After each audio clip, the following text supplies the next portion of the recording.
Yeah, it's in these shorter tournament format games. Those 6 points and a like that really critical. What broke that free, Brian, was a little tunneling handball on the halfback line. It was a rebound situation for Nashville. The only option was to scoot that ball actually underneath traffic, but that allowed 3 Nashville players to run on and bring that ball back forward. Yeah, good ball movement by the Nashville is a good side. I think they're underrated because they usually play down in Division 3, sometimes down in Division 4, but every time they come together, and it doesn't matter who they latch on with whoever they play with, and they're doing the same thing with Cincinnati. They latch on with whoever they play with so well. They're disciplined, they're athletic, and they work the play really well. You would think this was a bunch of Australians playing. Oh, the standard's been good. I think the fundamentals of the game are there. The handballs have been linking up. In the end, I think sometimes the skills let the guys down a little bit, and they're not able to actually fully execute all the sequences. But at the loose balls, 2 or 3 handballs to break free, it's happening, and the game's been clicking along quite pleasantly. Yeah, it has been. Mo Howell over there really kind of wreaking havoc, and just really pressuring the football, and he earns a free kick. It does well. Players, I think, benefiting from a little bit smaller oval here. We're fitting 3 ovals into this park. That keeps the proximity of the ball closer, so guys have been able to apply that pressure more easily. All in a straight line. There's a chance at the sticks, and that has gone through. Another goal, I believe, off the foot of Howell. He may have had another foot there in the process, and now Nashville's starting to kick away. Watch AFL scoreboard. The Kangas 4-5-29, just 4 points for St. Louis. Yeah, pulling away a little here. Glad to see that kick straighten out there. He's had a few kicks he was probably disappointed in earlier that just missed their mark, not goal kicks, but to teammates. And there he was able to square up his hips and shoulders and really drive that straight through the sticks. Yeah, it's been a fantastic display there, and St. Louis, look, they're still offering resistance at this point, and you don't want to see too much signs of fatigue, because again, these teams have 2 more games. They'll have essentially a 1 hour break. They'll have an hour to warm up, and then they're going to be back at it again. So they got to try and conserve as much energy as possible. They have to do that 2 more times. Yeah, it's actually considerably more fatiguing to do that with breaks and stuff in the middle to get the body up and down and recover and such in between. Were you to do that same workload consecutively, much less taxing on the body. But these tournament formats are really tough on the athletes in that way. JD able to get this one down. Howell again, another possession, shovels this one into the middle, but it's going to be picked up. Good hassle of the football and the kick. Then this one is kicked out nicely to the near side. One-on-one contest. Nice mark, and then he's going to play on. Sending this one down the line again was Harden, and it's picked off, and that ends that. Dave Zitko there. He's been a tough nut on the halfback line and rebounded a lot of this stuff of Nashville. Nice connection. And he connected his kick there as well. Oh, this one.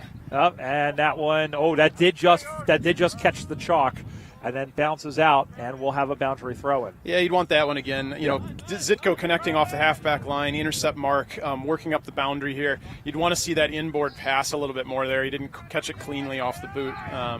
In the end, boundary throw, not the worst result for St. Louis, but they're not making much of it here. Not at all, and this one is sent back into the middle. Once again, Nashville racking up the time of possession as this one drops in front, bounces away from Harden. Zitko for St. Louis, a little handball about. This is good look. This is a good look as this one is sent forward. As freezing that was for St. Louis, and this one is sent in down the line. This is Holden Thomas for Cleveland, and as the ball goes up on that far side now.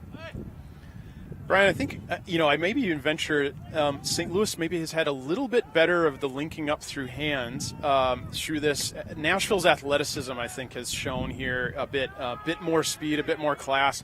Their timing and stuff off of loose balls has maybe been a little better than St. Louis. Is St. Louis a little more reactive at times? Here they come cutting through. Proctor's going to send this one down and into the top of the goal square now. Going to get picked off. I think he stopped all of a sudden.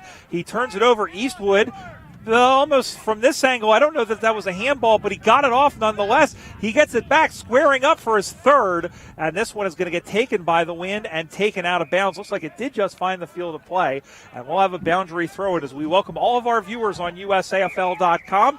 Nashville will figure out the score bug in just a moment, but we'll tell you the Nashville Kangaroos lead the St. Louis Blues 29-4. It's Brian Barish alongside former USA Revolution player and current coach Dan Sarbacker. Yeah, good morning to everyone joining us. Get the feed up and going here. Beautiful day. First round of games here this morning, and we got views of all three here, but we're focused on this one here in Nashville and St. Louis. Yeah, this is a Division III match. There are 4 teams in all 3 of the men's divisions, and we've got 3 teams of the women's division. We'll keep you as abreast as we can of all the scores from the other fields as well. And a reminder as well, we'll be stationed at this field all day. The women's matches we'll have for you on tape delay. And as we play on here, we have, I would say, about 3 minutes to go in this second half. Up on the far side now as this one goes picked up.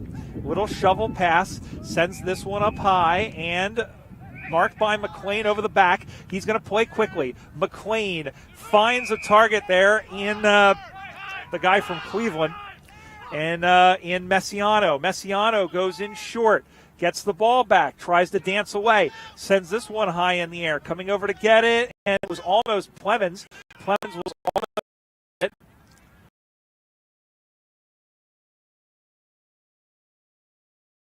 Sends this one back, going to get picked up, and here comes St. Louis the other way. The game's too far gone, but you want to help that percentage a little bit. If you're not familiar, percentage is essentially like point differential. Duty sends this one out to the near side, and the mark taken in front of us by Proctor. Yeah, a few minutes ago, McLean and Messiano, and then a St. Louis rebound. That's been a microcosm of the game. Those 2 players, I think, have racked up quite a few touches for the Nashville side. Blues, a lot of bend but don't break, but Nashville has snuck through for a few majors here and there and then been resilient enough from defense to take us to where we are currently. Oh, and he was taken down was Filchak. He's played a couple of years, Matt Filchak, but he looks like a gridiron player that this is kind of wanted. He has great athleticism. I think the skills and I think the sense. I think once that comes along, he's going to be a handy player. Yeah, the pace of the games is different. Gridiron being, push the pile of bodies. Most of that happens all in front of you. Marked! Oh, sorry to interrupt there, but that was dropped in front by Eastwood took the mark. And Filchak did get a free kick out of all of that. And Eastwood was just kind of camped out with 2 other players there. Yeah, I was about to utter the words 360-degree game, and I didn't have my head on a swivel. The wind hung that ball up and actually kept it in the field of play. And Eastwood, I think, has sent that one through behind the stick. That's the other thing. There's so many goalposts over there that kind of blend together. It is a behind, one more to the total.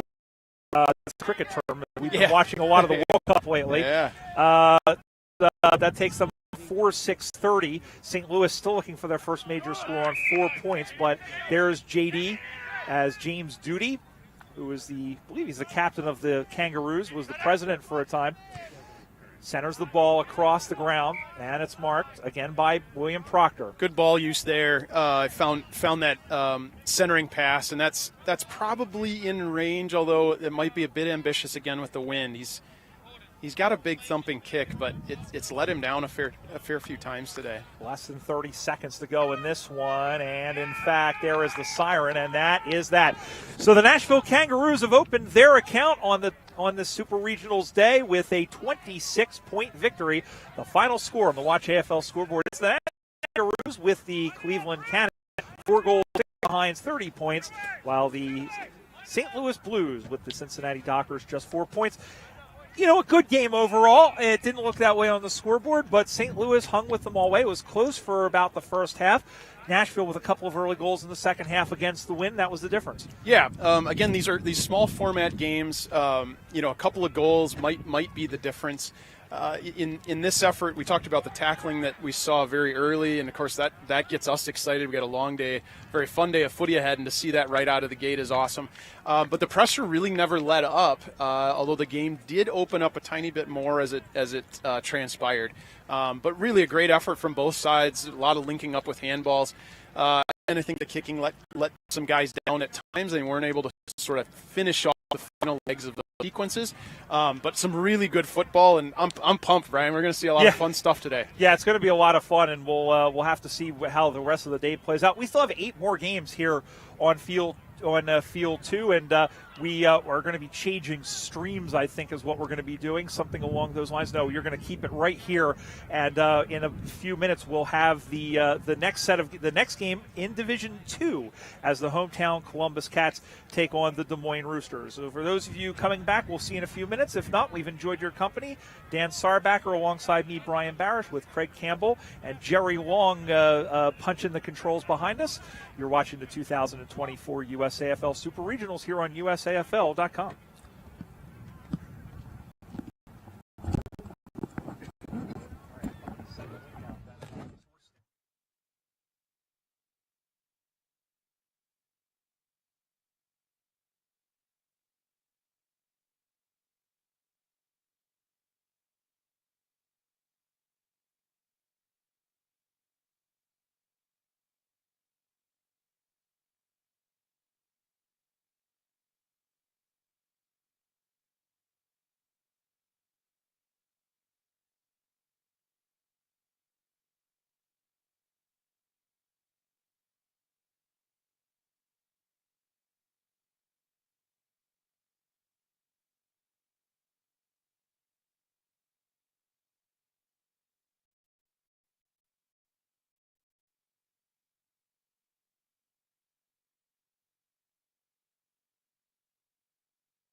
From Darree Fields in beautiful downtown Dublin, Ohio, just to the west of the capital city of Columbus, nestled on the banks of the Scioto River.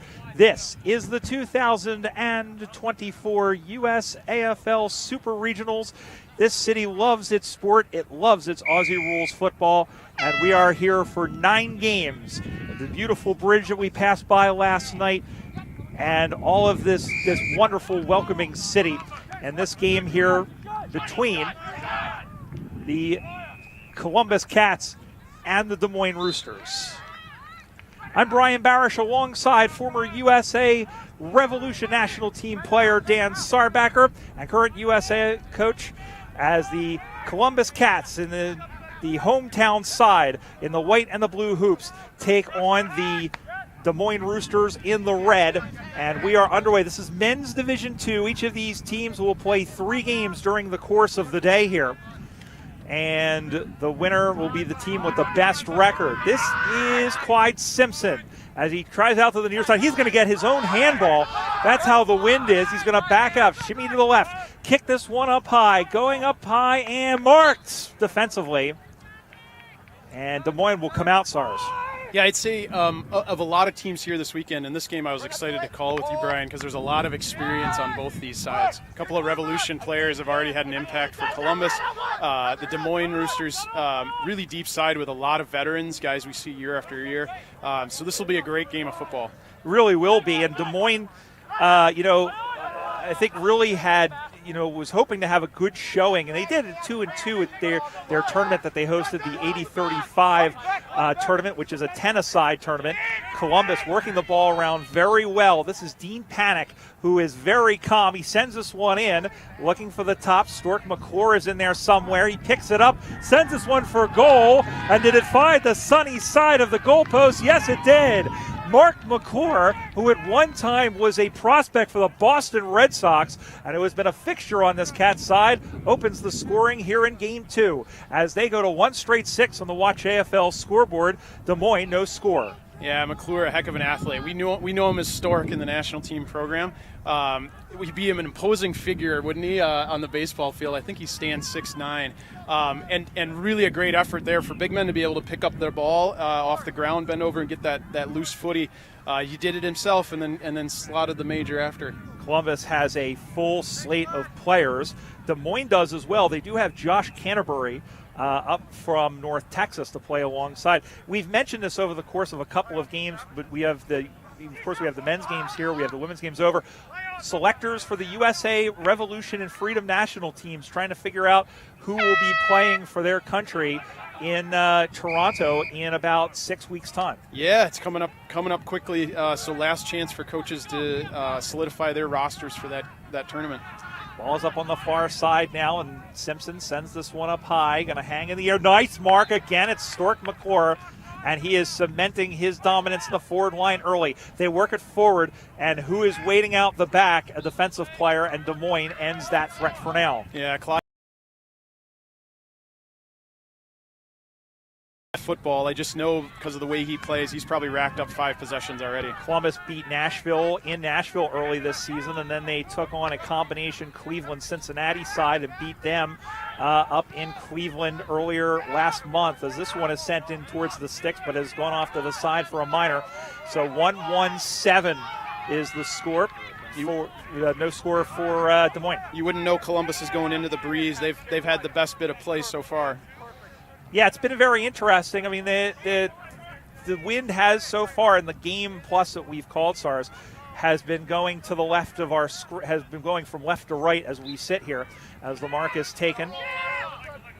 The Roosters, founded in 2009, in fact, made their debut in this state down south in Dublin. As he just got the hand out, there is Abdullah, who is in there and trying to harry. Oh, there's a big bump put in there for Columbus there in the man in Dennis Steinbeck, and then slapped away into the middle.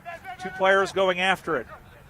That's the type of situation Des Moines really excels. They're really great at the up and under, getting the loose ball. If they can start linking up handballs, they'll get the rebound here on Columbus. Ben Hausner was in there and for Des Moines, and now circling around, going after the ball, just keeping it in play. Handballs it around and just got it free. Columbus retains possession, squares this one up, does Shotwell, and then back the other way. Derek Shotwell in there for Columbus. I believe that's him, and that one is picked off. Columbus maintains possession. Yeah, another national team list guy. He'd be in from Cincinnati. Really quality kick. Good user of the football there. He gets another possession. As the ball goes up high, and it gets taken down, and I think pushing the back is going to get called. And in fact, it is. It'll be a free kick going the way of the Des Moines Roosters. Yeah, so Des Moines steadying a little bit here. Again, their first game of the day. Columbus jumped out early, but Des Moines starting to steady. If they can link up here and start to build forward, I think Columbus is going to have to be more accountable. As we're talking about Des Moines, we want to say hello to Donnie Hess, Coach Donnie, who's supposed to be here this weekend. Unfortunately, something came up, but we say hello to him and all the work that he's done. We want to plug his weekly podcast, Donnie's Disposal. Actually was on the show last week talking about this very tournament, so if you like the AFL, tune in to Donnie's show because it's pretty great. Meanwhile, in the here and now, here come the Roosters, back the other way, off the hands there of the man in Sean Chico Chacon, who's a fixture on this Des Moines side. We'll have a ball. We talk about the number of Americans in this game. Columbus has a couple of Aussies, but they've mostly been an American side against the Des Moines Rooster, who I think in all their years maybe has had one Australian. Yeah, a club, and you see that a lot in the Midwest clubs where you just don't have many of the expats or the industries that would draw them to those cities. And so Americans have picked up the game, done the recruiting, built the clubs, really done their best to pick up skills as best they can.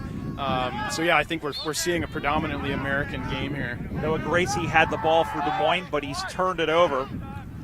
And this one is sent up high. The wind's going to blow this one inward. It's a pretty strong wind, but a nice mark all the same. And it was taken by D-Shot. Shotwell, oh, that's not Derek Shotwell. It says number 4 Shotwell, but that is most certainly not Derek Shotwell, as that one is picked up. There's a few numbers that we have that are missing, so you'll have to beg our indulgence. Pair of number 4s out there for Columbus, so it'll be a little bit confusing. One's got a dark collar on the jumper and one a white collar. Those are newer jumpers. Now you see a couple. There's the older Cats jumpers that have the more traditional numbers. You can tell the newer ones. I'm a big fan of different fonts, as this one is sent in on the way. Mark dead in front. There's Stork again. He's really, if that ball's in flight, he's going to be hard to outmark. Columbus really is a much taller forward line. And he converts on the mark. That is his second of the game, and Columbus now kicks away. Watch AFL scoreboard. Columbus 13, Des Moines no score. Yeah, it doesn't take a genius to set up a strategy for Columbus. Work hard through the mids to link up, collect the football, and then make sure you get something in flight that Stork can get underneath. Yeah, that's the thing. It's always, especially in this league, having a tall ruck is worth its weight in gold. Because, listen, there's a lot of tall people that play, especially when we talk about the women's game, they're a little bit harder to find. But to have somebody who you can afford to stick up in that forward line as opposed to playing in the ruck, because we don't see him playing in the ruck. He plays in the forward line almost exclusively. No, and I think the ball getters and the followers for Columbus really an effective, and the coach obviously trusts them, and so they don't need a dominant ruck. They're content to collect the ball on the ground and then work it forward. Ball goes out of bounds, and we'll have a boundary throw in directly across from Dan Sarbacker.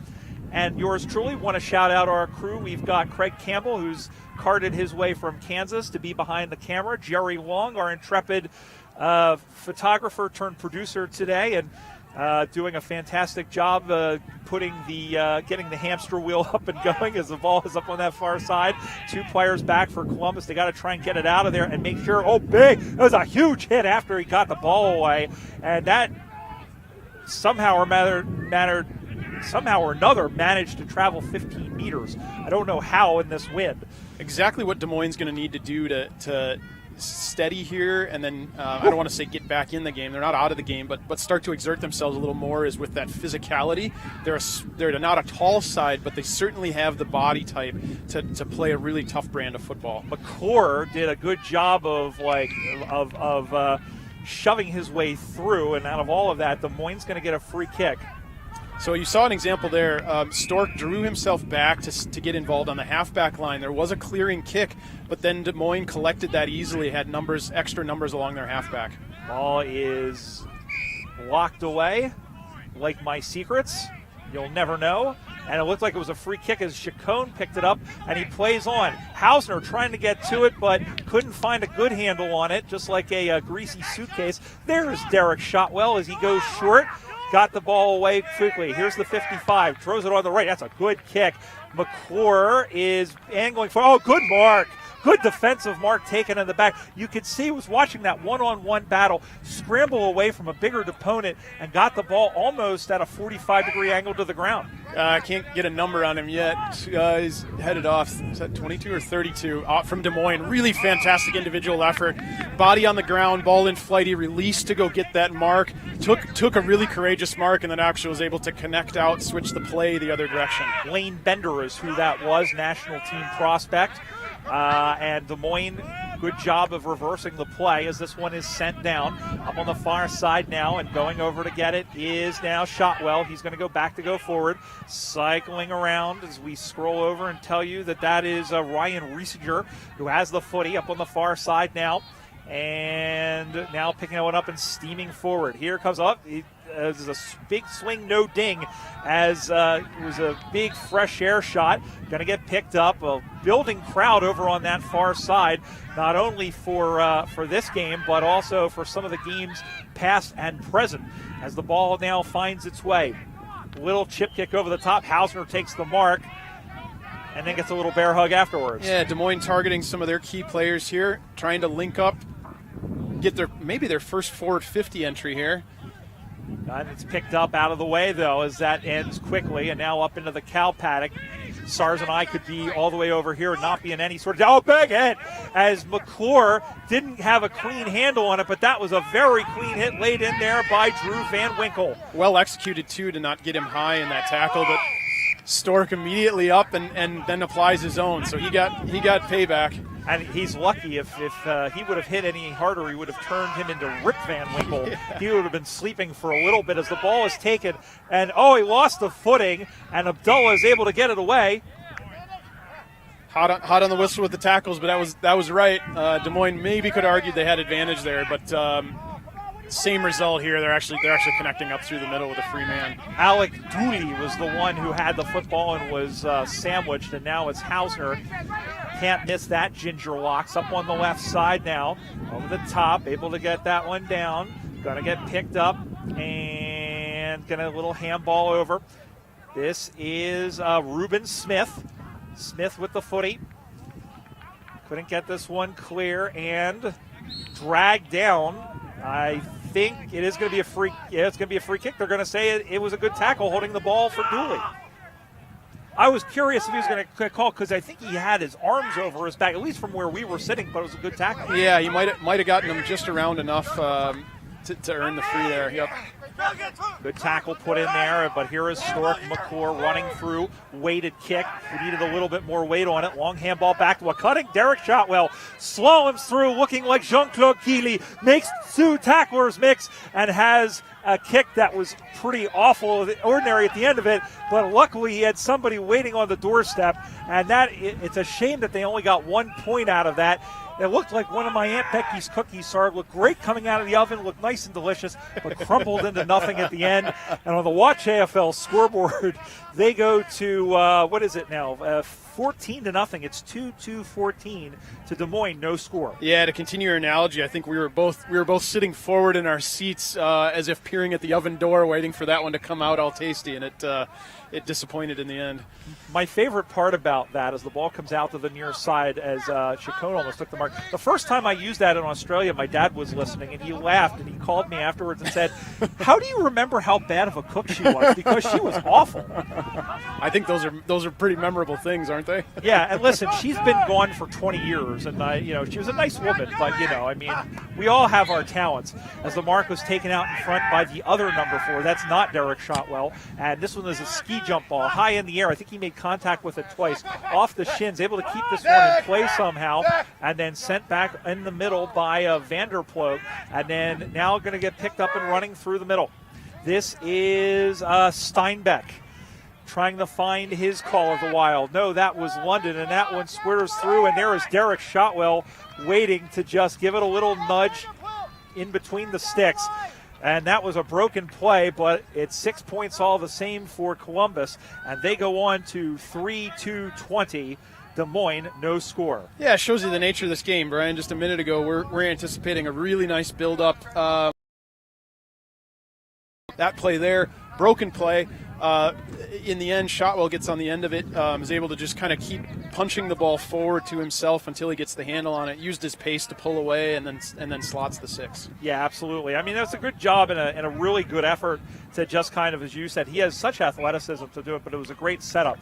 We have about 4 minutes and 20 seconds to go here in this first half. As, again, the second of 8 games that we have for you here on USAFL.com. Pat Machado will be joining us a little bit later. Pat had a very big adventure to get here. We'll just say that. There's storms on the East Coast wreaking havoc with everybody's travel plans.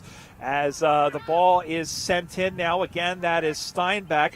Dropped in front, going to get picked up, turning and firing, but across the face once again. And through for another behind. So another point to Columbus. They go to 3-3-21, and they get the ball back in quickly to Des Moines. I'm keeping an eye here on 28. Was in the ruck for Columbus. Came up with a corky, I think. It's a knee that's got a bandage on it already, so maybe some structural issues there. But the way he's stretching, I think he had a corky in the middle. That looks like Dennis Steinbeck there. So just keeping an eye on that. Columbus is pulling away a little bit here, but you get a key position player like that maybe comes up with an injury or a little bit sore, can have an impact on the game. Yeah, they're a pretty deep team. That was John Miller, by the way, who kicked the behind. Not that John Miller, the one who used to call for ESPN with Joe Morgan, but the other John Miller. I should probably try and do. My favorite one, if you ever go online, you should hear him do a Japanese baseball announcer in the style of Vince Scully. The ball goes out of bounds. We'll have a boundary throw. And Brian Barish alongside Dan Sarbecker. Glad to have your company live here on USAFL.com. And I'll promise I'll not try any of those impersonations here with you today. Yes. It's not in my repertoire. No, that'll be at the after party after we've had a couple of after some liquid enticement. Yeah, fair enough. 2.5 minutes to go here in the first term. Again, it is 21-0. Yeah, sirens going on adjacent field, so that's a good sign. The half is winding down here for us. Yeah, indeed, and it's getting pretty near the end, as John and Paul once said. The other two teams in this division will tell you in just a moment. And once again, Des Moines trying to get forward, but it is a pretty good defense being put up by Columbus in that back line. They're looking really impressive. This is Hausman, bootlegs around, throws on the brakes. He's got to get rid of it quickly because he had a man behind him. Had a good look out to the near side. It's going to get picked up by Noah as he gets taken down. And out the back, Steinbeck, who's come up pretty well. We mentioned the other two teams in this group. It's the DC Eagles and the Houston Lone Stars. They're playing on the other field right now. They're yelling, saying that they're hot. That's the beauty of having this field mic. We can hear so much from the field. And now it's picked up. Here's the double nickel. Sends this one into the top. The wind is taking it across, but there is Shotwell, who is waiting, makes a man miss, steps forward, and doing. No, I think that's Clyde. Apologies back home. We're getting so much reflection off the cars. Yeah. Looking back that direction on the field. It's hard to pick up numbers and players, but I think that was Clyde Simpson on the other end of the mark, and he played on and right into the sticks, so he'd like to have that one back. It was, in fact, a Wilbur post. Hello, I'm Mr. Ed. And on the Watch AFL scoreboard, that takes them on to 3-4-22. Des Moines no score with 1 minute to go here in this first half. And a little handball up over the top. Can Columbus get one more as that one is cleared out the back? Up on the far side, rolling bounce, a finger-breaking, worm-killing daisy cutter picked up out the back. All sorts of room. He's just standing there. And now they're able to get this one free. Oh, he dropped the pill right in front of us. The ball went out of bounds first. It's a boundary throw-in. Brian, Columbus would be super disappointed in that there. They had numbers. They had 4 players coming to the ball, and Des Moines ends up with a free kick here at the end of this. So a great one-on-4 effort as Des Moines arrived at that contest, and they've got a chance to build up here going inboard. It was Zach Vanderplug who drove the free kick, and he finds the outside. He got to hurry as this is Noah Gracie. Gracie's got to hurry. He's got maybe 7 seconds to go. He throws this one on the right. Can they get a mark? Looked like it was deflected, so they'll play on quickly. Columbus will kill it, and that should, if our clock is right, be it, as this one is played up high in the middle of the ground. Now we're in time on. Gracie picks it off the other direction. One good boot here might have an it across for Hausner. We are in time on here. Hausner handballs it on, but he's taken down, got it back, gets away from Simpson, puts this one up into the wind, deflects off of somebody in front and will go out of bounds. And just checking who that was Jacob Vanderplug, and there in fact is the siren. Halftime here in game 2 of the USAFL Super Regionals, game 1 of round 2, and the score, it's the Columbus Cats 3 goals, 4 behinds, 22 points. Des Moines no score. And Dan, the story is pretty one-sided, especially when you have a team against the wind. But, you know, I think Des Moines playing decently. It's not a bad game so far, and Des Moines is very much still in this. Yeah, absolutely. I think some adjustments at halftime, and they might find themselves finding some success in front of the goal sticks. But Columbus really probably the story of the half. Yes, going into the wind, we're debating, is this a 2-goal wind? Maybe. So it's not stiff, but a light breeze. And so we'll see if they make any adjustments and are able to utilize that in the second half. In the end, I think, you know, the major ball getters were some of the Revo guys, and that made the difference. Absolutely. Well, we'll be back with the second half of this one. It's a good game. Don't go anywhere. You're watching the 2024 USAFL Super Regionals here from Dublin, Ohio, and you're watching it here on USAFL.com. This presentation of the USAFL is brought to you by Tasmanian. Quietly pursue the extraordinary. Coopers. Australian made and owned. Coopers Beer. Aussie Sports USA.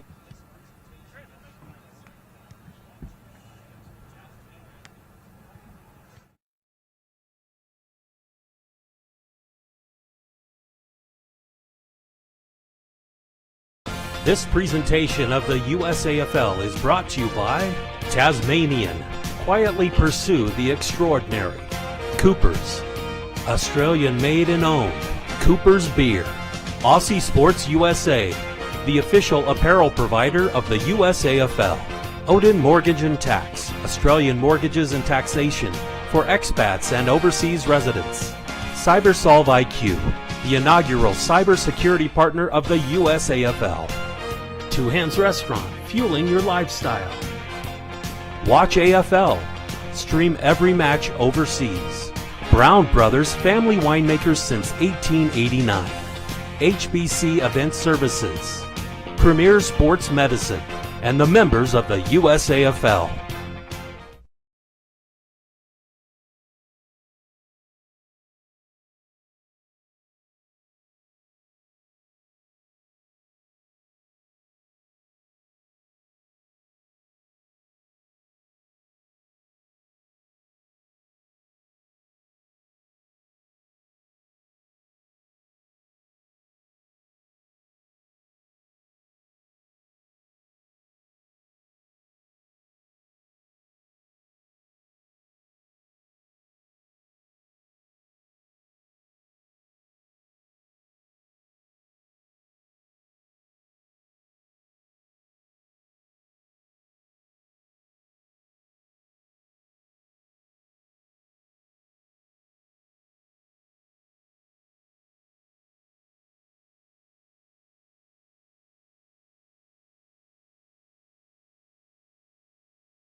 We're underway here in the second half of this one, and Columbus is going to start this second half as they ended the first with another goal, and they extend their lead on the Watch AFL scoreboard as they now go on to 4-4-28. Des Moines no score. It's the Columbus Cats and the Des Moines Roosters here in Men's Division 2, here on Field 2 in Dublin, Ohio at Darree Fields. Brian Barish back here with Dan Sarbacker. And Sars, well, that's a pretty darn good start for the Cats. I reckon exactly how they drew it up at halftime. Yeah, pretty much. I think if we walked over and looked at the whiteboard, that's exactly what they would have asked for as they talked and made adjustments at halftime. So they got that tap out of the middle, that quick kick forward. Stork, again, that big man, good on the ground, and was able to continue moving that forward for the points. Yep, ball back in the middle of the ground once again, and as now comes out to the near side, and that looked like a half Nelson there by being put by the man in Jacob Gross. And, in fact, he did get the free kick out of it. Bit stiff there. I'm not sure he had prior opportunity, but it was a well-executed tackle. Mark taken. He'll play on quickly. Picked up by Hausner. Hausner dropped the pill, no call. And he was able to get by it. Now we have a call. And it is going to be kicking in danger. Free kick going to the Cats. Columbus leading 28-0 as they are trying. Oh, McClure just got the mark. Long handball looking for Shotwell. Got it about navel level. Handball over the top. Going to be picked up, and here they come. Just got the handball away as that was, not sure who that was, but it was 16 who found Shotwell. And now here is Vanderploeg, one of them anyway. He's able to get a little shovel ball over. And then again, drop the pill with contact. That's a free kick. Yep, holding the ball. It was very indescript, but that's enough to be considered a free kick. Yeah, incorrect disposal is what that is. He had opportunity. There was a chance for him to execute a handball in there, and because of the result of the tackle, dropped it. Sends this one into the middle of the ground. Bounces away again. The Cats swarming on their prey here. Backwards handball. This is going to be a good opportunity, but in fact, it is going to end up going out of bounds. That's probably the best result on a broken play like that for something like that. It's going to be a free kick. It is going to have a boundary throw in rather. That is probably the best that they could hope for. Yeah, Des Moines. Oh no, that is a behind. Yeah, my apologies. Yeah, behind there. Critical juncture in the game. They've got to stem the flow here. They've really got to start to push forward more. The Cats are really putting pressure on, particularly on the scoreboard, to run away with this one. So they signaled it. Their scoreboard did not pick it up, but we will. It's 29-0 now. The flag did get waved. What happened was, and we'll explain here, the umpire, I don't know that's a boundary umpire's call. The goal umpire stuck her hand up. And you have to understand the orange shirts there, those are in training. So they are learning. They've got an umpire, a higher level umpire with them. She put her hand up, which signaled that the ball went out of bounds. She then reversed her call. We saw the flag get waved, so that's 1 point to Columbus. As the ball comes out in front, now they're another chance again. McClure's got to go all the way down. He's 6'9" tall. Found the man, but the ball slipped through his hands, and it gets wiped out to the near side. Kicks that one onto his own advantage, but it's picked up nicely by the Roosters, and he is wrapped up for Christmas. And we'll have a ball up in front. Geez, I've been really impressed with Stork's fitness. He has gotten around that forward line and but believe it or not, that's where he's doing it. Stokely Onuba is the name of number 50 there for Columbus. I think he's relatively new. I haven't seen him before, but he's good pace. Yeah, very good pace, and that's what they need. He complements Shotwell and Simpson well as this one gets blocked back into the field of play as they find a cutting player across the face on the outside of the boot. A little check shot, if you don't mind. That was worth a goal and a half almost, but in some other metaverse, but it's just 6 points here. And on the Watch AFL scoreboard, the Cats continue to claw the Roosters. As we find the scoreboard, it takes them on to 35. Des Moines no score. So what would that be? 5-5-35 to Des Moines no score. Yeah, clever, really clever off the boot there. His body was traveling in an unfavorable direction for the goals, but he managed to apply the appropriate drop outside of the boot and swung that right back into the sticks. Brian Barish alongside Dan Sarbacker with you here today. We're just looking up information on Stokely, originally from Houston, Texas. He's, let's do the math here, 27 years of age. And playing here for the Columbus Cats, as we said, very good. He's there sort of in the middle of the play there, number 50, and going after the pill. Columbus is a team we founded in 2008. They originally were the Columbus Jackaroos, and of course their women's team was the Gillaroos back in the day. Of course, they're all under the Cats banner, as they have been since 2018. There's a chance again. Here's another shot for a goal, and it's across the face. I think he may have snuck that one home, and he has. So another goal for the Cats as they now go to 6-5-41 on the Watch AFL scoreboard. Yeah, that play really built up from the midfield. Again, Columbus's midlines exerting themselves here. They've had the pressure. They're collecting the football. They're getting it moving forward and providing that forward opportunity for them. They've done it time and time again. I think for Des Moines to get back in this game, they've really got to solidify in the middle. The followers need to find ways to apply tackles, tie up the ball, get to a point where they've got the opportunity to pick up the football. Just a little over 6 minutes gone here in this second 20-minute half. Out to the near side once again, and now Columbus, I believe at this point, unless Des Moines can saddle the horses pretty quickly, I think the score, the result is not in doubt, but the question will be percentage, especially, again, remember, these 3 games, it's just whoever has the best record at the end of these 3 games winning. The first tiebreaker, we keep saying that word percentage. Perhaps you want to explain what that is. Yeah, so one of the tiebreakers often looked to in these games, and something we would use, for example, in pool play or something where teams are tied, is percentage, and that's goals for over goals against. So right now, in practical terms, Columbus is mounting on percentage, and Des Moines needs to get on the scoreboard to add some more of their own points. Right now, their percentage is infinity unless Des Moines can change that, as this one is in. 2 bites at the cherry. A nice mark over the top. Good defensive mark, and good job to stem the tide, as Des Moines thought they would have had an opportunity. And up on the far side now. Here come the Cats, sending this one down the way. 2-on-1 contest. Goes through Abdullah. Is able to try to get through it, but it slipped through his hands like a greased watermelon. Handball out the back to Vanderplug.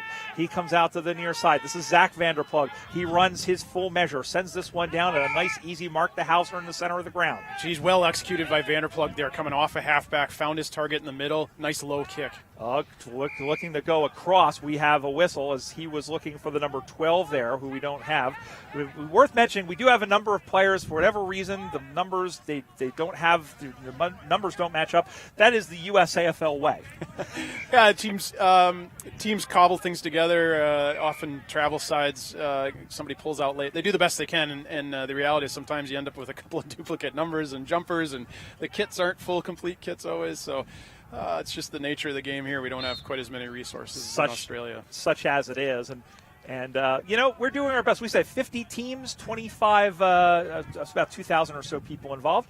And if you want to get involved, by the way, you can visit us at usafl.com. We have a new website coming, hopefully, in the next couple of weeks. And, of course, you can join us on our socials, facebook.com/USAFL, and everywhere else we're at USAFL 1997. Yeah, awesome opportunity for athletes that want something a little more competitive than beer league softball with the company team. There's touch versions of the game and lots of ways to get involved.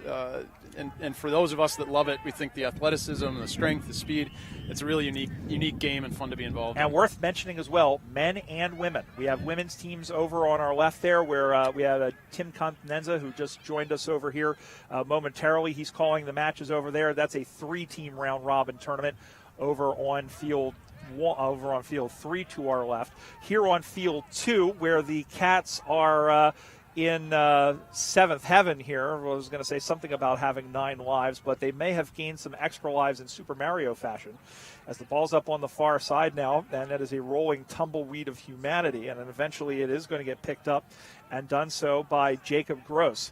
He has 144 horsepower. That's what a Gross is, right? Or Reams or something. I don't know. As the ball is on the outside, and in the intense side of the ground, because there are people over there intense. As now this one is sent forward, little handball across the way, a little stiff arm, don't argue, and that would have gotten up too high, and it will be a ball up. Thought that would have been a free kick. I can't figure out number 9 for Columbus there. Was kind of sick of seeing the Des Moines hand guy's handball. He says, well, I'm taking this into my own hands. That's enough of that. James Smith, who actually might be one of the Australians that we mentioned for Columbus. 41-0 the score. Columbus again playing here at home, and this is the first time that they've played at home since the 2014 in a USAFL tournament since the 2014 Nationals. Here's Des Moines trying to get on the scoreboard as that one is sent in, and in fact it is going across and will go out of bounds. Brian, you mentioned the women earlier. We're actually coming up on the 15th anniversary of what we believe is the first women's international footy competition, and I was lucky enough to be involved in that side as an international coach. We took the women's national team on tour to Australia in 2009.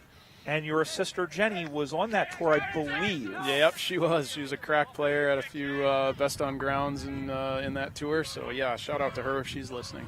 Premiership winner with the Milwaukee Bombers. Atlanta Kookaburras, Milwaukee Bombers. She racked up a few flags in her playing days. Yep, indeed. And the better Sarbacher, everyone reminds me that she was. You know, I'm sure she was pretty. I think you were both pretty good in your own right, but she was pretty good as well. Fair enough. As the ball goes out of bounds, and we'll have a boundary throw in once again. We see the Denver Bulldogs getting ready. They're the next game up on this field as they take on the Baltimore Dockers in Division One. Denver, the defending Division I men's champs. This one is in front. Columbus trying to add to their lead, but Des Moines saying, no, not today. And back the other way they come, up the far side. Good kick, finding Hausner. Hausner looks up, plays this as a good booming kick, but just overcooked it a little bit. Two players on there, and then finally going back and holding them up. And umpire Steve Arnott, who has called several hundred of these games, will adjudicate a ball up on the far side. We always focus heavily on transitions, Brian, and often teams that win those win the games. In this, we see that space opening up in the middle of the field. Des Moines been able to, with some really well-executed kicks, move the ball forward, but eventually that transition play slows down and things got. Ball goes in, and that one was a deft little kick off the ground. He's wearing American flag shorts or compressors or something. Handballs it in, and then that one is kicked forward again by Patrick Gallagher. As Gallagher sends that one forward. Des Moines trying to get out of jail, and they do for now. Up on the far side, right in front of that food truck that I'm going to be eating at in a couple of days, because I haven't had breakfast yet. As the ball goes out of bounds, there's Jacob Gross once again for Des Moines. As we have about, 7.5 minutes to go, just under 7.5 to go in the ball game. Yeah, I think the result is not in question at this point, but I think both sides would want to run this out. Des Moines especially would want to see, can we hit the scoreboard? Can we link up with the handballs, which appears to be a little more of their style of play, trying to free up, although those kicks have been effective when they've been able to get them through the middle.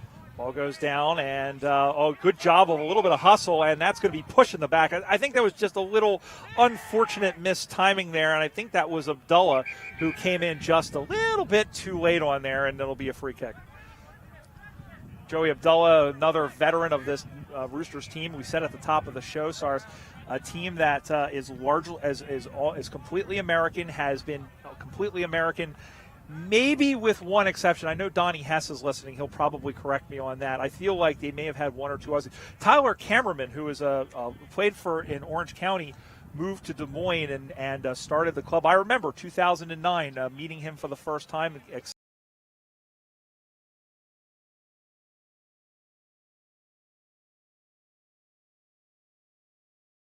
Side and threw for a behind. Des Moines puts on a great early season tournament, kind of a kickoff tournament, the 80-35 every year. It's a small-sided game. Something else kind of unique to the States or that we started here is stuff that'll fit on smaller fields. So 9-a-side or 10-a-side games, a little bit different format, faster pace, certainly a lot of scoring because right out of the tap in the middle, you're within range of goal. 6-6-42 to no score. Yeah, I've been meaning to get out there for that. They put on a really good show. They had a 5-team round robin this year, and they went 2-2. A year after coming very, very close last year, almost nipped Minnesota in the grand final. But they're a good, solid D3 side. They've played in D3 for a while, and knows how to play, team that is very well skilled, especially again for a team that doesn't have any Australians, and they are looking for an opportunity to get on the scoreboard here as this one goes into the corner, into the pocket, and that one is thrown away, and we'll have a boundary throw in. Oh, they were building there, and we were really hoping, but probably overused the hands a little bit. They got enough of those handballs and had freed themselves up, and we're waiting for that kick, that shot on goal, and it the decision instead to go to the hands one more time. Ball goes back to the ground, high up in the middle, swatted out of the air. Here comes Columbus once again. That was, that was a one-handed handball. I don't know, unless that was an optical illusion of some sort. Of course, my eyes aren't the best anyway, and this one is picked up, and this one is sent across the ground, high up in the air, and the mark is taken by the capped number 16, finds McClure. Stork sends this one high and deep, and he's almost had a connection, but there are 3 hooped jumpers there. One of them won the raffle, sends this one in up on the way, and the wind may have taken that one across the face, and it is through 4 behind. Give that one to Steinbeck, and another point for the Cats on the Watch AFL scoreboard. 6-7-43 to no score. Cats getting the numbers there. They had 3 here in the mids, collected the football there, got it forward. 3 with 1 or 2 man advantage in the forward line again. Didn't execute the kick in the end, but they're really exerting themselves at this point. Yeah, they really are. I mean, that's the thing, and we keep talking about it. We've talked about it with the other ones. Remember, these guys are going to play 3 games today. They have 2 more games. They're going to be playing 120 minutes of football, which, if you're watching us, there's 2. We're talking about a game and a half in one day. So that is really a lot of exertion, especially. The weather's not too bad right now. It's only 71 degrees right now, Fahrenheit, and the humidity is relatively low. There's a decent breeze. It's definitely a lot different than when we were in Olathe, Kansas last year, as Columbus has another opportunity for the Sticks, and this one has gone through for a goal. The 2-finger salute you can show on TV, and Columbus now just padding the advantage. They go on the Watch AFL scoreboard to 7-7-49. Des Moines no score. Yeah, for those maybe tuning in overseas, making it a late night of it in Australia. 19-20.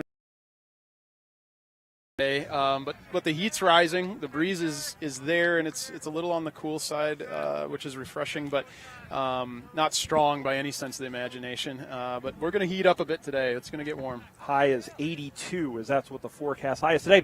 But there's no rain about. There was some storms yesterday that actually I think cooled things down. When we came to the field, Sarzen, we were here. You were here for it was an informal training camp with the Freedom and the Revolution, again ahead of the Transatlantic Cup in August. The weather by the time we had gotten here was nice and cool. It was a very pleasant late evening, and a good time to get some skills in. Yeah, it pushed that very brief shower pushed the heat and humidity out that had hung around through the first part of the day. And so, yeah, we're on to some pleasant weather, which is nice, and Columbus is cruising here to a pleasant victory. Yeah, as this one goes up high, that's McClure. Saw it go through his hands. And now it comes out in the middle of the ground, up high, going to be picked up. This is Ben Markham, the former Columbus Cat, as he gets it away. Former Cat, former Denver Bulldog, and then Chacon had it. Now throws that one onto the right. It tails away, and it stays in play. And he's going to have an easy shot at goal from an odd angle, but it was easy peasy lemon squeezy. That was John Miller, and that is the 8th goal of the game for Columbus. They go on to 8-7-56. Des Moines no score. Watch AFL scoreboard with 90 seconds to go. Yeah, I think, so we can start to kind of summarize what we've seen here today in the second match. In comparison to the first, the pressure was just really intense in that first game, the St. Louis-Nashville game. A little less so here. The cast of characters there on that last play are probably some of the ones worth mentioning on the day. Chacon's had a lot of the football, really good pace. I'm not sure how new he is to the game. Still developing his kick, it looks like. But another forward 50 entry, Stork on the end of one of those, as he's been almost all day. So they're getting what they want, I think, Columbus, out of their setups. It's funny you say that because Chacon is actually one of their stalwarts. He's been around probably about a decade. Listen, we're all still working. Listen, I've done 200. This is my 295th game, and I'm still working on it, on doing the commentary right, as this one is another goal to the Columbus Cats out in front, and they now are just, it is party time on the right side of the field, and they now go on, as we find the scoreboard somewhere over there, they go on to 9-7-61 to no score. Yeah, and he got a goal out of that one, which was fantastic. He worked straight out of the middle to get that. it looks like he's straight back into the middle. He's got his tail up a little bit, so he's got some energy. 2 more games to run out this tournament. We got a heck of a lot of the football this game, so good on him. Yeah, really did. I mean, they're definitely getting a lot of. That's the thing, a lopsided game like this. It's important when you don't play as many games to get as many reps as they can. That is the final sound, the final say on this game, as the Columbus Cats 9 goals, 7 behind, 61 points.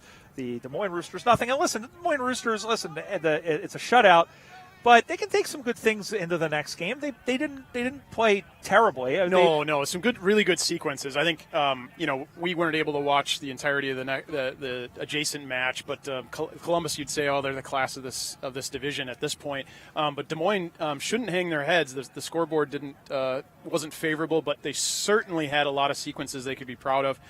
Collected a lot of the football, some good hard tackling, some good body bumps, and some really, really well executed kicks through the guts, just not able to continue the sequences. Well, we will see one of these teams a little bit later on. We'll tell you in just a moment. I think we see Columbus maybe once or twice more, which is fun for the home crowd and have them on the broadcast. They are actually the pivot team. Their next game is coming up at 1 o'clock Eastern time when they take on a Houston Lone Star side that they're a good, solid D2 national team. We'll have to see how they go against them. They played them a few times over the years. So we'll see what happens. Our next game coming up on this field features the Baltimore Dockers as they take on the defending champion Denver Bulldogs here on Field 2. Our thanks to Dan Sarbacker for calling this one, as well as Jerry Long and Craig Campbell have brought to you for everybody here has brought to you today's game. My name is Brian Barish. We'll see you next time here from Dublin.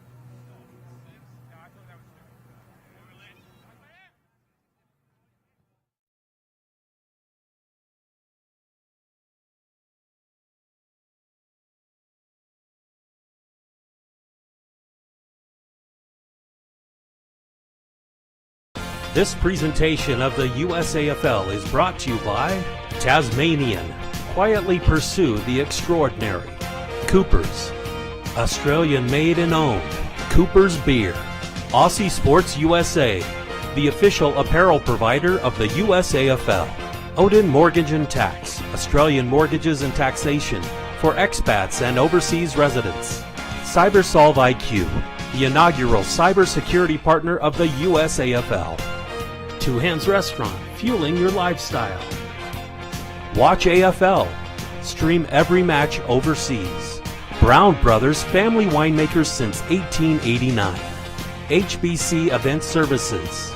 Premier Sports Medicine. And the members of the USAFL.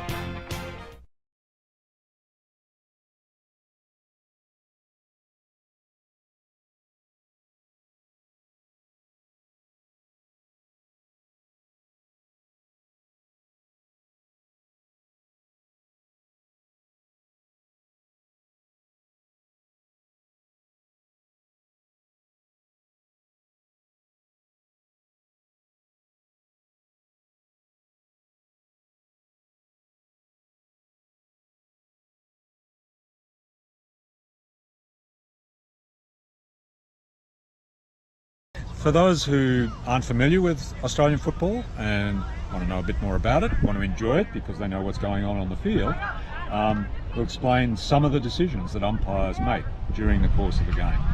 We'll pay free kicks for tackles that are above the shoulder or below the knee. High tackle, black. Free kick for a player who pushes another player in the back. Push in the back, blue. We'll pay a free kick for holding the ball, where a player doesn't dispose of the ball correctly in the prescribed time. Holding the ball, blue. We'll pay a free kick for a player who kicks the ball when a player's hands are on or very close to the ball. The kicking in danger. Kicking in danger, black. If a player takes a mark or gets a free kick, the opposing player stands the mark, and if he encroaches over the mark before the umpire calls play on, it's a 50-metre penalty. The mark. Hold there on the mark. Hold there. 50 metres, you're over the mark. there's some of the rules. There are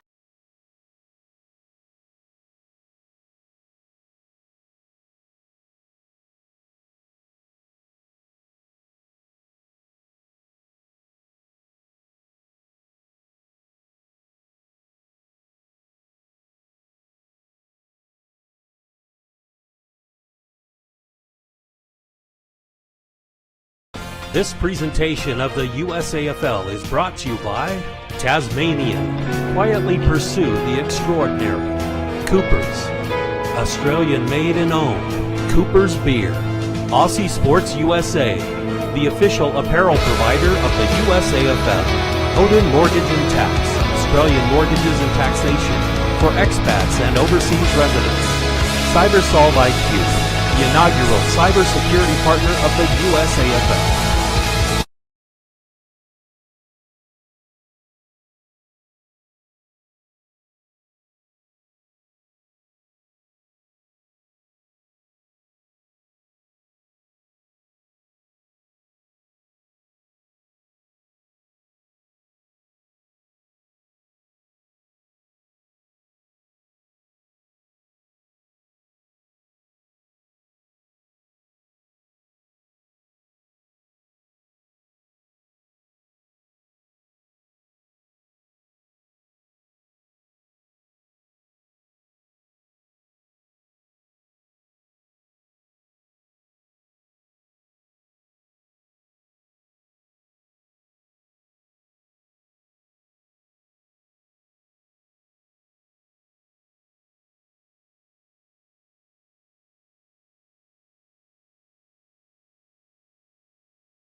This is a presentation of the United States Australian Football League, the USAFL.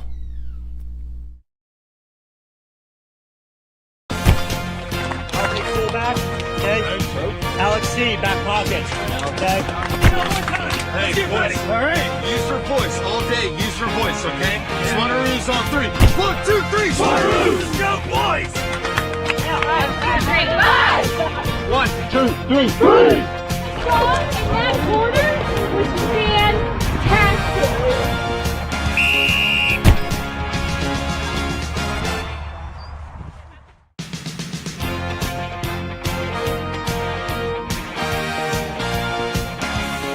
Nestled on the banks of the Scioto River to the west of the capital of Ohio, Columbus, is the town of Dublin, a town that was named for its beautiful rolling green hills and countryside, and today is the home of the 2024 USAFL National Super Regionals. And here we have Division one of 3 divisions in the men's side of things, as the Denver Bulldogs take on the Baltimore Dockers. The Bulldogs are the defending champions, having knocked off Austin a season ago, while the Baltimore Dockers are their first foray at this high of a level in Division 1. My name is Brian Barish. Great to have you along for this third of 9 games we bring to you, as Dan Sarbacker, the former USA Revolution player and current coach, joins me to my left. We are underway here. The Bulldogs are in their recognizable red, white, and blue, while the Dockers are in the orange and the black. That's not a colors that you would associate with Dockers if you're in Australia, but that's okay. Denver out to the near side. Got the handball away. Now out in the middle of the ground. Big tackle. Very lucky not to get away with that one. That might have been a little high. It bops out in front. Looks like he earned it eventually anyway. Yeah. Second high tackle in about a second and a half. It's free kick even though he's running away from it. Ball don't lie, as Denver has they have 4 players from the Philadelphia Hawks, as well as 1 from Boston, 1 from Kansas City, as well as Rob Munn from the Seattle Grizzlies. There's a number of players. We'll explain this in a minute, as this one is sent in towards the sticks, is through for a behind. So Denver, who's heading from right to left on your device of watching choice, takes the early lead on the Watch AFL scoreboard. They lead 1-0. Yeah, I think you see right off the bat, Brian, the pace is up a level, the intensity is up a level. These are some sides that are pretty well practiced, a lot of experience and a lot of depth. Yeah, it really is. And you know, when you move up to Division 1, listen, Baltimore's probably a high D2 team nationally. Denver, of course, is a D1 side. They've always been in D1. They've never gone down to any other level. Now this is a side that I think they're missing some of their key players today. So this is more of like a combination, almost D1, D3 side.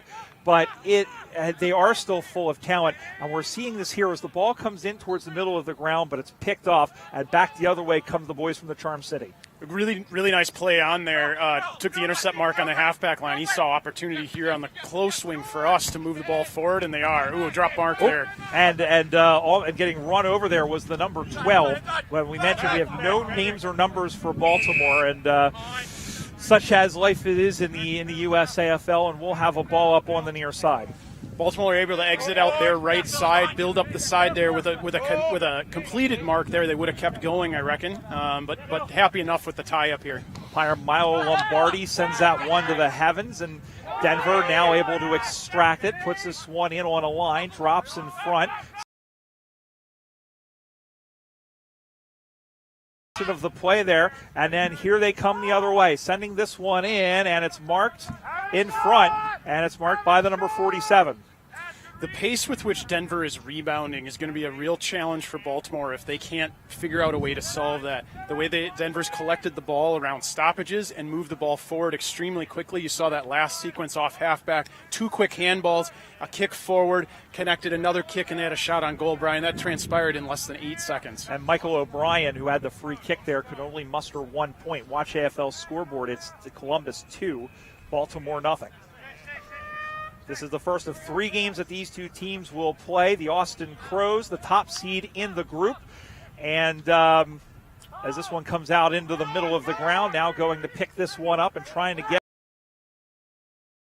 defender. Minnesota, the other team, they're playing on the field to our right as this one is speared down the ground. I'm on the far side now, going to pick that one up, handballs it away, and this one goes back, going over to get it. And pick that one up again is Ollie Durbin, who is one of the Philadelphia players, sends this one on. Long handball back. Again, pick that one up, turns on a dime, plays that one into the middle. And again, that's O'Brien, and he is taken down. And there was no prior, so we'll have a ball up in front. See what happens here after the restart. Denver's been able to collect the ball in the last few. I want to see Baltimore exert themselves on the ground a little better. Here they're getting a tie-up, it looks like. That's a better result for them. Number of players, including Caleb Darree, Ryan Henry, and then some of the other bullet. We mentioned Rob Munn.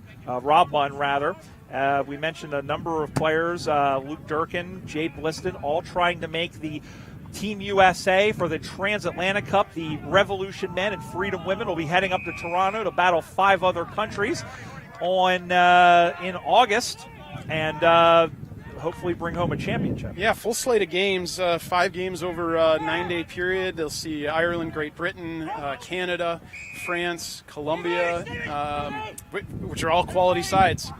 Indeed, especially Colombia, even though they haven't played before. We mentioned that was O'Brien. That's Ryan Henry, number 41. I recognize that hairline and those shorts anywhere as the ball goes out of bounds. And he's been a veteran of the Philadelphia side. So we'll have a boundary throw in directly to our left. It's interesting, all these players and everything. And we should mention it is in Toronto, August 2nd to the 11th, if you want to join us. As the ball comes spinning back in the play, can be picked out of the air, turns that one on to the left, and that one is clean bowled, handballs back the other way, picked up out of the air, and then taken down. And now going to pick that one up. Denver retains possession. That again was O'Brien. 41 is Henry. We have it on the score sheet right. And that one goes through again for another minor score. 3-0 Denver. Watch AFL scoreboard with match analyst Dan Sarbacker. Denver with more chances in the forward line here, but they haven't exerted any pressure on the scoreboard yet. You got to be thinking, hope they don't regret that. Nope.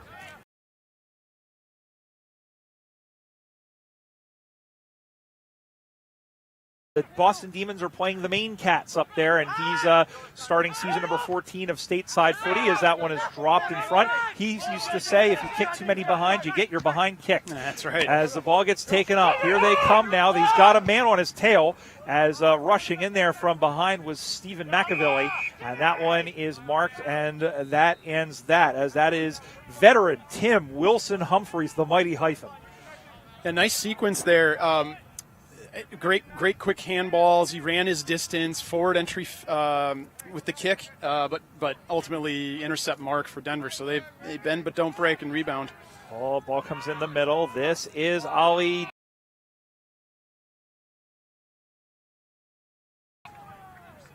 So Baltimore actually staying in this game with their pressure. They haven't always had numbers around the ball. Denver, when they do, are moving the ball more freely, but at times Baltimore's been able to tie things up, and that's what's keeping them in the game right now. It really is, and that's the thing. Like, I think it's interesting to see, I guess, where Baltimore stands. As we mentioned, they were originally part of the Baltimore-Washington Eagles. They divested into 2 different clubs in 2018. And then they essentially started from scratch as a D4 side, as this one is kicked up on the way, and that one is rebounded out in front, going after the footy, trying to get away from one tackler. Ball still in play. He's at an odd angle, looks to try and open it up a bit, but can't. And then you've got 3 players in there, and one of the Dockers was able to extract it, and then a big tackle thrown in there, and we'll have a ball up, dead in front. It started the Cesars. They began playing on their own in 2018. They won Division 4 that first year, took a 2-division jump, and a lot of people were thinking, well, they're going to get pinged pretty badly as this one is turned in towards the sticks and bounces through. So Baltimore is on the board. 3-1 is the score. Denver, the lead. Watch AFL scoreboard. They thought they were going to get absolutely pinged in Division 2. They made it all the way to the grand final and gave San Diego a really huge fight, and they've been D2 level ever since. I'll tell you, Americans love the underdog story. So that certainly is true to script for what the Yanks like. But, I mean, they're certainly a class side here. You can see it today, and they've steadied against Denver here. We're not seeing that flow of play up on Denver's forward line as much as it was, and now creating some chances for themselves in their own forward 50. Steve McAvilly is the man down in front of us, holding his right ankle, and we're just waiting for him to come up. And as we do, we will tell you that if you like what you're seeing and you want to follow along with the USAFL, hey, see if there's a team in your area, and if there isn't, maybe we'll help you start one if that's your thing. You can join us at USAFL.com, on social media at USAFL, Facebook.com/USAFL, and on Twitter. I still call it Twitter, Instagram, and everywhere else at USAFL 1997. As McAvilly comes off the ground. Potential, I'm no doctor, but potential.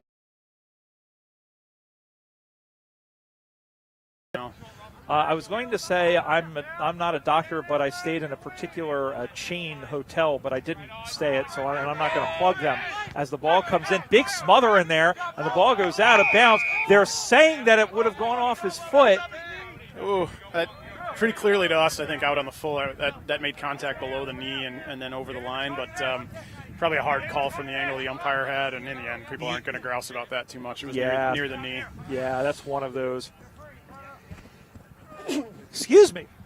Ooh, as the ball comes spinning back into play, and that one gets knocked down. Again, Baltimore trying to get it out of jail here as the ball gets picked up.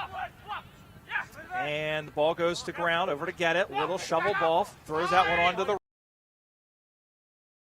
by the 43. Going to get rid of it quickly. Bangs it forward, does Caleb Darree. Again, we say from Kansas City.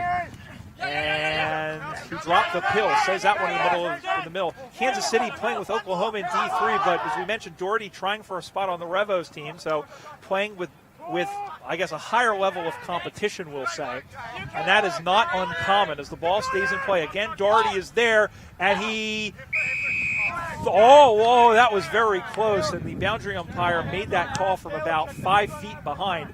But it will be a boundary throw. Maybe a bit anticipatory there. Caleb actually probably kept that ball in. The prior sequence, a couple of Revel hopefuls there working on the boundary here, actually played into Baltimore's favor. They actually stayed boundary instead of targeting corridor, and Baltimore were able to kind of close the grasp on the pressure here near side.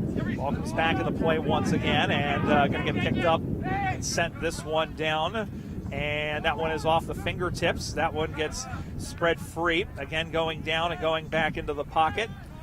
And big hit in there. A little lucky not to get away with. From here, it looked like it could have been some head contact, but all looks in decent nick. And we'll have a free kick as Denver again leading 3-1 and getting the opportunity. Baltimore had the sway of play for some time, but now they have a chance against the win. Yeah, I saw it the same way you did, Brian. I thought that might have been contact with the head and a free kick going the other direction.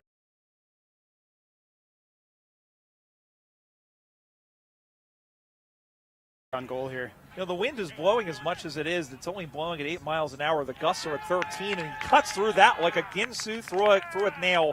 And we have our first major score of this particular game on the Watch AFL scoreboard. Denver goes to 139. Baltimore, 1 point. Yeah, I think the scoreboard a pretty good reflection of what we're seeing here, Brian. Denver's had a little bit better play, although this goal right now against the flow a bit because Baltimore had been pressuring their forward 50 a little bit more. And I'm not surprised that's the first major. The intensity's been high, the pressure's been high, the defenses have rebounded well. So I'm in agreement with what we see in the numbers. Yeah, absolutely. And that's the thing.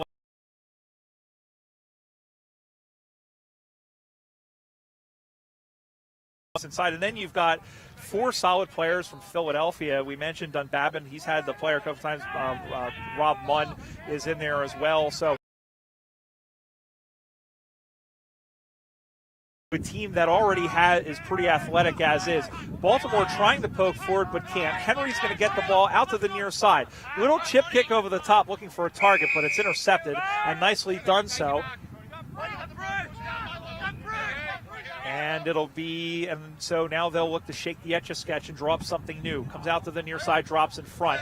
And the ball goes out of bounds in front of the unnamed Baltimore player. Again, if you're just joining us, we don't have any names or numbers on the roster, so we'll be chewing out somebody on the Dockers at the end of this game. But it's very much Denver still kind of controlling it, but it's kind of that sort of bob and weave. And if this was a boxing match, you'd say Denver's definitely connecting on more of their punches. Yeah, for sure. Their setups around the football have been a little cleaner. They're getting more used to the football there. Baltimore, I think, has been happy to contest the ball like in these situations and tie it up and get another chance. That's where they've created some of their opportunities. Ball up will occur in front of us once again, 9-1. Again, these three teams will play Austin, the 5-time defending D1 national champions, and winners of 8 overall, tied with Denver for that honor. Big tackle put in there. Ball cried the crowd. He just got a knuckle to the football. Very lucky Justin Hammond to be able to do so. And now Denver, Baltimore with opportunity. He takes a fantastic mark. That was a massive grab after a massive tackle, and a few little words exchanged, minor extracurriculars after that. But Baltimore here with another solid chance, probably right on the edge of 40 meters would be my guess. Yeah, I think this is going to be just at the edge of his reality. If he waits for that gust, he might make the distance here. I'd back him to do it, frankly, and they'd be tickled to get 6 out of this. And cut it to 2 points. Sends on the way. Looks good off the boot, and the goal umpire agrees.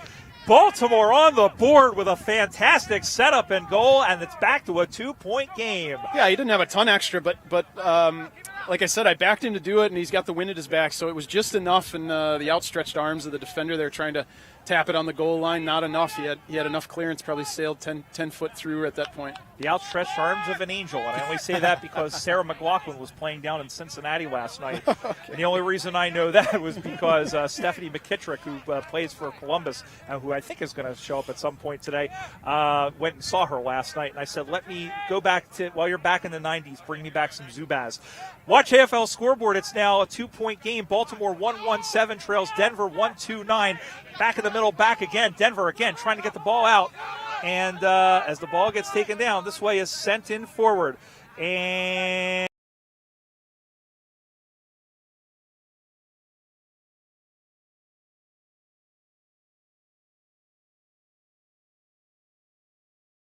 Reese Quinn. And there might be a man-for-man reference, and you ain't seen nothing like the mighty Quinn. And there's 6 more to Denver, and they extend their lead as they go to 2-3-15. Baltimore 1-1-7, a good opportunistic play, and he bangs it home for another sausage roll. Well, what's the best answer for getting scored on, Brian? Score back. Score back, and that's what Denver decided to do right there. Work the ball forward, a nice switch after collecting it in the pocket, and what probably wasn't a shot on goal ends up running through just because of the bounce of the ball. Thought maybe the defender could get there, but he was tied up with his assignment, and ball goes through for a goal. And sometimes that happens is that a lot of times a lot of the defense SARS is man on man. So essentially what will happen is sometimes, and it works to the offensive team's advantage sometimes, where you've got the defensive player essentially distracted, and that opens up space on the field for passes, and in this case, a goal. Yeah, everyone home is saying, why didn't he just go pick up that ball? Well, let me tell you, a bit of distracted attention because of your marking assignment. It's not as easy as that, is it? And if you're wondering why he didn't pick up the ball, we invite you to go to USAFL.com and find your team so you can pick up that ball. Instead of sitting at home on your couch. Yeah. As the ball comes back into play, as the ball comes in, as this one comes out to the near side now, over the top of one of the Baltimore defenders. Going to be picked up nice. One into the middle of the ground, sending that one forward is 52 as that one goes in. That's Aaron Gray, by the way, 43, who we were saying before didn't have a number. He is the lone representative from the Boston Demons here today, and he too trying for a spot on the plane to Toronto in August. Yeah, what an amazing weekend. We got players from dozens of cities all competing, and third of 9 matches here that we're seeing, and exactly what we wanted to see, isn't it, Brian? Close on the scoreboard, hotly contested football on the ground, a lot of great displays of athleticism, some wonderful footy sequences, the balls linking up. This is a great game of football. It really is, and this is the 2 seed versus the 3rd seed in this 4-team Division 1. Austin, the top seed, Minnesota, the 4 seed, as the ball comes spinning back into play. Ball goes to ground, going to be kicked across the face of goal, and then Baltimore is happy just to concede it behind, and so it's a rush behind, and so it is now on the Watch AFL scoreboard. 16 plays 7. It's 2-4, 16, 1-1, 7. And we should mention, if you're watching us back in Australia and thinking, well, that's a deliberate behind, that should be a free kick. The rule is a little bit looser here in the U.S., mostly because a lot of players are inexperienced, and so that would be, I think, a little bit too much over the top for newer players. Out to the near side they come. It's marked, and here they come. Going to play this one on quickly. It was the 52. Sends this one into the top of the square. Goes down. There's a couple of blue jumpers there loose, and it bounces away. Over to get it now, and the ball is cryogenically frozen in there just like Walt Disney's head. And we'll have a ball up that will occur about 40 meters from the Denver target. Not much time left. Really effective rebound from Denver right at midline in front of us. Again, Baltimore has to resort to real hot tackling to stymie their attack. Ball comes out in the middle of the ground, throws this one on the left, and that one is taken down. Sending this one back the other way now. No, almost taking the mark. Now comes out in front. A couple of players over to get it for Baltimore. And staying in after that one again was Quinn once again, and we'll have a ball up directly across from us. Ball gets tidied up high and down low and sent forward by the men in the tricolors. Denver, 8-time national champions, as this one comes squirting across. Good pressure put on by Gray, and he's gone, and he's earned a free kick in front. Great pursuit by Aaron Gray, and that'll earn him a shot at goal. Well, I dare say the national team coaches perked up at that effort. He's going to get a shot after the siren. So this will count. It's worth mentioning that if it basically falls short, it will not count. But if it crosses the plane, then it will count. Gray has the wind in his face with a man on the mark. That's Val Cafaholi, the man from Albania, up on the way. It's a wounded duck. It's going to fall short, and that is that. 20 minutes in the books here at Darree Fields in Dublin, Ohio, here in this men's Division III game. It's the Denver Bulldogs, 2 goals, 4 behind, 16 points. The Baltimore Dockers, 1-1-7. And SARS, you know what? I mean, this is a good, as you said, it's a good contested game. Denver, I think, obviously said they're making a little bit more of their opportunities, but Baltimore is moving the ball pretty well, and they're keeping themselves in it. Yeah, you go to the boundary at halftime. What's the difference right now? I think Denver's just a little bit more anticipatory. They're a half step ahead around those contests. It's giving them first use of the football more often than not. And what they're doing is they're linking up a few handballs and getting that kick forward. It's not working every time, but they're having more success with it than Baltimore, that's on their heels a little bit more and having to do more tackling to stop the flow. Exactly, and we'll see if they can keep that up in that second half. We'll be back for the second half of this one when we return. You're watching the 2024 USAFL Super Regionals from Dublin, Ohio, here on USAFL.com.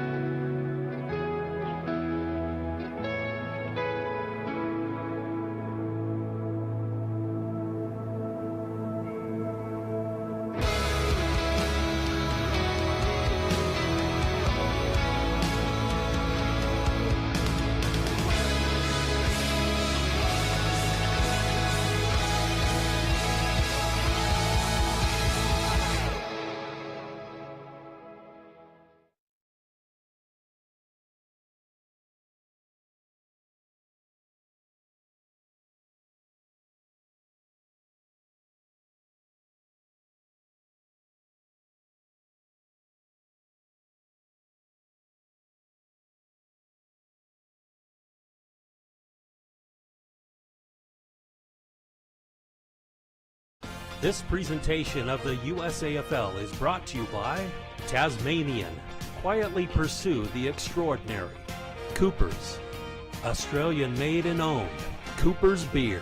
Aussie Sports USA. the official apparel provider of the USAFL. Odin Mortgage and Tax, Australian mortgages and taxation for expats and overseas residents. CyberSolve IQ, the inaugural cybersecurity partner of the USAFL. Two Hands Restaurant, fueling your lifestyle. Watch AFL. Stream every match overseas. Brown Brothers, family winemakers since 1889. HBC Event Services. Premier Sports Medicine. And the members of the USAFL.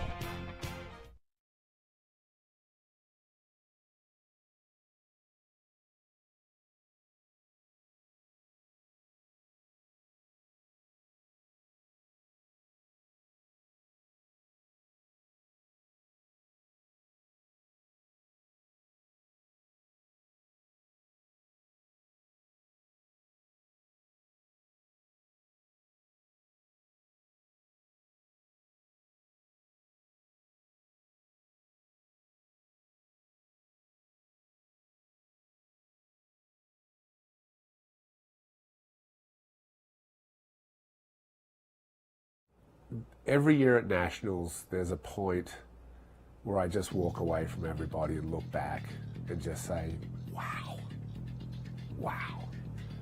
You know, usually with a tear in my eye. The 2019 USAFL National Championship Men's Division 1 is here. This is Division 3 final. Division 3 final between Vegas and St. Louis. Thank you very much, Grilla. Division 1 Grand Final 2017 underway. Women's Division 1 Grand Final for 2019. We're going to get it on between these two teams. Let's get this party started.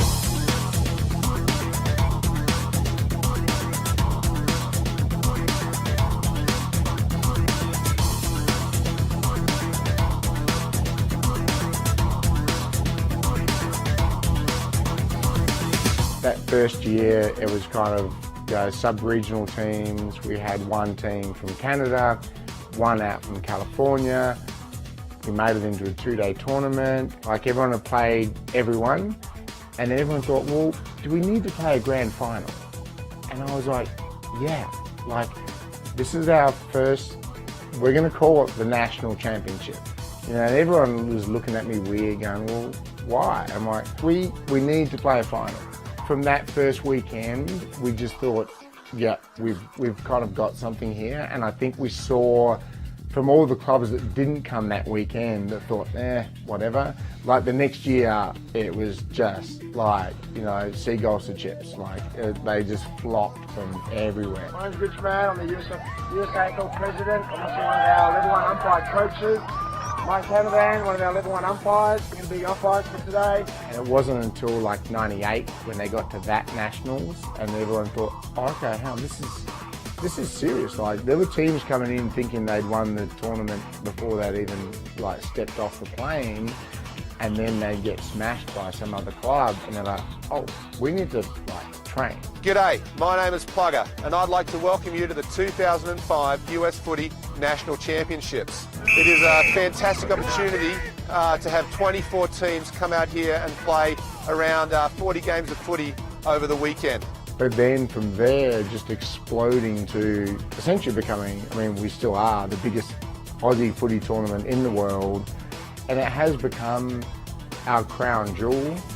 Because right here, right now, is the biggest Australian rules football tournament anywhere in the world. It's the 2008 USAFL Nationals here in Colorado Springs. I started understanding the game better, and when it really hit was when I went to Nationals, and I saw how big everything really was. It was like, wow, this is a thing.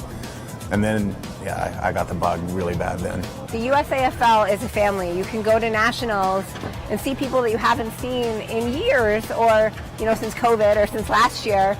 And it's like you've never missed a beat. You just pick right back up, you catch up with them. The Nationals every year is pretty much the first thing I put in my calendar. So being at the Nationals last year in Austin, it was like a massive warm fuzzy moment for me, just to be in the community and seeing everyone that are friends. And Nationals is pretty fun, and it's really competitive. I think Second half of this opening round game in men's Division I between the Denver Bulldogs and the Baltimore Dockers. The Bulldogs in the blue, leading by the score of 16-7. It is and Austin, have an one opportunity straight to six. extend their 1 lead point right and off only the 1 get-go. point for the Golden Gate Blues. Brian Barris 7 out of alongside Dan fullback will Sarback. try Great the to have your defensive company as well. And SARS, Denver now with the wind, and we'll talk about it in just a moment, as this is the kick is up on the way. It looks good off the boot. The umpire arches the back, comes to the middle, and goes ba-bam.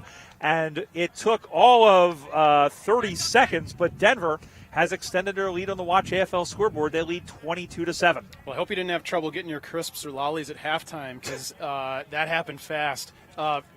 We talked about it the last game we called, Brian, right after the second half, after halftime, second half bounce. Exactly, it was drawn up on the clipboard.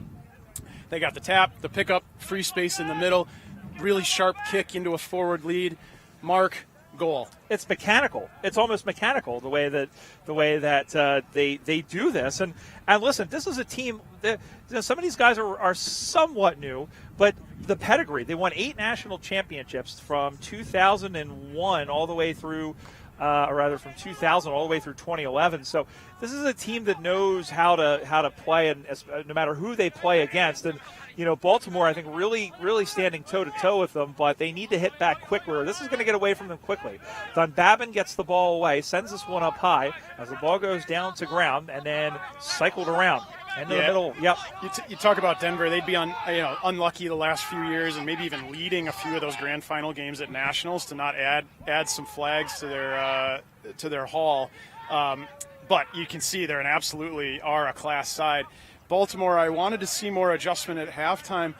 They relied in the first half pretty heavily on tight quarters, applying those tackles and pressure, tying the ball up, and then maybe getting a quick rebound sort of goal. They haven't built up in the same way Denver has. Dockers got a point out of that as they now go to 8. It's now 23-8 on the Watch AFL scoreboard. As Denver trying to get the ball. Let's see. This has been the scoring end. Even though it's been against the breeze, Baltimore may fancy themselves here. There's a good tackle, and it's high, though. That's the problem. And a little bit of remonstration from the Baltimore defense, but it is going to be a free kick. They're going to play on quickly there. Ian Quinn, who has a goal out to the near side, almost took Darree by surprise. He almost had to catch that in self-defense. Dunbabin shoved off the football. Now he's held down off of it. Kept in play nicely by O'Brien. Somehow, some way, over the top there is Federer, one of the Philadelphia boys, alongside Dunbabin. Out to the near side, long kick. It is a whirly-bird helicopter. Taken down. He's going to be taken down off the ball. Push in the back is what's called. Free kick, Baltimore. Bad luck for Doherty here earlier. He's probably looking right back into the sun with that kick. Denver's choice to use the hands off of the free kick they had earlier demonstrates they've got some key playmakers. They want the football in their hands. Yeah, absolutely. It's it's one of those things where it's just having the men around the ball. That's a good tackle put in there, and it'll be a free kick. The intensity's there, Brian. You kind of wait and see how this plays out over the next 3 to 4 minutes. Does one of the sides start to yield to that pressure and cave, and skills let themselves down? There's an example right there on the boundary. Didn't pick up the football. The intensity's hot. Yep, you have to, because if you don't, you're going to lose the opportunity, and then that's when mistakes occur. Baltimore, there again, doing what they've done well, applying that pressure when they're in close. I think the trick for them is when the ball switches play or moves quickly in transition, can they make themselves close again at the next contest? 22-8, still the score. Gets away from one defender, and we have a whistle. And it will be umpire Ben Markham, who we just saw in the last game for Des Moines, says that will be a free kick to Denver. Not sure precisely what he called there. I thought that might have been a non-call or Baltimore's ball, but here we are back on halfback. Baltimore collecting, looking to rebound. And sending this one back the other way, out to the far side. Went for it, but couldn't get it as he skied up high and went down low, and the umpire rolls away, and whoever that was for the Bulldogs is holding his head. In fact, I think it is Ryan Henry, who is slow to get up directly across from us. Yeah, sometimes a hard knock wherever it is on the body, you just got to catch your wind for a second. but we're back live again here, and he looks all right. And it is this sport of Aussie rules is sometimes like Annie. It is like a hard knock life as the ball goes out on the far side. Does that make you miss Hannigan? Oof. Well, I mean, you have compared me to Carol Burnett, so I guess I shouldn't be too. I guess that's somewhat happy. She's much funnier than I am. As the ball goes in, and it's a nice mark, and Denver is, after paring away a couple of attacks, this one is sent up on the way by O'Brien, and that is a good football goal. As they extend the lead on the Watch AFL scoreboard, 4-4-28 to 1-2-8. It's now a 20-point lead, and that's the thing, Sars. This sport is so quick and so predictable. Baltimore had a great run of play where they were pinning Denver back in. They couldn't come across it. 60 seconds later, boom, boom, bang, through the sticks. It's those transitions, those rebounds we talk about, and Denver executed really well on that one, found that full forward. He chose to play on, give himself a little bit better angle, and he slotted that ball. But you're 100% right. The game can be streaky. The game can shift and twist and turn, and those transitions really become critical. Ball comes back in the middle once again as it's tossed to the heavens. Gravity takes effect. One out by the Bulldogs once again. Those center clearances are going to be very, very important. And Ben Collins, another veteran, and they work it down the chain of fools and a chance in front. Brian, that really interesting sequence there. So no one got a free run out of the middle in that case, couple of U-turns, but finding that handball to free things up a little bit behind with support, and then a proper 50-meter torp that entered into forward 50 to a mark and a goal. And a conversion off the foot, I believe, of Dan Duffield. He's the only guy I know who would wear number 3. So on the Watch AFL scoreboard, Denver putting this one maybe a little bit out of reach as they go to 5-4-34 to Baltimore 1-2-8. The smaller forward there standing tough in that mark. I'm guessing there's a head clash. There was some holding of the back of head and front of head of the opponents in that case. But, man, absolutely roosted out of the middle. That was well behind the center bounce where that ball was kicked. Torp into the forward line, mark, goal. All back in the middle of the ground. Whoops. As we have the ball coming once again, Baltimore. And again, we apologize. Baltimore did not submit names or numbers. So what that also means is they won't get any, if any of their players do good, that means they won't be eligible for any votes. Well, yeah, apologies to all the moms, dads, grandmas out there trying to watch their family members in a game of football. We'd love to give them a shout-out for solid tackles like that, or big pickups or kicks like that, or marks like that. But all we have is numbers. So we don't even have that. Yeah, we just have the numbers in front of us. Number 2 there. As this one drops in front, and it's marked. So what a good mark against 2 Denver players. They haven't scored in a while here in this first half, and he'll have a chance to kick this one in against the Breeze. Yeah, 65 here. Stood tough in that mark. That ball squeezed through. The kick let him down there, and it's kind of an upright twister. As it comes in front, he'll have a chance if he can get to it, but he had 2 players on it. Just somehow or another managed to get it away, and the umpire says there was no prior opportunity. He crosses his arms like the Monsignor of the First Church of Australian football. We'll have a ball up. These sorts of restarts probably have been favoring Baltimore a little bit more, although Denver's structures have been good and got him out of these situations a lot. Sending this one in front, gets knocked down, sent that one back, and then able to pitchfork handball that one up on the far side now. Over comes Denver. Comes Baltimore and Denver, and then Philadelphians, 1 Bostonian, 1 Kansas City, and 1 Seattleite as part of this Denver side. And it's good because it actually does help them make up a full side. We are playing the traditional 18-a-side here. Now, the interesting thing, Sars, is that there might be, especially the heat, injuries, other things, it might get to the point where some of these matches, teams will have less than 20 players. You must have 2 on the bench at all times. Yeah, and we're realistic about that. Sometimes we make some adjustments, and teams will agree to play on 16s instead of 18s to make it equitable. Player safety, it's still early in the season. Fitness is coming back, and we do want to prevent injuries and such. So we try to be intelligent with all those things. Nice mark over the top by Ben Collins, who sends this one another vertical helicopter as this one just goes through for a behind, and another point for the Doggies as they go on to 5-5-35. They now lead by 27 points. Baltimore 1-2-8. And we saw with Stork McClure at the regionals in 2017, a few years ago, him go down with an ACL injury.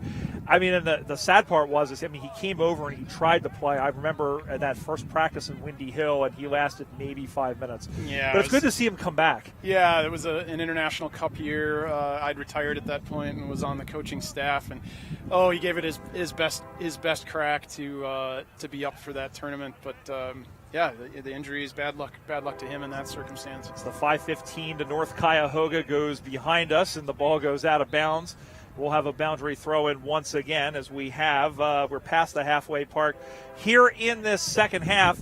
Again, 2 20-minute halves. Brian Barish, Dan Sarbacker, our producer Jerry Wong, and on camera Craig Campbell. And our thanks to everybody who has put this together on the day. Glad to be joining you here live on USAFL.com, or perhaps on the replay if you're watching us in the distant future, the year 2000. It is the distant future. There is only one dance, the robot boogie. As the ball goes out, that's for all you Flight of the Conchords fans out there. As the ball comes back into play, there's a turn and a shot for a goal. It's across the face, though. Gets knocked down 3-on-3, but it's the orange jumpers that went out. And, he turned back into the play. He didn't really see a whole lot in front of him, so he turned across, and that, I think, that unfortunately is a mistake, and it's a free kick from dead in front to the man in Channing Hurley. Yeah, so as we see that train roll past in the distance, in the foreground here, Denver just keeps rolling on. That train that is their quality football program, although that maybe not the best example of it right there, but they're really pinning Baltimore back at this point and putting pressure on. They really are, as that takes them on to, I think that went through for a behind. Did it?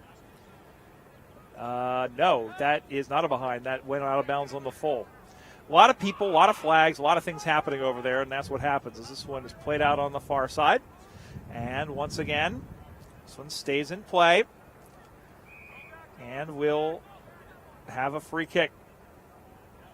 Big, long kick out of the goal square there is really helpful for Baltimore. They'd be happy to tie it up on the boundary, make another contest of it, and try to punch it forward again. Men's Division I. These two teams will play Austin and Minnesota later. And again, the best record wins. If we have a tie, it goes down to percentage, which is essentially point differential. So we'll see what happens. Austin, of course, and Austin brought a full side. They're over on that other field against the Freeze. They lost last year. Denver won on a Lockheed Fleet kick after the siren on a hot, muggy, steamy, just soupy day in Olathe, Kansas. Here's an opportunity for a goal. The umpire bends his back and says that's a good, I was going to say a good soccer goal or a good sausage roll, as the case may be. And Denver just padding the percentage here. And what was a close game at one point is now a bit of a blowout. They go to 6-5-41. Baltimore 1-2-8. Yeah, these short-sided tournament format games. You'd say, okay, 20 minutes. We had a bad quarter. Let's get it back. Well, a bad second quarter here means the game's over. Yeah, that's the thing is that, and there's interesting because there's teams who I think thrive on that particular format. Philadelphia is I think a great example. They're a team that they'll go toe to toe, especially in a place where you've got New York and DC, all these D1 sides that they played for many years. When they play them in that format, in that 4-division format, I think there's time to recover from mistakes. I mean, I think, they're much more suited for that 2 format because the other side of that, if you make a mistake and you're able to capitalize it, it's magnified. That one, he's going to dribble that home. Oh, don't tell me. Oh, stripe me pink and call me an Easter egg. What a fantastic. I thought that was Eddie Betts for a second, but it was only Ben Collins. And that is just the cherry on top of the delicious sundae that is this game. And that's the only time I'll say delicious today because I'm not Bruce McAvaney. And that is their 7th goal of the game as they move on the Watch AFL scoreboard to 7-5-47. The lead 39 points over Baltimore 1-2-8. Geez, everything Benny did there was right. His pursuit of that play, running forward with the flight after the ball was collected, being in a position to receive that handball, and then continuing his path, and then kicking across his body to dribble that through. I mean, that so far is the goal of the day. We haven't seen any of the other two fields yet. Baltimore hasn't given up. Look, they've not given up yet. They are still trying to parry away these attacks, but Denver, I think, just maybe a class ahead here. So as this one is sent on, and now they were, I think we've talked about them missing some players. They were installed as the 3 seed. They're going to play Austin next. I mean, that might be the game that determines who ends up winning this thing. But, Baltimore, by the same token, as we said, they haven't laid down. They've, especially in that first half, but I think you're seeing the fitness a little bit better as that one sails across and through for another behind. So very quickly before we talk the SARS, 7-6, 48 to 128 is a 40-point lead. And here is former USA Revolution player / St. Louis guy, Dan Sarbacher. Yes. So as this game winds down, I think you start looking forward into the rest of the tournament. What does Baltimore need to do to make some adjustments? They certainly had the pressure. They certainly had the tackling. But in the end, Denver having a step on them here and there. Maybe their structures were a little better, putting Baltimore on their heels. So some corrections there to get them on the forefoot, and more, better, and earlier use of the football for Baltimore is going to make a difference in their upcoming game. Now 4 minutes to go until Denver can wrap this one up as this one comes across and again scooters through for another behind. So we're up to 7-7, 49 to 128 Watch AFL scoreboard. And our thanks, as we mentioned, Watch AFL to all of our sponsors. Tasmania, of course, the big one. This is their third year joining us. You've got, we mentioned them. We've mentioned Aussie Sports USA, who have made some of these snazzy shirts that you see around, and a couple of other sponsors as well. Cyber Sense IQ as well, and some of these new Odin Mortgage. So yeah, it's great to see a lot of people get behind this sport in this league. Takes a village, doesn't it, Brian? And we're indebted to our sponsors. They're invaluable as a part of this process. So thank you to all of them. He kept that in somehow, and it was right. It was a good call. What we've seen is Munn sends this one back. We've seen an itchy trigger finger on the boundary umpire, but it was a great job to not blow that dead, because that earned a lot of hustle. As the ball gets down, they try to mine the ball here. Here again is Benny Collins. He's in that pocket again. Goes across looking for Gray, but the mustard came off the hot dog. Going to get picked up, and a little stab shot for a goal, and it is through the sticks. And how about another one? And that one, give that to Dakota Hunt. Well, he was on the hunt for another sausage roll, and he ended up chomping that one. I don't know what I'm saying. I'm a little delirious, but it's 9. But they go on now to 60. Sorry, let's see. We're moving over here. It's 8-7, 55 to 128. The doggies are home. Yeah, I think that sequence we just saw there in the pocket was a microcosm of what we've seen today. Good pressure at times by Baltimore. They're able to stop some things, but suddenly that pressure's applied, tackle applied, ball scoots loose, and it's one Docker on 3 Bulldogs, because the Bulldogs are getting the number. They end up getting first use of that football, and then they execute in the end. Ball comes back in the middle once again as this one comes down out to the near side. A little shovel pass. Tried to kick that one free. Now it comes in, little shovel pass through, and kicks that one on, and going to be picked one up. Here's the 28, giving a little handball back. Kicks this one in. Big, strong kick down the middle. Almost a flying mark taken, but it bounced free. Now there's 3 players. There's a team meeting, a little introduction to Bear Hugs 101 or something like that, and we'll have a ball up directly across from us with a little less than 90 seconds to go, I would say. Yeah, so looking forward to the next match for to be hoping they might run home with this tournament again. But what's staring them in the face? That's the Austin Crows. Yep. But, I mean, they're the only team to beat Austin since the pandemic. They've done it 3 times each of the last 3 years during the regular season. As here comes a chance now for Baltimore, and this one is sent in towards the sticks. It's through for behind. That's their first point in some time, and they go on the Watch AFL scoreboard now to 9 points. That's 139, trailing 8-7, 55. Big kick out of back here, which is exactly what you'd want to see. Bypass some of those lines and the pressure that Baltimore's been able to apply. Get it into an open space where their effective tackling and pressure can't be applied without them transitioning. Ball's up on the far side once again. We're awaiting the hooter, and so I guess are both teams, because Baltimore can kind of move on to their next game against Minnesota, and there it is, full time here in the opening game of Men's Division I, and it was a close game for the first 20 minutes, but in the end, Denver much the best, and at the end, it's the final score: the Denver Bulldogs 8 goals, 7 behinds, 55 points. The Baltimore Dockers 149. And SARS, a good game, good strong game for the 20 minutes. But listen, Denver, not only we talked about how they're the defending super regional champions, and we talked about the 8 national championships. You have to remember, they've also been in the national D1 final 3 out of the last 4 years.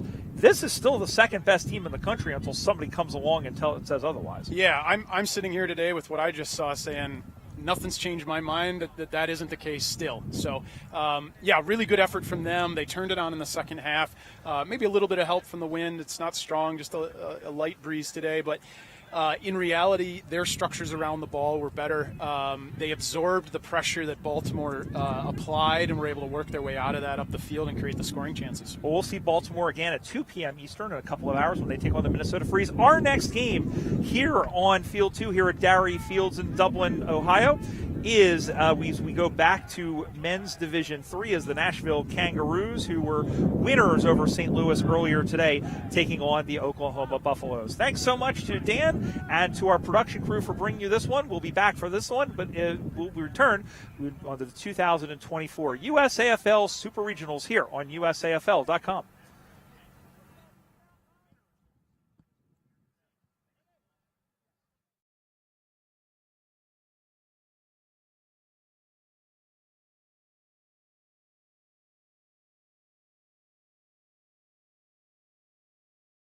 This presentation of the USAFL is brought to you by Tasmanian. Quietly pursue the extraordinary. Coopers. Australian made and owned. Coopers Beer. Aussie Sports USA. The official apparel provider of the USAFL. Odin Mortgage and Tax. Australian mortgages and taxation for expats and overseas residents. CyberSolve IQ. Security partner of the USAFL. Two Hands Restaurant, fueling your lifestyle. Watch AFL. Stream every match overseas. Brown Brothers, family winemakers since 1889. HBC Event Services. Premier Sports Medicine. And the members of the USAFL.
This is a presentation of the United States Australian Football League, the USAFL.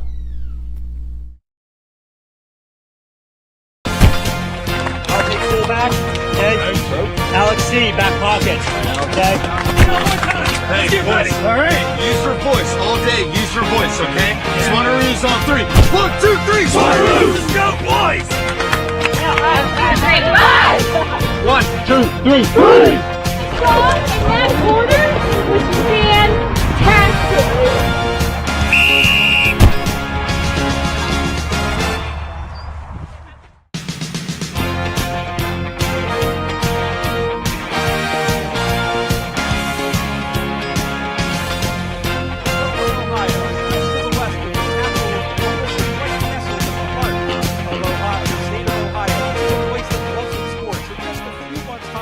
Their attention will be on the Horseshoe in downtown Columbus and Ohio State football. But for today, it's in this little hamlet on the banks of the Scioto River for Australian rules football, as we get set to continue our coverage of the 2024 USAFL Super Regionals from Darree Fields here in Dublin, Ohio.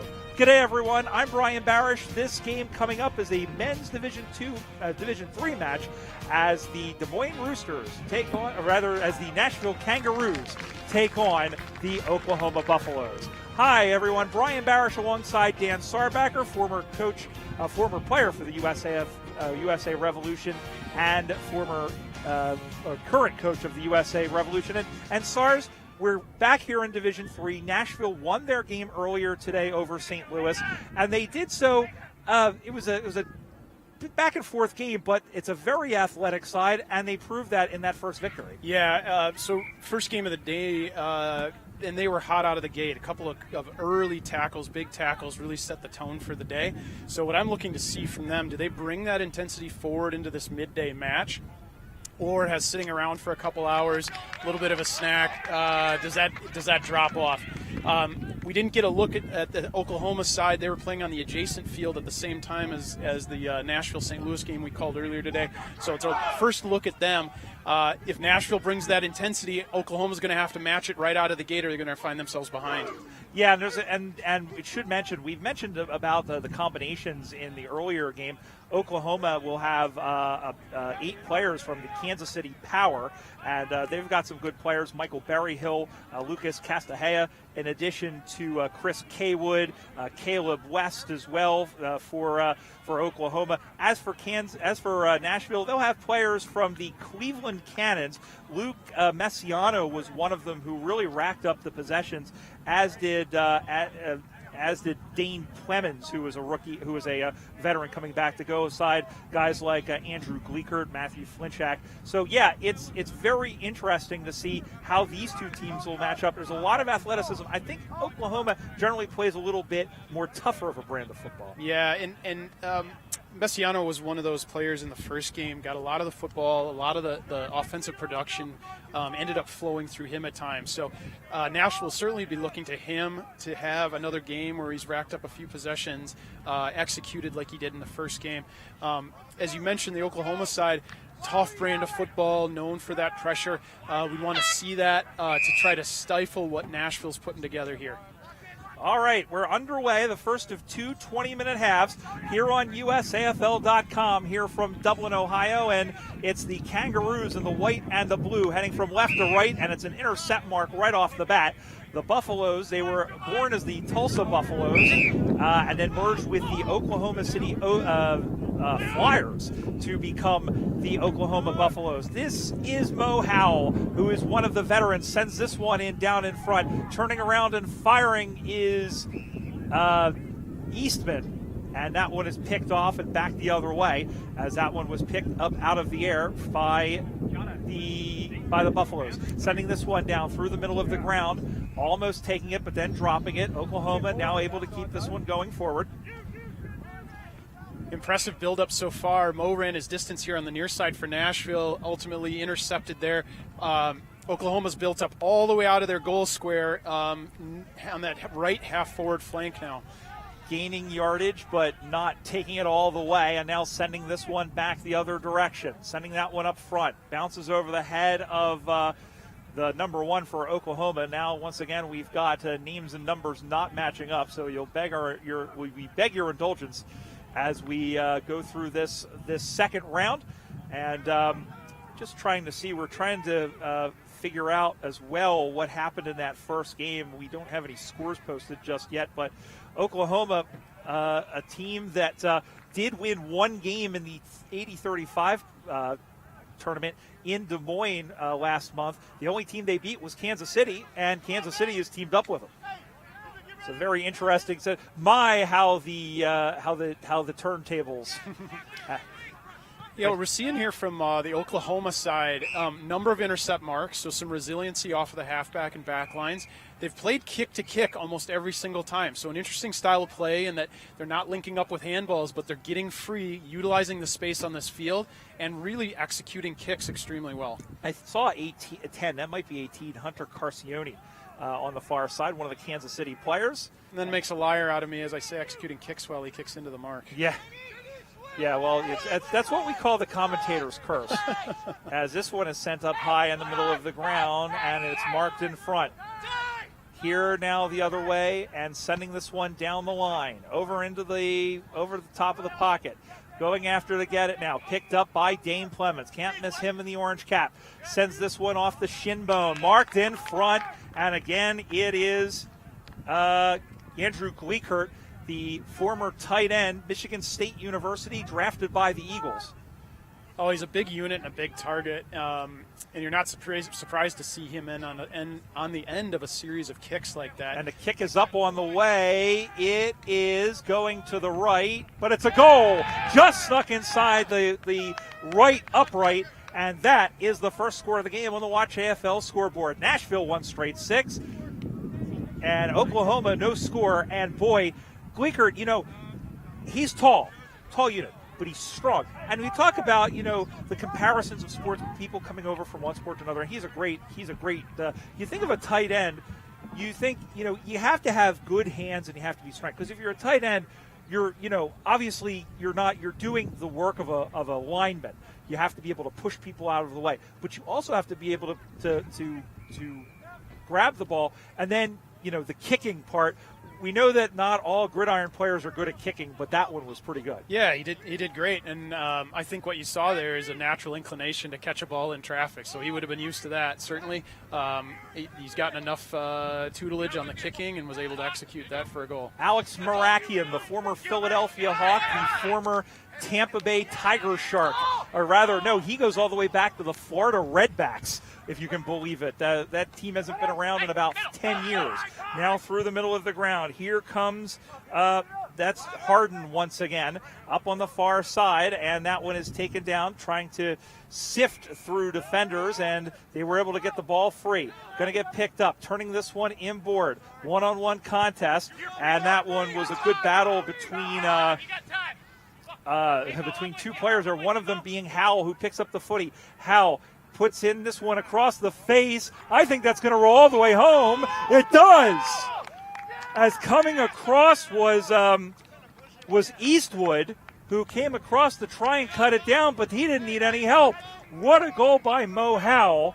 And that might change the one we saw in the last game by Ben Collins for goal of the day. We'll give you the score on the Watch AFL scoreboard, 2 straight 12 to no score in favor of Nashville. Luck smiled on Howell there a little bit. Had a bounce on the wing here that got away from him, but he was able to go collect that centering kick. That certainly was not intended as a goal shot, but had enough pace on it, kept rolling end over end, and snuck through. Defender couldn't get there to get it tapped. Ball comes back in the play once again, and the ball goes to ground, going to be picked up by Nashville, sent in the middle. Again, it's Howell. He's got probably about 10 possessions so far to go with his maybe 15 or 20 he had in the last game, and he dropped the pill. That's going to be a free kick. Improper disposal. Go ahead, Sarge. Seeing some diversity out of Nashville in the first game. The way the pressure came from St. Louis was a lot of tackling, handballs, and Nashville matched that. In this game, Oklahoma, comes out and is kick to kick with their build-up structures. Nashville matched that to score their first goal, and they've kept the pressure on. So really showing some adversity and versatility from the Kangaroos. Picked off by Clemens. And Clemens will go back. I think he might be 2 kicks from goal here, but they'll scramble the Jets. Howell making himself an option. Right, big elbow to the back. No call. That very difficult there as Gleekert sends that one forward. Big hit put in there. The ball came loose, no call. There's Harden, sends that one on the way. It drifts to the right, but it did go through for a behind. First blemish for the Kangaroos. They go to 2-1-13. No score for Oklahoma with Brian Barish alongside Dan Sarbacker. So Oklahoma's strategy is working when it works. When it doesn't, it breaks down and gives up points. So their kick-to-kick style, and they've been, for the most part, accurate with those kicks and connecting them. They've been able to build up and work forward against Nashville. However, when those kicks haven't been on target, Nashville's capitalizing, changing the flow of game, and they're right back on goals, and you're seeing it on the scoreboard. Yeah, and that's the thing, is that they're really kind of pressuring them, and that's what it is. And Oklahoma really hasn't had too much of an answer. They've only been inside 50 once. There's a beautiful kick by Proctor, except it wasn't as beautiful. It was beautiful in his mind and in his heart, but not on the scoreboard. So they go to 2-2-14, no score. And we talk about Proctor. We've talked about some of these guys. We've mentioned it a number of times. We'll mention it again. We've got the Transatlantic Cup. Thank you. I've done 4 games in a row. Yep. I know you have too. We've got the Transatlantic Cup at the beginning of August, and Proctor, one of those many players that are here today that are trying to catch the eyes of the selectors to make sure that they're on the plane representing Team USA in about 6 weeks' time. He's going to get another opportunity with Proctor. That looks really good, but that one just past the Dutchie on the left-hand side and through for another minor score. 2-3-15 to no score. Dan Sarbacker. Yeah, so I think if you're on that selection committee for the Revolution, the national team side, you're looking at Proctor at this moment saying he's getting a lot of the football, he's getting chances on goal, he's involved in scoring chances. But then asking what's the result of those, and a couple behinds right there. He had a couple inaccurate kicks in the first game. You'd want to see him straighten those out. So that's probably a player they're going to take and say, hey, let's tweak some things about your kicking style to increase your accuracy, and then he becomes even more effective at that level. Yeah, and that's the thing, is that it is such a great way to build up the play and everything else, and that's what I think was so great about the international program. In addition to the fact that you get to go to a cool place like Toronto and play teams and make new friends and that sort of thing, and that's wonderful. And I want to get your experience as well. We'll get this when the ball comes out in the middle. We'll do it now as they come out. That one goes through his hands. You played in numerous, and I want to say 4 international cups. Yeah. I'll do my homework next time. Yeah, no, it's all right. You've coached and you've coached one. Yep. The International Cup, as the ball when it's kicked up on the way, and by Andrew Wang, and he finds a man in Eastwood, and Ian Eastwood will go back. We'll finish that in just a moment. But Ian Eastwood will go back. He kicked 2 in the first game. And he'll go back to try and extend the lead for the Kangaroos. No, he'll try to center the ball. Dropped in front, going to get picked up.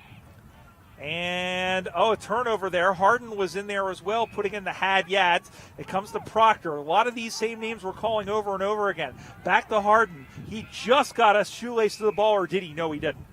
It is going to be a free kick the other way. Well, the best rested players on the field right now are probably that fullback line from Nashville. It's been a while since Oklahoma's been able to build forward, and again, like we talked about, they had success from kick to kick for a while, but when that breaks down or Nashville's denying that, Nashville's been able to collect the ball and apply immediate pressure with more forward 50 entries. 15-0 the score, and they've just kicked a goal. As we were checking, they've just kicked one through. So on the Watch AFL scoreboard, it's now 3-3-21 to no score. We'll little bit of confusion. We'll get everything sorted out at the half, but we go back in the middle once again. We are just past the halfway point of this second half as the wind starts to whip through our microphones. The gusts only about 15 miles an hour today, but it is kind of a welcome breeze. Let's get back to that point about the internet. Now you played in all this International Cup. The International Cup is on hold at the moment for various reasons we shan't get into here. But the Transatlantic Cup is nothing to sneeze at. You're playing some of the best teams in the world. You've got England, Great Britain. You've got Ireland. You've got Canada. You're going to see some new, France they've played before, especially on the men's side. On the women's side, they haven't played yet. Colombia, which is a fantastic story.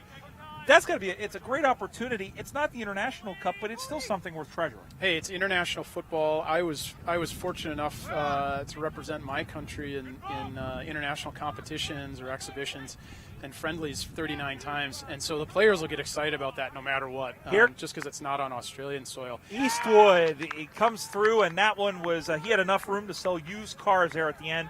A couple of handballs down the way, and that extends the lead, and Nashville starting to pull away a little bit, 4-2-26 to no score. And yeah, look, Dave, and yeah, look, it's something, and I'm going to be. I was honored enough to be picked to be on the commentary team. It's to be able to do that at that level for this sport, which. And somebody brought up a very interesting point. Donnie Hess, who coaches Des Moines, brought up a really good point. We just have seen with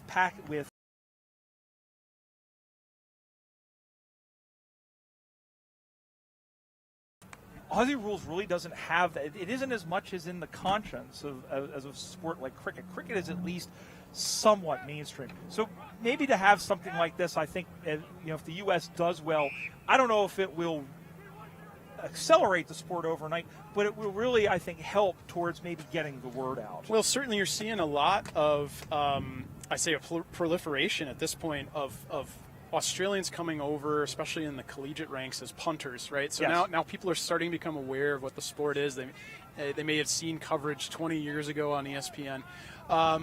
But with that, and in combination now, I think the structure the AFL is looking at is these regional tournaments that may become qualifying some aspects mirroring the World Cup in soccer, where there's regional qualifying to get to the major international tournament, suggests some serious growth in the sport. Certainly we've got really great underpinnings and a base of players here in the U.S., in North America, frankly. And so now's a great opportunity to play some teams from across the pond and measure ourselves against those sides. 4-4. We have the score, by the way, is 4-4-28 to no score as the ball comes back towards the middle once again, up on the far side. And yeah, I mean, listen, it is such a great. We talk about how great it is, and we want you to be involved too. Go to USAFL.com and find a team near you. And of course, we're on socials, on Facebook, on Twitter and Instagram. We're USAFL 1997. As the ball is up on that far side once again, and trying to go through with it, and that is going to be a free kick. Big bump out of one of the Oklahoma guys there, sent one of the Kangaroos to the bench. So, they certainly haven't given up. The scoreboard's not in their favor at this point. And again, these small-sided games, a little tricky first half against the wind. They've given up 28 points. Can they recover from that? Maybe. But they've still got the intensity. That's still there, you can see. Sheldon Houston was in there on the play, number 4 for Oklahoma. That one squirts out free. It's like a greased watermelon out there. And finally, they were able to get that free. Here comes Oklahoma. This is Deron Banks sending this one in towards the sticks. It bounces free. Good job in the last line of defense there by the man in Brendan Feely, the fullback. And now they come out to the near side. Going to be marked. Now watch this. Nashville changes them together. That's our first bounce we've seen of the day. Sending this one into the middle of the ground. Turned by Eastwood. He's able to get that one off, and that could have been high tackle, and it was. Nashville effective after Oklahoma built up and entered into forward 50. Nashville effective building out the right side in their rebound to use the open grass. Jeff Person sends that one in towards the sticks, and that one has gone out of bounds, I believe. And Jeff Person, a man who's been around the sport probably since the beginning of the Kangaroos. It's interesting. It's funny to remember him that he is still playing, because you usually see him as an umpire. Yeah, well, it's, would have played against him a number of times. A little more salt than pepper probably these days on top of the dome, but good on Jeff for still getting a run and involved in a scoring chance there. Chance for a goal there by Andrew Wang, number 31, or that I don't know. That might be Messiano. They did change some of the numbers around, but in any event, another behind for the Kangaroos. They go to 4-6-30, and no score for Baltimore. With about 4 minutes to go, Brian Barish alongside Dan Sarbacker, former USA player and current coach of the side. one of the coaches anyway. He comes down here and tells people that they're doing a good job, pats them on the back, and goes there. Of course, our intrepid crew, we've got Craig Campbell, who is bringing you the sights, as well as our producer, Jerry Long, who's done a great job of putting this together. There's another behind through for Nashville. They go to 27, I've lost track of it, 31, I'm sorry. So they go to 31 points. Spare football on the field from the adjacent oval. They had a shot on goal from right in front, so that sailed onto our field there. A little confusing. 2-ball soccer.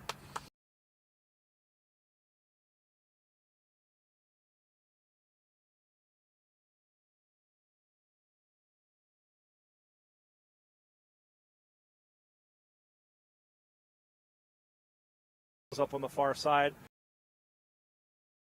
We're going to make that dad joke again because our people over there are intense. Is that a pinball reference? Multi-ball? Yes. Very good. Get the paddles going. You get 3 points. 3 points for Sabak. I'm earning a few without much effort. That's great. I don't know what you trade them in for, but hey, as the ball comes out, we are going to a place called Pins with pinballs tonight here in Dublin. Fun. Which should be fun. They have duck pin bowling amongst other things, and if you're within the sound of our voice and want to come hang out with us, go do it. In downtown Dublin. As the ball gets sent in, top of the square, and there's another intercept mark. That big defensive player, big fullback, has had a couple of them. He'll come out to the near side, and it drops in front. And going to pick that one up is the unlisted number 10. Turns around, sends this one back, and he'll top it over his head and clean bowl everybody. Now going after it. That is Caleb Houston going after the football. He chases him back about 10 yards. He looked like Ty Detmer scrambling away before, but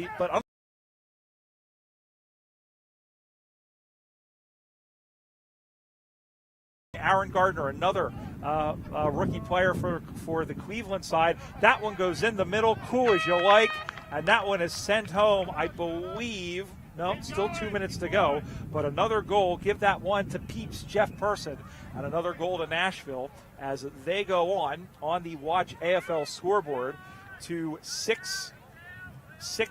Well, let's see. Yeah, 6:36. No. Yeah, we believe. Well, let's see. 5-6-36 is what the score is.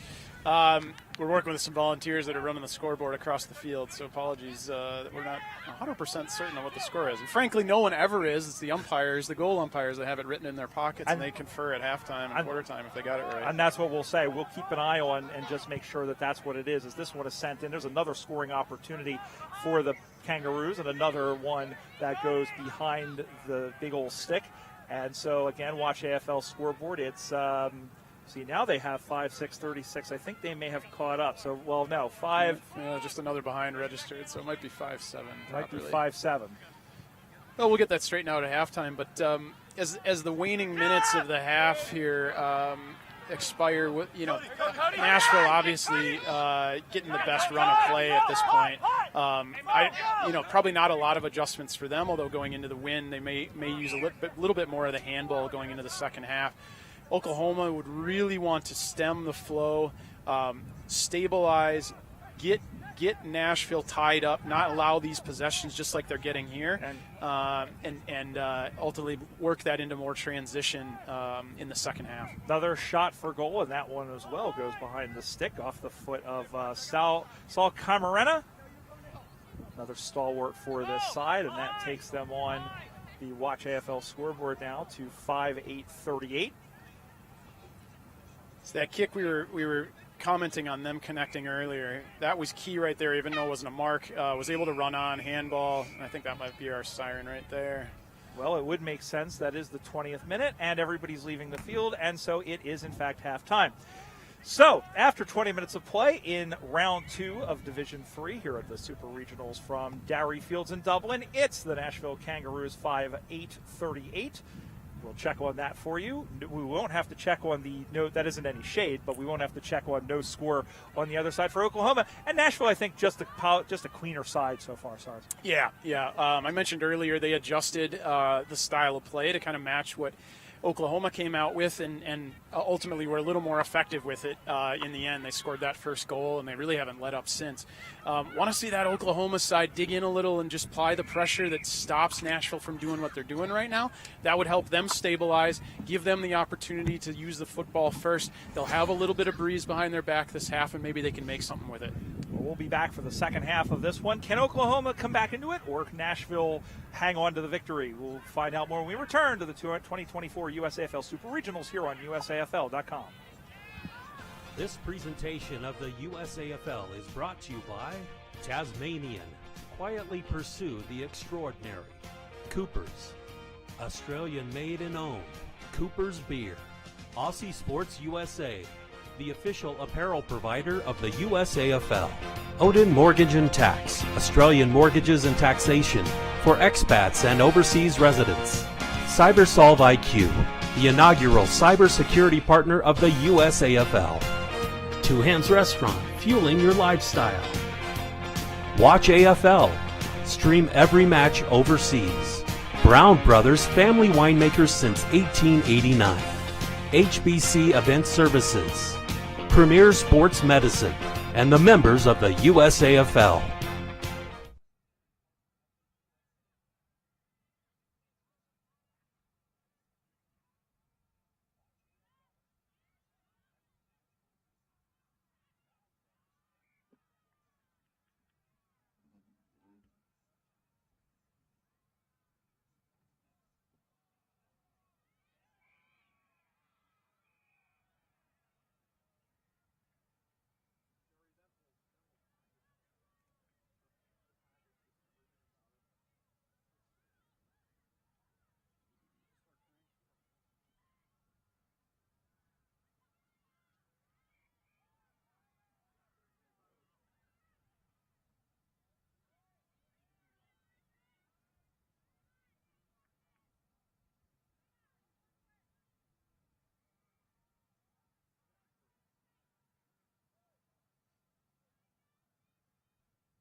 For those who aren't familiar with Australian football and want to know a bit more about it, want to enjoy it because they know what's going on the field, we'll explain some of the decisions that umpires make during the course of the game.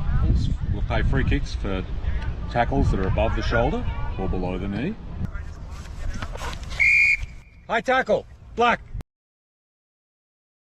We'll pay a free kick for a player who pushes another player in the back. Push in the back, blue. We'll pay a free kick for holding the ball, where a player doesn't dispose of the ball correctly in the prescribed time. Holding the ball, blue. We'll pay a free kick for a player who kicks the ball when a player's hands are on or very close to the ball, for kicking in danger. Kicking in danger, black. If a player takes a mark or gets a free kick, the opposing player stands the mark, and if he encroaches over the mark before the umpire calls play on, it's a 50-metre penalty. Mark. Hold there on the mark. Hold there. 50 metres, you're over the mark. There's some of the rules. There are others, but hopefully they're the major ones that you'll see. Enjoy the game.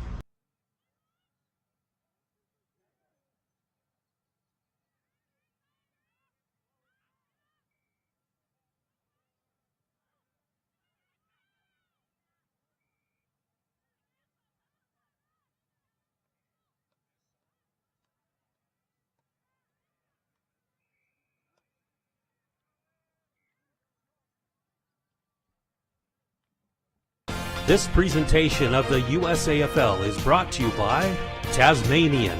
Quietly pursue the extraordinary. Coopers.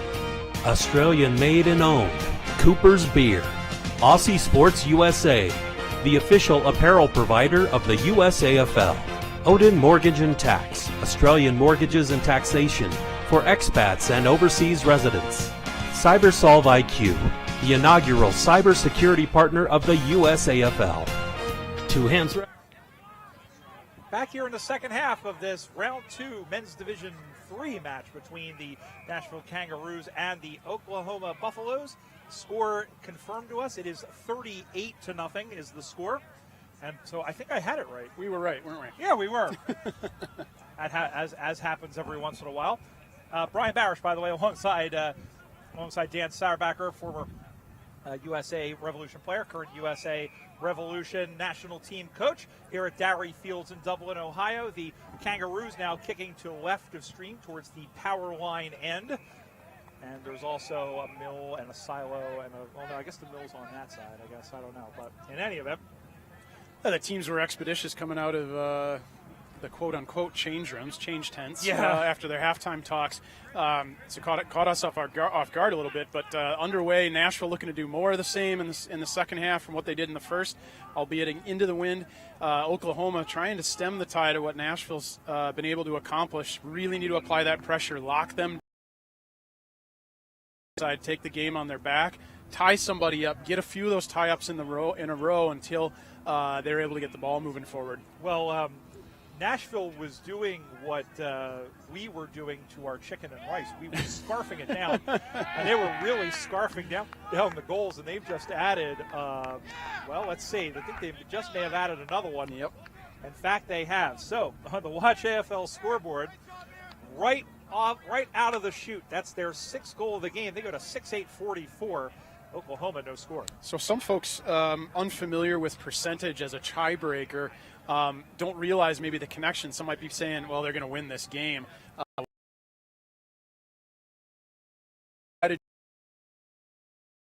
up dropping.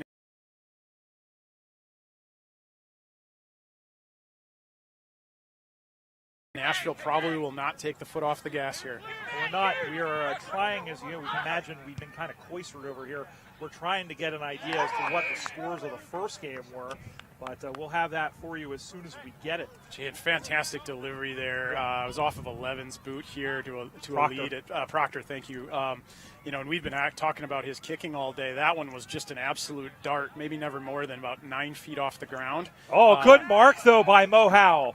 That was not a great kick off the foot of the Cleveland gentleman there in Messiano, who's been fairly reliable, and that distance maybe was out of his range. Lucky result maybe for Nashville, but there they go in Slaughter Major. There's another one. That's their 2nd of the half and their 7th of the game. They go on to 7-8-50. No score for Oklahoma. Yeah, I mean, the percentage boost is going to be one thing. I think it will come into play.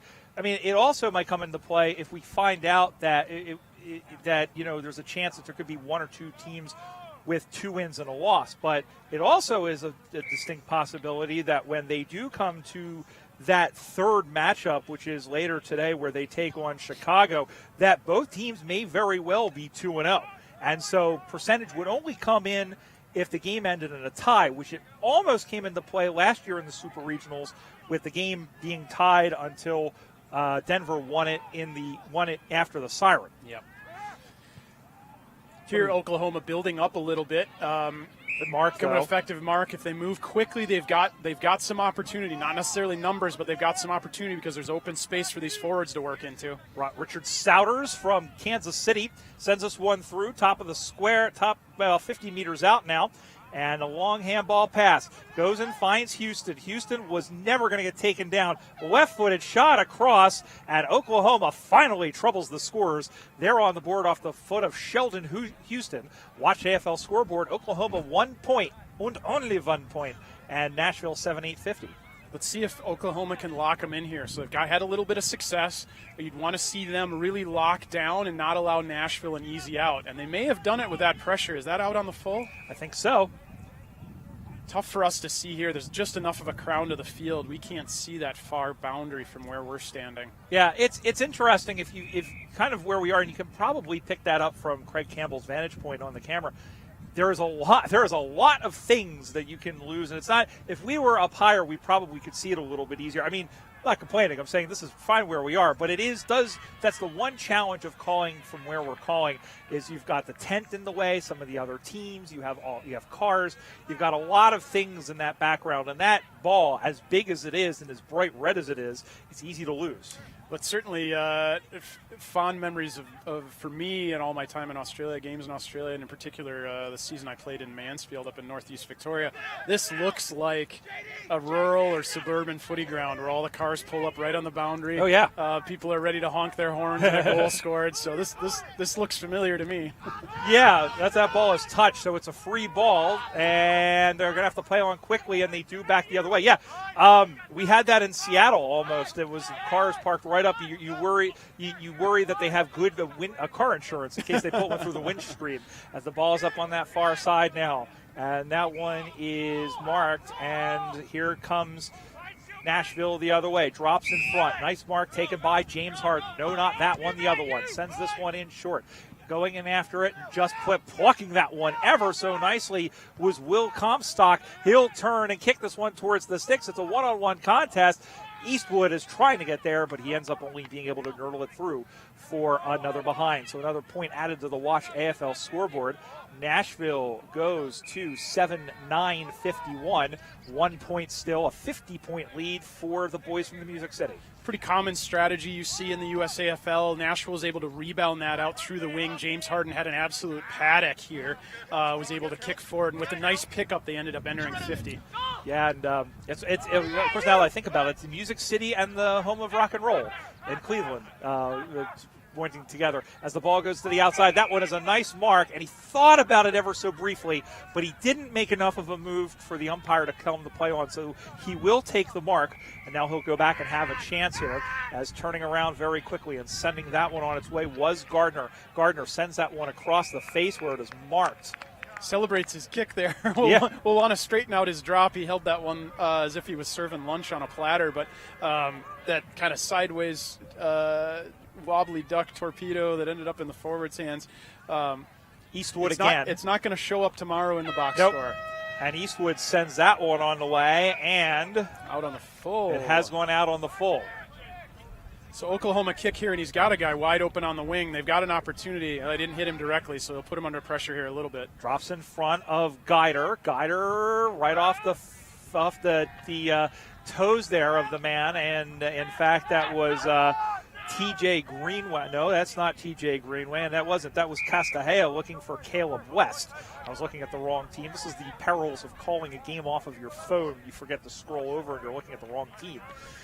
So it will be boundary throw-in. It'll occur in the true center, we'll say half-forward position for the Kangaroos, leading by 50 points, and they're in a good position if they can hang on and this win. Clemens going deep, and this one is cleared out by the Buffs. Out in the middle of the ground now. Picked up on a hop. Oh, good selling of the candy. Left as Cody McLean left his opposite number one in and whoever that is there for picking junior mints up off the floor and back the other way. Now comes the Buffs out in the middle of the ground now. Marakian sends this one high. 2-on-2 contest. 1, 2, 3 bites at the cherry. Picked off, and here they come the other way. This is Feely down the middle of the ground now, and now it's Eastwood. Eastwood in the wing position on the far side. Sending that one up high. Marked. Not quite enough desperation from the Oklahoma forwards to bring that ball to ground. There was enough work in the midfields to get it moving forward for Oklahoma, but the forwards need to give their team a second chance, bring that ball to ground. Ball goes to ground once again, out to the near side, picked up by Mo Howe. He flubbed that one. Marakian there to try and gather up the garbage. Now pops out.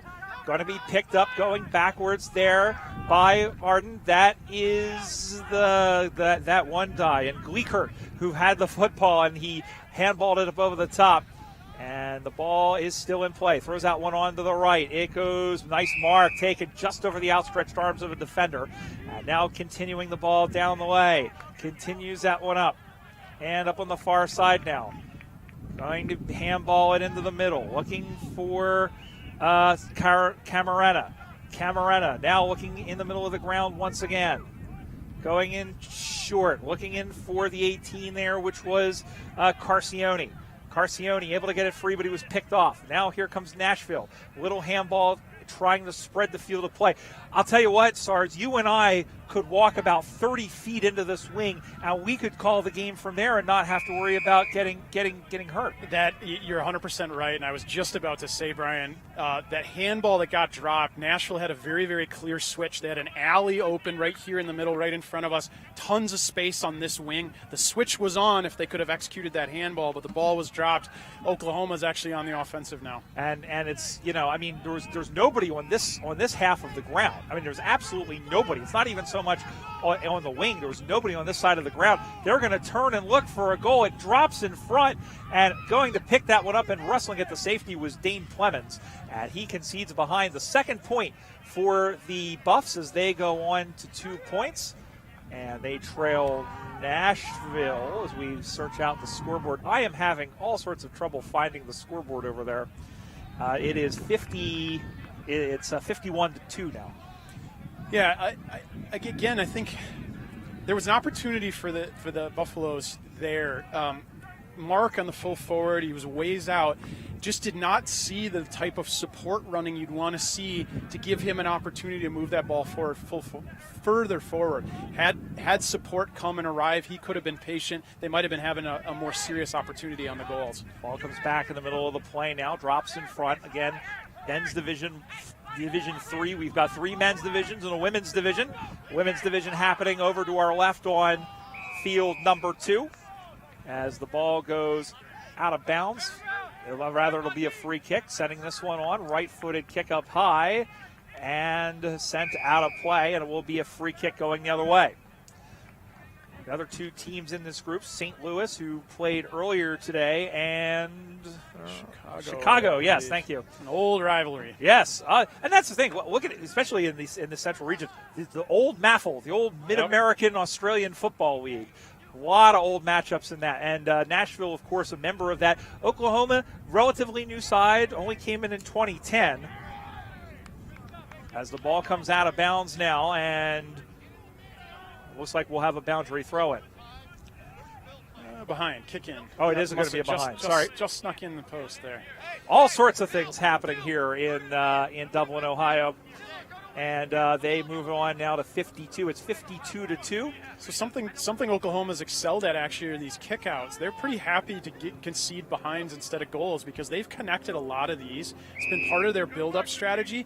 Now this next kick is critical. They've got to be able to connect this one to keep the momentum moving forward. Out to the near side. Ball comes up high in the air, drops in front. Duty is there. So too is Caramena. Caramena wins it. Has to bootleg around, finds Clemens. Oh, this is a beautiful, beautiful weave. And a good shepherd job by Duty, who got shoved into Clemens at the end of it. But it's okay as Eastwood sends this one in front. It bounces free, going to be picked up. Flitchak is there, or rather that was Gleekert who was there, but it's cleared out by Oklahoma. Good job by the Buffs, who are still playing high-level football. Out to the near side now. And going up to pick that one up is... out to the near side, Duty again. Again, Houston. Houston, little paddle ball off the ground. Going to go pick that one up. This is Clemens. And it's out of bounds on the full. I'll tell you this. He did a good job to keep the ball in play on the drop, and he did his very best to keep the ball on the outside to try and keep it in play. Yeah, here is another chance for Oklahoma. Been really, really good. One of the better sides, frankly, kick to kick. But if they aren't able to do it the entire way down the field, they haven't been able to hit the scoreboard with it. Ball comes on the far side now. As ball comes back in the middle of the ground, that one is going to be marked nicely by Gleekert. Can't miss him. He's an absolute unit. And he's got a big kick too. If he's able to harness that one he got underneath a little bit, but he's able to harness that guy could probably roost that ball 50+ meters. Ball comes now up in the far side now. Is the temperature getting a little bit hotter? It's 77 degrees, 64.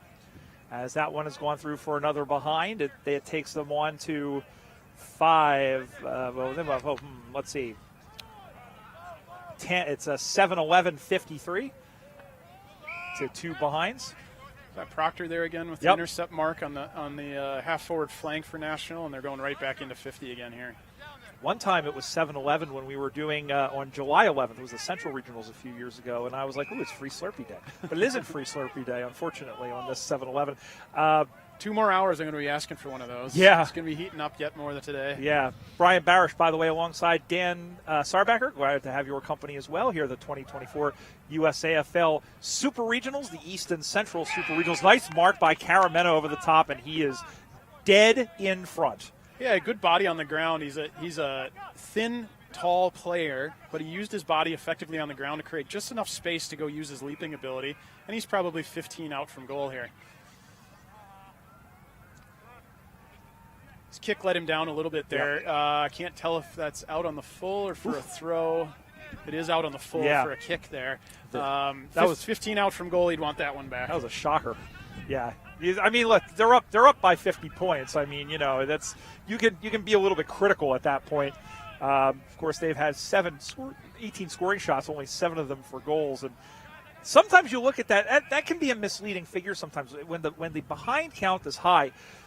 I think of the game that I think you and I called last year for the USA and Canada on the women's side. The women had kicked 1 goal 9, but it's not that they had trouble kicking. A lot of that was just pressure and also a few rush behinds. Yeah, and that's a defensive strategy to not concede 6 points. You take that rush behind.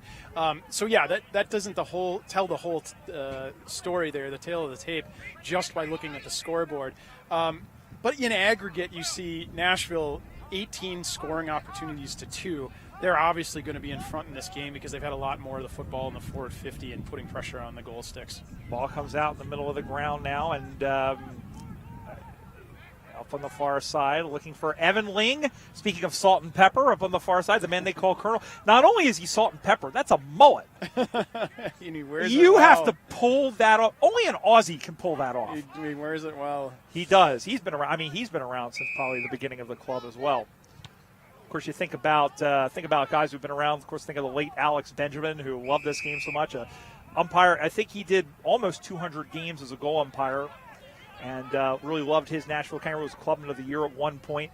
Ball comes up on the far side. Big collision there. He must have caught him high a little bit, far side of the field, so we couldn't quite hear or see the signal from the umpire.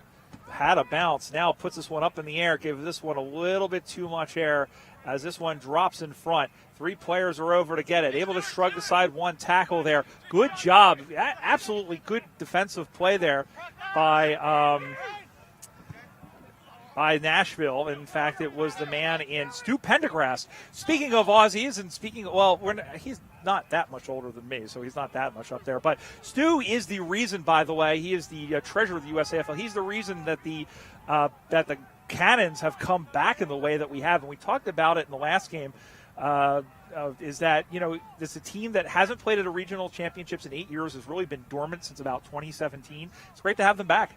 Yeah, and clubs go through those cycles. A lot relies on some of the local contributions and skill sets of folks on the administrative side of things, just keeping things organized. So yeah, we absolutely rely on a lot of volunteer work and help at the local club levels to keep those alive. And ultimately, what you love to see is opportunities for athletes to go out and do something other than what's normally available to them. So play a little more high contact sport, a little more intense sport than they might otherwise have in an adult rec league. Yeah, and that's the thing. The one thing about this sport and this league is that it's different. There's nothing else like it in this country. And you could go out and play softball with, in what we call beer league or something like that, or you could have they have rec leagues now and different things. But this, clubs, and not only that's the thing about it is that there is that Aussie spirit, I think, of camaraderie and social, and it extends behind that to the league itself.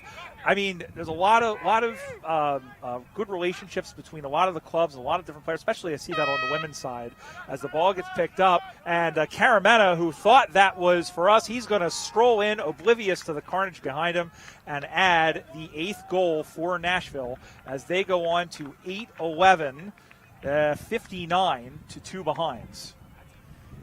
Yeah, I've done enough interviews over my playing career and since retiring, and I often get asked, how did you get into the sport and what attracts you to the game?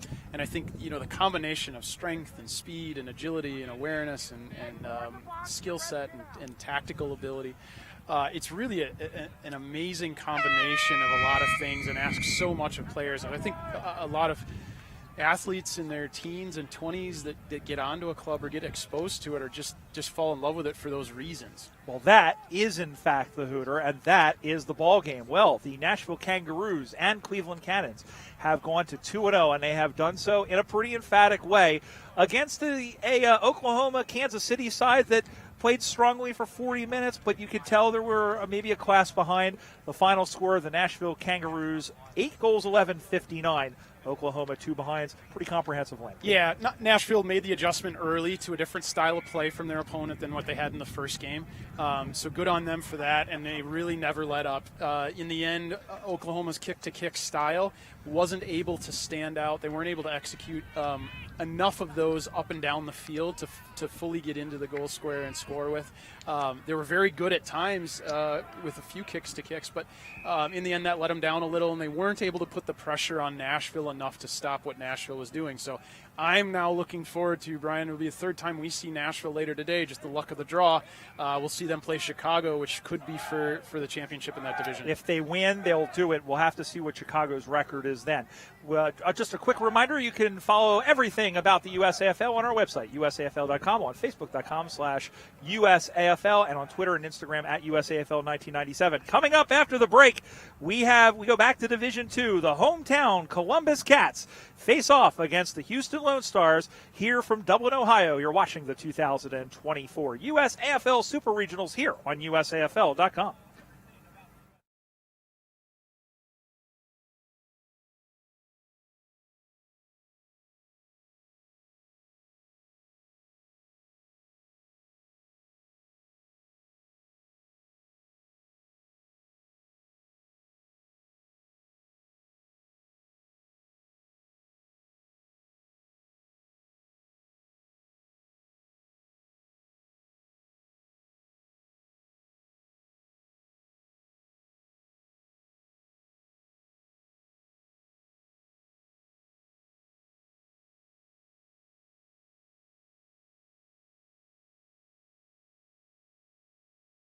This presentation of the USAFL is brought to you by Tasmanian.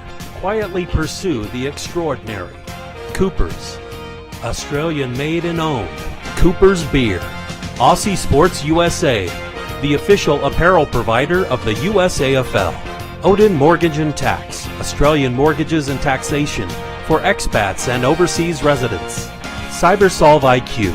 The inaugural cybersecurity partner of the USAFL. Two Hands Restaurant, fueling your lifestyle. Watch AFL. Stream every match overseas. Brown Brothers, family winemakers since 1889. HBC Event Services. Premier Sports Medicine. And the members of the USAFL.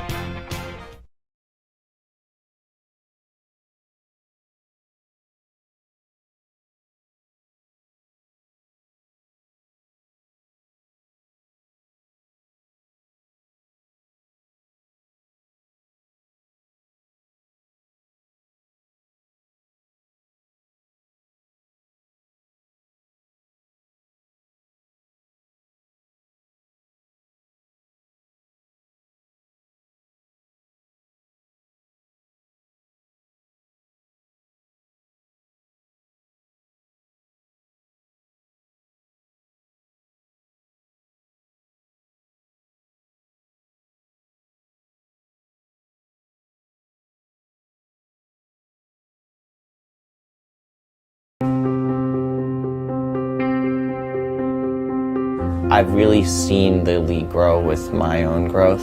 What makes the CJ story special is to have grown up his entire life in and around the USAFL, and now as part of the development squad for the Revolution. Getting on the Revo squad, my play style changed a lot. I started looking for positions that were more leadership positions on the field. He's the first to have done that, and hopefully many people will follow in his footsteps. I put in a lot of effort these past 2 years to make me a better footy player, to make me a player that can have an impact on the field. Starting back in about 2010 was the idea of a foundation to raise money for the league so that we can take the dividends and the proceeds every year and plow it back into development of the sport. It was like, okay, this is the next thing we need to do for the next 25 years. And then the pandemic hit. One of the things, I am proud of is over 25 years, we've survived a lot. And so I think we've always had a good, solid financial underpinning. Even though we don't have a lot of money, we've always sort of protected that base of the league. But the pandemic made it clear that something like the foundation was needed. So the concept of the foundation is we take donations. The USAFL is a 501c non-profit, so any donations are tax deductible. We take that money, we invest it in relatively low risk, high dividend type investments, mainly bond funds. And we will never touch that capital. And every year we take the proceeds from that and we take that and we say to the board, this is your grant for the year, and then the board can choose how to invest that money in the development of the sport. We don't earmark it for anything. We think it's important that the board does have flexibility to drive what is important at the time. So really happy this year that we're now coming up to 2 years. Our first grant of $1,500, the board has given it to the development of the women's game coming out of the pandemic. I think that's a fantastic use for it.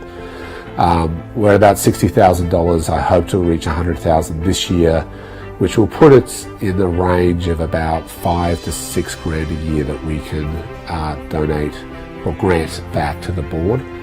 And that money continues to grow and we continue to get more and more investment over the years. I would love to give 75-ish grand, depending on the market conditions. Because with 75 grand, we could really do something meaningful to develop the game. But I think the foundation is really critical to thinking about the next 25 years.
This is a presentation of the United States Australian Football League, the USAFL. Fullback. Okay. Alex C. Back pocket. Okay. Hey, boys. All right. Use your voice all day. Use your voice, okay? Swannaroos on 3. 1, 2, 3. Swannaroos. Go, boys. 1, 2, 3, 3. Strong in that corner was fantastic.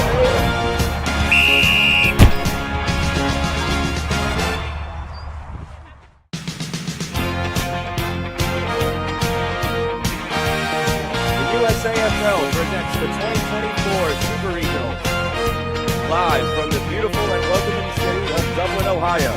We are at the Darree Fields where teams from the Eastern and Central regions have gathered to determine this year's regional champions. Hello everyone, I'm your host, Patrick Machado, and joining me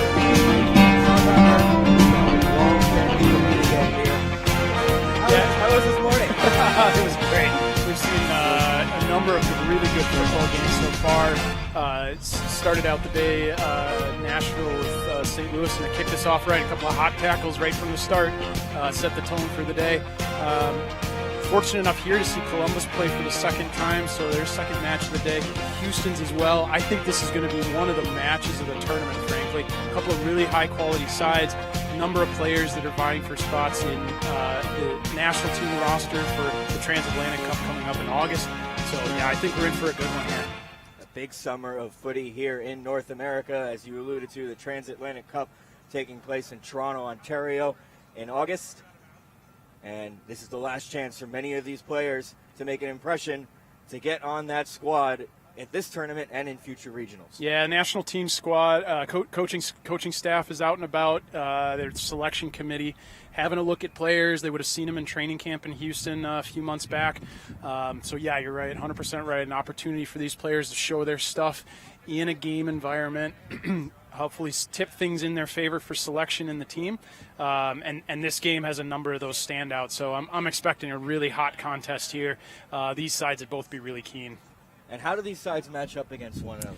Well, Columbus, especially with Stork, Mark McClure has a ton of height in that forward line, and so every team I think is going to be undersized with whatever matchup they have. I think he might measure 6'9", so big, tall forward. He's extremely good on the ground.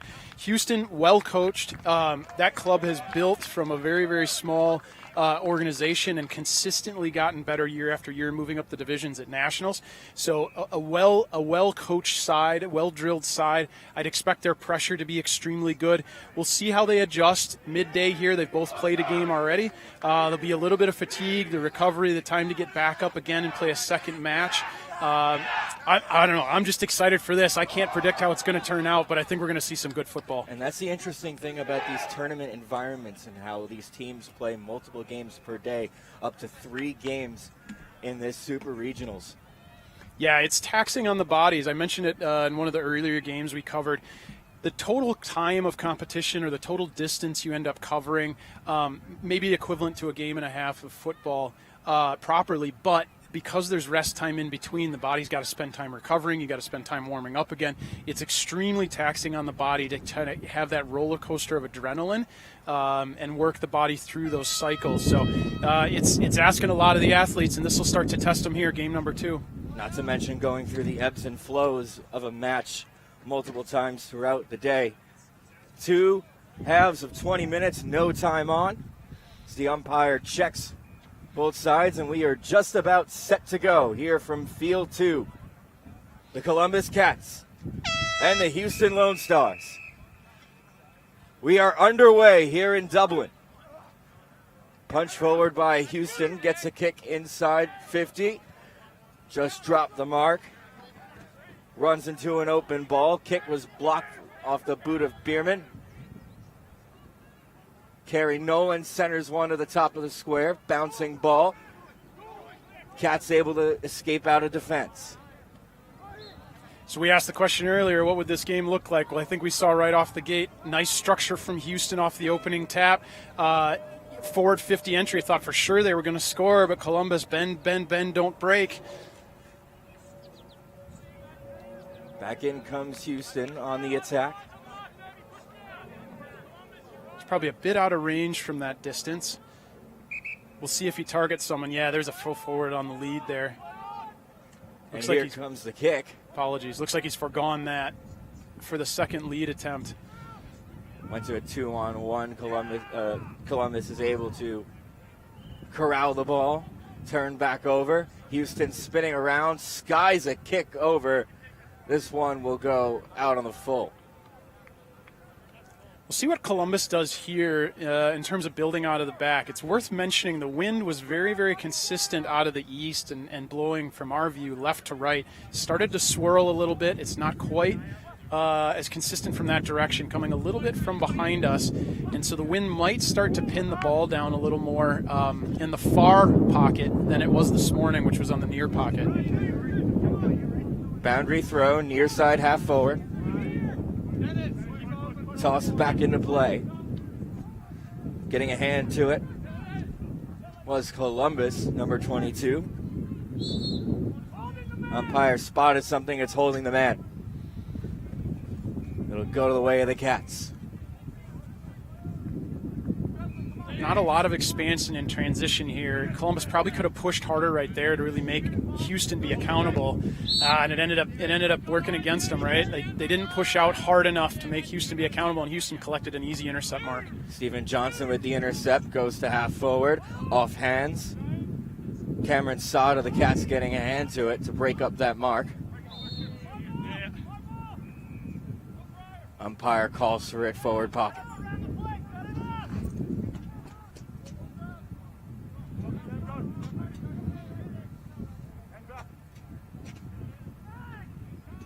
Dangerous chance for Houston once again. Still no score in this contest. Effective tap there from Columbus. They're pinned back in their defensive end. That tap was down to the boundary, just what they'd want. They'd be happy to work it up the boundary all the way to their forward line, just like that. Taken out of the ruck on the full. Wrapped up immediately. Umpire didn't miss that. That was a throw. We'll see if he fancies himself from here. Might be a bit out of range, but the wind at his back, he might have a crack here. Daniel Garcia. Another Revolution hopeful. Line drive kick. This one will hit the post, hit the behind post, and he'll do a throw in. So Houston with a majority of the time forward, but still no score in this contest. Columbus's defense has been up to the task. Again, bending but not breaking, but they haven't found effective rebounds yet. Stalemate of the ruck, picked up by Derek Shotwell. Over to the far pocket, Columbus able to get a kick out and clearance. Punch towards the boundary by Houston to earn the stoppage. Clyde Simpson involved in that build out for Columbus. He's generally one of the key cast of characters for them. Gets a ton of the football. He's a great up and under player, hard as nails. You'd want, from Columbus' perspective, you'd want him involved as much as possible, but I don't want to say he's getting lost, but the play has bypassed him a little bit a few times here, and he's probably not as involved as he'd like to be. Houston won a free, taken quickly, and Shane Howard with the first goal of this contest. 1-6 Houston, Columbus yet to score. So Houston making the most of their chance here. Columbus was pretty resilient in the backs, but that ball there came in from a long distance away, and that's sometimes the value when you're on one of the boundaries of targeting that fat side, allowing that forward to turn onto that ball, especially if the defender runs underneath it. And he's got plenty of time or plenty of space to work in to execute that goal kick. So Houston played on quickly on the free kick, finds the lone man right in front of goal, and that's the opening score of this contest. Ground ball picked up by the Cats, unable to corral it. Coming to the near side, punched out by Gavin Gatley. Chasing it down is Ryan Rigsler, and holding the ball, free kick to Houston. A bit stiff there maybe, but it was a good tackle in the end. I'm not sure I would have agreed that's holding the ball, but The pressure was certainly there. Wrapped up immediately upon receiving it. Ball up just inside the Houston attacking 50.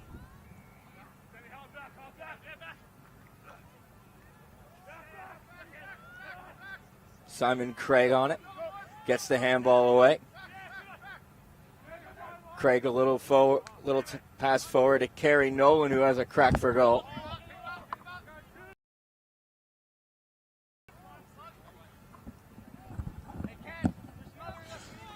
So Houston here applying the pressure, lost their first game in a close one to DC. So they're fighting for their tournament life, but certainly they pick up a win here after Columbus winning this morning, and I think they're right back in the mix. Derek Shotwell from the back forward pocket. Sends it straight up the corridor, intercept mark taken by Kyle Kempka. Boy, Stork pulled a lot of traffic there, so he's that big forward for Columbus. A lot of people went with him, and he ended up being a decoy. Would have loved one of his teammates to get really aggressive and get in that contest and take that mark, as Stork pulled a couple guys away. Here's Kerry Nolan as his team floods 50. Will approach as if he's taking this shot for goal. Will center one to the top of the square. Off hands. And they'll see it through for a behind. Pretty good spot where he put that. You'd maybe like it a meter or two further out, so it wasn't quite so easy to rush that behind for Columbus. Effective on the defense, though, for Columbus. Concede 1 instead of 6. So minor score improves Houston's score to 1-1-7 with Columbus yet to score. Middle stages in this opening half. Yeah, at this point, Houston's really had the lion's share of activity. They've had more forward 50 entries than I can count at this point, and really keeping that pressure forward. Columbus pretty resilient in the defense and to only concede 1-1 so far. What they want to do is start to lock it down, though, and they're a great example. Stork, a lot like Tom Hawkins, as full forward coming all the way up to the halfback flank to help them build out. To your point, I don't think Columbus has had a single inside 50 this match. Yeah, I think you're right. So Stork may be unlucky there. That ball might have been right on the boundary and out in the full, but mobile as a full forward, and that's maybe what Columbus is going to need to help build out of the back. Another intercept mark for them. And that's a big grab too.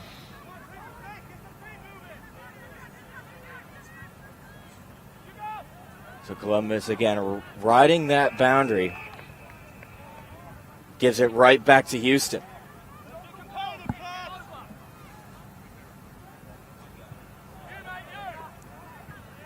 Far side half forward.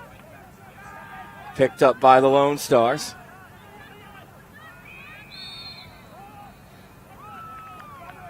I think at Houston, the way the game's gone so far is maybe happy to stay on that side in the congestion in the events that they can squeak out somewhere else and then target some open space. Continue to let Columbus get sucked in, ping-pong that ball back and forth up the boundary like you've seen the last 30, 45 seconds.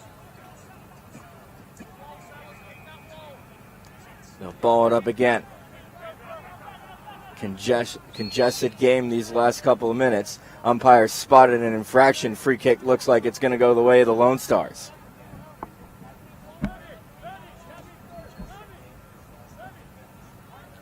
Couple of Columbus on-ballers, or for sure one. Clyde Simpson getting a change there. So fresh legs coming off the bench for them, hopefully. Can light a little spark. Long kick forward by Garcia. He took through that for a minor score. He took that grab one-handed, but I think he was just beyond the line, so through for a behind. Just ran out of real estate. 1-2-8. Houston Lone Stars. Columbus Cats without a score. Goes again up that far side boundary. The Cats do. Congested up on the line. Houston able to keep it in. You can see that wind kind of just arrests that ball in the air. But that time, it works out the way of the Lone Stars as it goes comfortably into the hands of Nolan. I'm guessing he's right on the edge of his range here, but again, wind partially at his back. he probably can make this distance. He's certainly posturing like he wants to have a crack at it.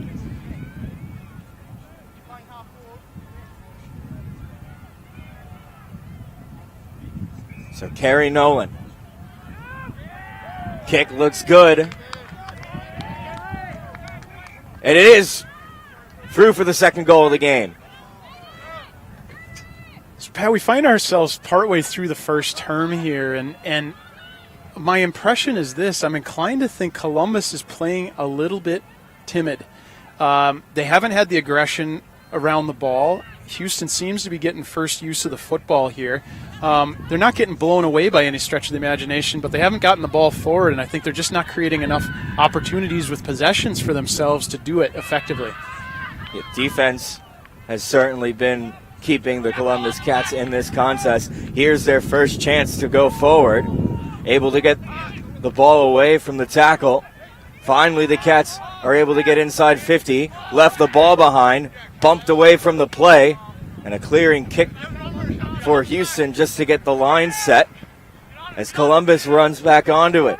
Here's a kick to the near forward pocket. Falls just short of the man on the lead. Odd choice to soccer that backwards in that opportunity. So actually Houston was able to collect a free kick possession for a kicked ball. Kyle Kemka with a small kick forward. Punched at by Shotwell. Here is Shotwell with the kick inside 50. Great intercept mark there from Houston. I think that's Chance that just intercepted that. That's a tough matchup for him going against Mark McClure, Stork. Alex Van Bemmelen. Going down the line are the Lone Stars. Now kick to the corridor, intercepted by Columbus.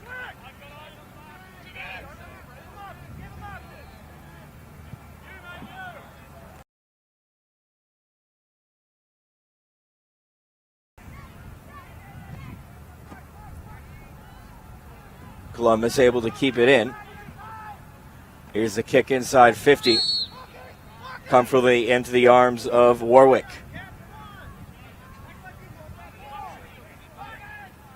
(2-2-14) Houston Lone Stars. Columbus Cats yet to score. Middle-late stages of this opening half here at the USAFL Super Regionals in Dublin, Ohio.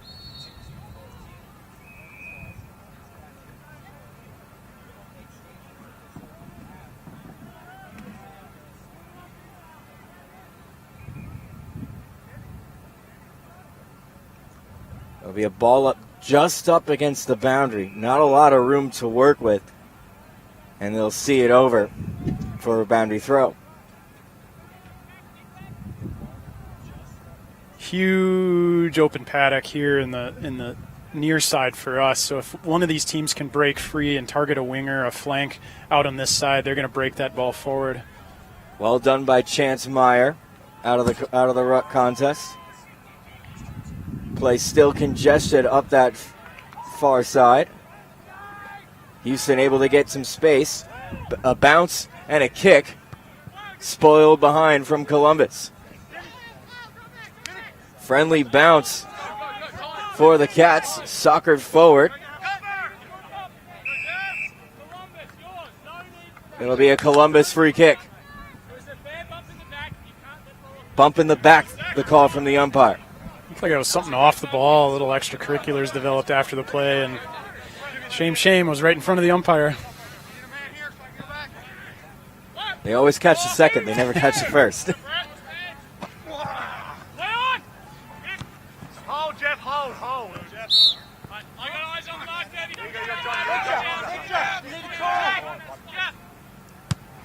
Columbus directing traffic. Skyward kick. Mark taken by Stephen Johnson of the Lone Stars. Columbus trying to go forward with a pretty high loopy kick there. They act like they've got a 6'9" forward, which they do, but they can't ask him to climb to the heavens every single time. Stork couldn't get to that contest. That ball just hung in the air too long. No one can corral that ball, and it'll be a throw in just in front of us. Columbus stemming the flow a little bit here. They've stabilized. They're generating a little bit of run from themselves from behind the play. So I'd expect the next 3, 4, 5 minutes to be pretty hard contested. No one seems to have the advantage at this point. We're going to probably see a lot of football on the ground, a lot of tackles, a lot of physicality for teams trying to break the game open again. Just a 3-kick game here. Columbus goal before the half ends would be huge.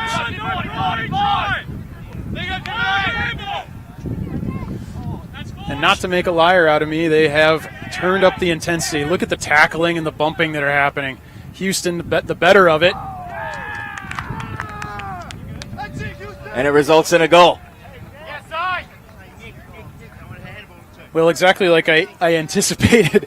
As the game had steadied, the intensity lifted a little bit there, the tackling, the bumping, that up and under inside type of play, and Houston got the better of it there.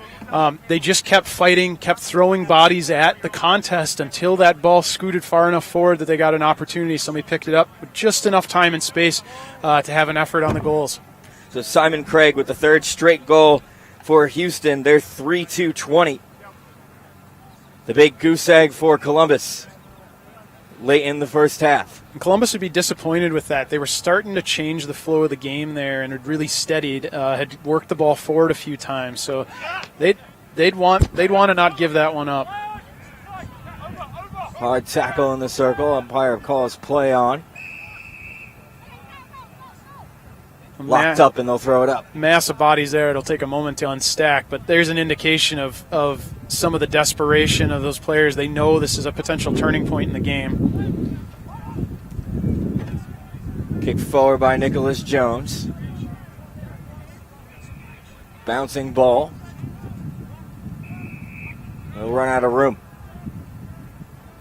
See, one or two players slipped. The surface actually underneath, the grass is in great shape, and it's plenty green, but the surface underneath is just a little hard, and so I think if anyone's wearing slightly longer spikes or not real soft ones, they may be subject to a bit of that slipping. Beautiful weather here in Dublin, Ohio. The same could not have been said yesterday for much of the Northeast. Yeah, you're a survivor of that. Bad weather you had to travel through.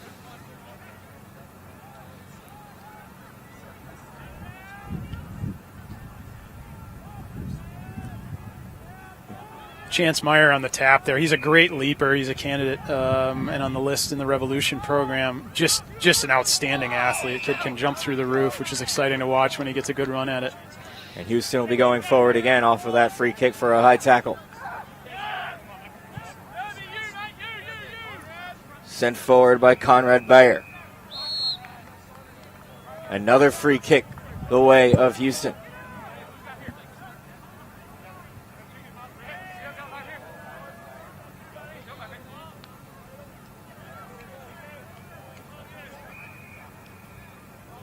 Long way out. This one will go past everybody, take a bounce, and through for a minor score.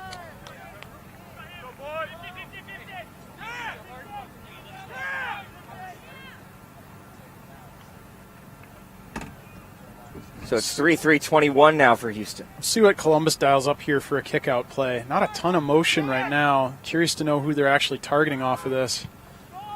And maybe nobody. Oh, well, it's Stork. Yep, they've brought him in from full forward to try to contest for this, and contest he does. Takes a really nice grab. He came a long way to go get that. Gets above the contest. I said it. The bodies out of the way. Yeah, great grab. I said that earlier. That's a Tom Hawkins type of run to help the team build out, taking grabs on the half back flank.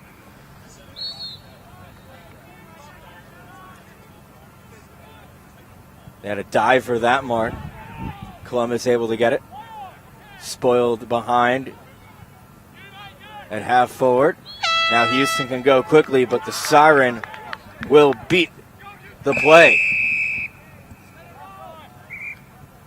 So at the end of the first half, Columbus without a score, and Houston a 21-point lead. 3 goals, 3 behinds. Well, I'll tell you what, Houston more or less had an answer for everything Columbus did, and maybe didn't have to have an answer a lot of the time because Houston got first use to the football. Columbus not there with a lot of the pressure and the intensity that we saw in the first game. Houston's really linking up and connecting a lot better. They did have the use of the wind in the first half, so we'll see how they make adjustments in the second. But probably not a lot to change from their side because they're getting numbers to the contest, and that's been effective for them. Columbus, however, is going to have to get to the chalkboard at halftime and make some adjustments. Getting through Stork has been effective, but some of their major ball winners aren't getting the possessions you'd expect for them to be successful. 20 minutes down, 20 to go here from Dublin, Ohio. It is halftime here from the 2024 USAFL Super Regionals. Houston 21, Columbus nothing. This presentation of the USAFL is brought to you by Tasmanian. Quietly pursue the extraordinary. Coopers. Australian made and owned. Coopers Beer.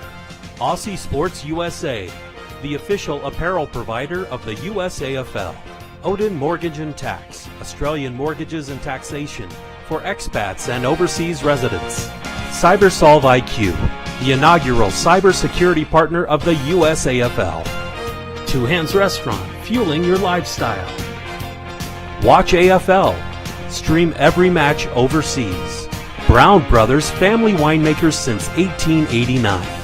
HBC Event Services, Premier Sports Medicine, and the members of the USAFL.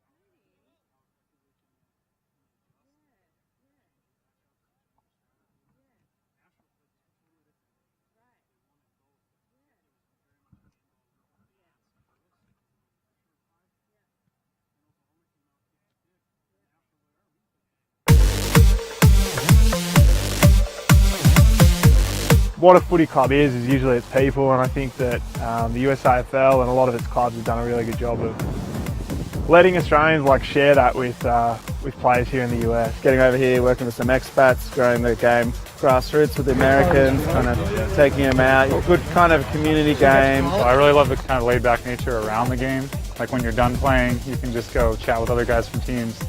But when you are playing, no one has a problem with you going hard, which is awesome culture in a sport. For myself, I was just really looking for a competitive league, but just something different than something I played growing up. So I found the club and it really early embraced me, and it kind of turned into more of a community that plays a game together than just a team that goes out, plays a game and goes home. There's a duty of care for your teammate and also for your opponent, and I think that resonates with people. Now you really need to have decent play right across the board, so the skills have sort of caught up. The Americans have caught up, and they make a big part of how good you're going to travel this year. It's not so much the Australians. Guys who are more mobile, guys who aren't, you can find somewhere for them. And there'll be a level for you, depending on the size of the club, there might be a first and a second, so you can find your level, find your home. Guys and girls get to the age of 24, 25, they're into their jobs, and then that's it, so they have no other outlets competitively, and this sport and this league has brought that into the U.S. and into my life. Trying to just make it one big cohesive unit. It's not going to be something that's cliquey, like having a group of guys over here, a group of guys over there. Everybody does everything together. We got a whole bunch of new faces out there. We've only got about 6 Australians on the team. I met this amazing club.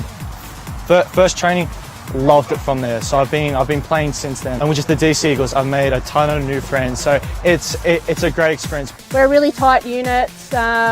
Off the field as well. It's very, San Francisco's a little bit transient in nature, so a lot of people come and go, but we're like a good centre point for them to come in and meet new people. And we're really providing something that isn't really in the greater community for adults. So people see it and they don't want to leave. For me, it's been pretty big. The Austin Crows in general, for me, have been kind of changed my life a little bit.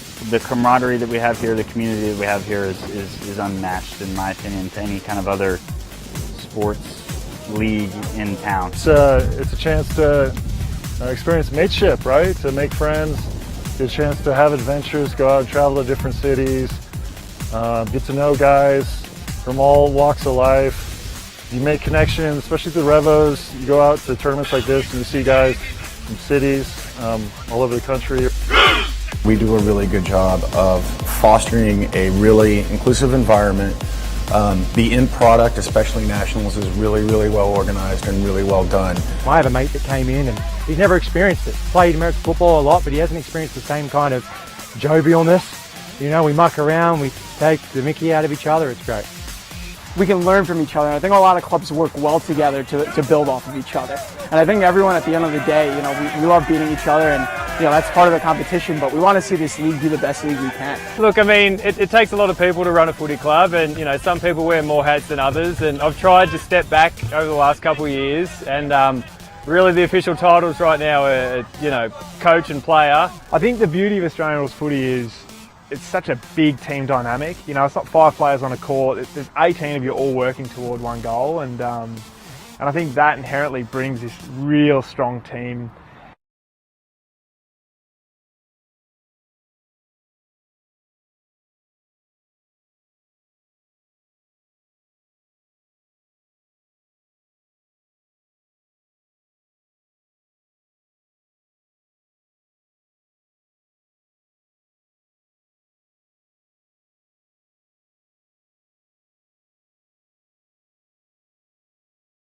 This presentation of the USAFL is brought to you by Tasmanian. Quietly pursue the extraordinary. Coopers. Australian made and owned. Coopers Beer. Aussie Sports USA. The official apparel provider of the USAFL. Odin Mortgage and Tax. Australian mortgages and taxation for expats and overseas residents. CyberSolve IQ. The inaugural cybersecurity partner of the USAFL. Two Hands Restaurant, fueling your lifestyle.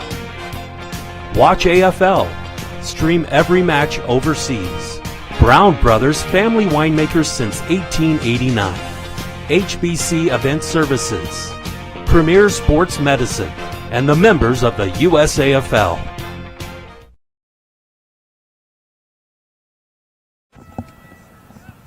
Second half here from Dublin, underway from the USAFL 2024 Super Regionals. Houston 21, Columbus 0. Yeah, Pat, we talked about as the first half ended, that intensity for Columbus needing to lift, that pressure around the football. That first tap might have been an indication. We saw some of the bodies really flying around, hunting that football. We'll see if they can keep that intensity up through the half.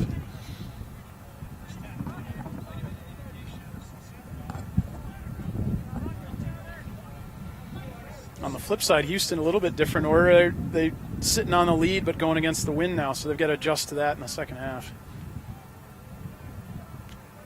Here's the throw in. Houston won the tap. No room to work with, and they'll throw it in again. Yeah, Columbus will be pleased enough with this. A couple of boundary throws in their forward half. They'll look for that opportunity to squeak out the back somewhere somehow and get that forward entry. Still congested, ball out the back, picked up by Houston. They'll get a kick forward. And it looks like that one is out on the full.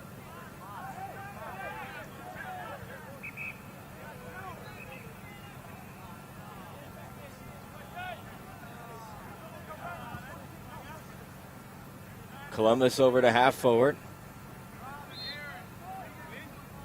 Also out on the full. So sloppy beginning to the second term. Yeah, ball pinned over on that side. And again, you'd want to find that opportunity to squeak out, get that switch of play, utilize this open space that's right in front of us here, Pat, and then make your motions forward. Here's Houston's first flurry.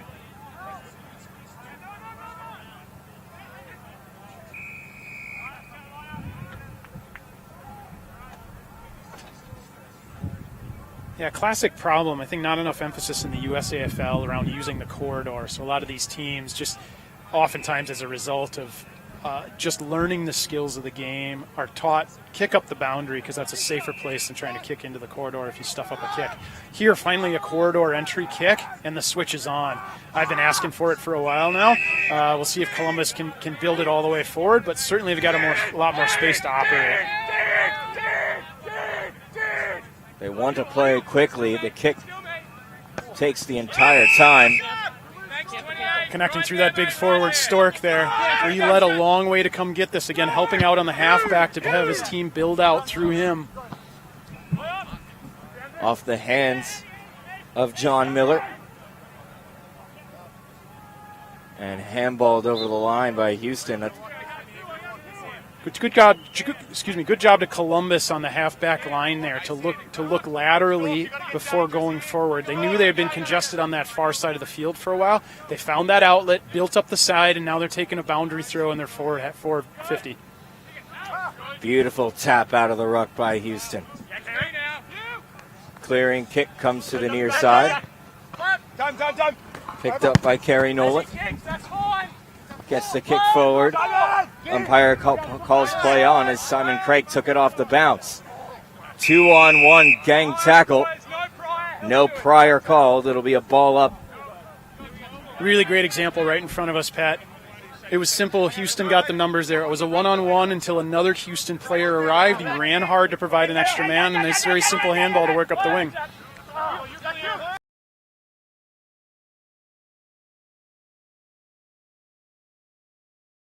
Kick forward, intercept mark taken.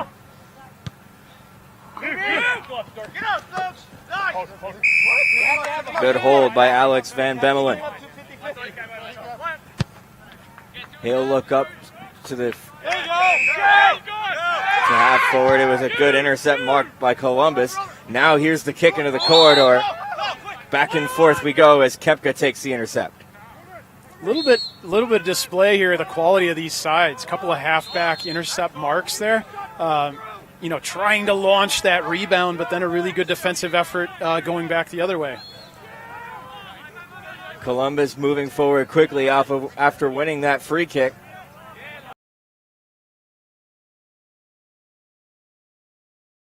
Unable to get a clean kick. It's through for a behind.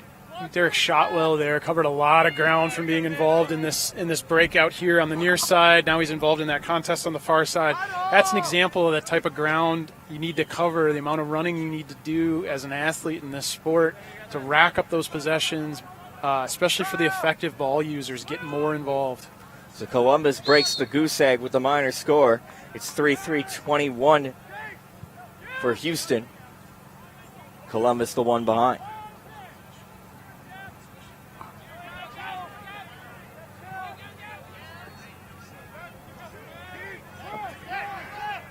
Columbus starting to generate a lot of run off their halfback line. They've had these intercept marks, or they've been able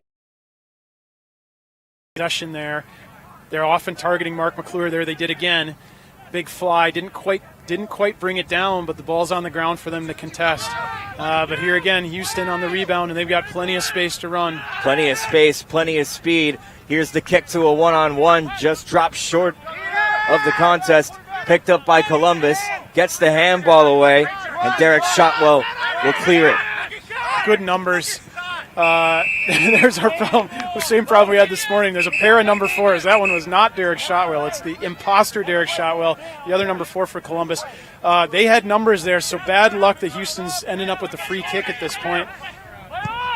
Danny there, number 14, ends up being effective, just barely, for them to work out the switch. Pressure in this game has really ratcheted up. The tackles are getting harder, and the goals keep coming for Houston. I'd go ahead and call that one against the flow of play. Columbus really had the vast majority of possession in the last 5 minutes. It hadn't shown up on the scoreboard for them yet, unfortunately, but they were working a lot more in the forward half of the field. There, Houston mounted a bit of a rebound play. The transition really paid off for them there because they ran hard. They had a few numbers at it. They switched the play, and that ended up being really effective for them in the end. That really hurts the Cats. It's 4-3-27 now, just to the one Columbus behind. It's a 26-point lead as we approach the mid-stage of this second half. So critical juncture for Columbus, obviously. They've got to prevent Houston from hitting the scoreboard again. It's going to take them tying up right there, a tackle, tying up that ball again until they get use of it and they're able to build it forward. Spills free. Picked up by the Cats. Spins around, gets the kick away. Sellers with the fly. Oh, and a big grab. Columbus floods inside 50. Here's the kick from Sellers. That was a big grab from Stork. Guy's got more nicknames than I can count, but man, what a great grab. He had plenty of run up at that, and my gosh, if you're 6'9", you'd sure expect him to, but there was a lot of traffic under that football. Good grab, gave him a chance in forward 50. Houston, though, up to the task, rebounded. Back it again come the Cats. But Houston right there to intercept.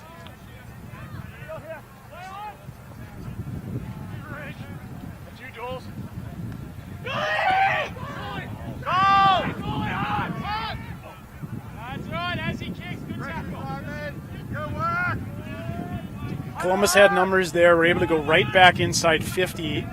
In the end, probably took just one step too far before he executed his kick. Maybe was trying to get in range, maybe didn't see the options he wanted to in terms of connecting a pass. So it'll be a throw in now. Centered for Columbus. Spills out the back. Kick was blocked. Not really much of a lane to get it through. Dribbler, Jason Edwards on the bottom of the pile. And Houston will get the free. Edwards taken high. Houston just slowing the pace down a little bit here, and I think that's a smart move. Columbus is trying to go up tempo a little bit so they can hit the scoreboard quickly. Houston taking their time to get set up. They're finding a one-on-one matchup they like. 26-point lead, not exactly kill the clock mode yet, but no need to take any chances when they've had the run of play for a majority of this game. Nice Shepard there, freed up number 9, I think it is. Oh, and Stork on the other end of that one. Big booming kick, forward 50 entry, and why wouldn't you, right? With his height and leaping ability, he's been strong overhead. He had an awesome game in the first game, I thought.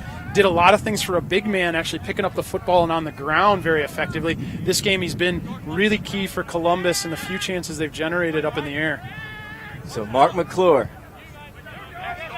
Kick looks straight.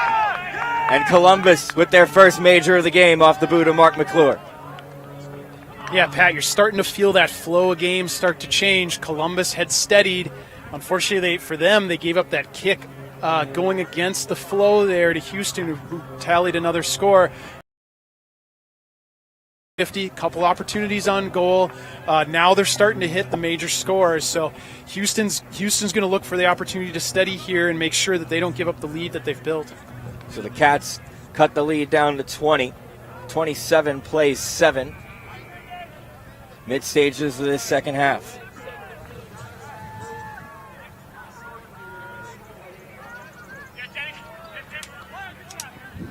Daniel Garcia in the tap there. Pretty good leaper. He was a little sore on the knee. Came in with an injury, I think. Talked to him at training yesterday. But he's been good. He's been effective for them in the rock.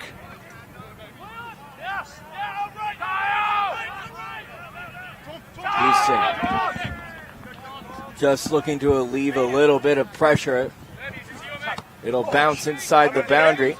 Little tap on for Simon Craig. Finds some space. Works that up the boundary. Good little tap to keep it in. And the Cats will go forward once again. Cats found just enough handballs in the corridor to break free. Went back to the boundary again, and maybe there was just too much traffic, residual traffic from when the play was there a moment ago. Kick was blocked. And Chase Beardsley was taken high. Bad luck for Chance there. He was applying good pressure, just came in a little high on the tackle. Columbus right back in forward 50. And a clear look at the goals. Second straight for Columbus. There's Stork again. Sellers didn't take a clean mark, didn't have to. Got fumbled right in front of him off the Houston hands, and he was able to collect it. Great timing on the run. Again, stuff you love to see. You'd expect that from your smaller players.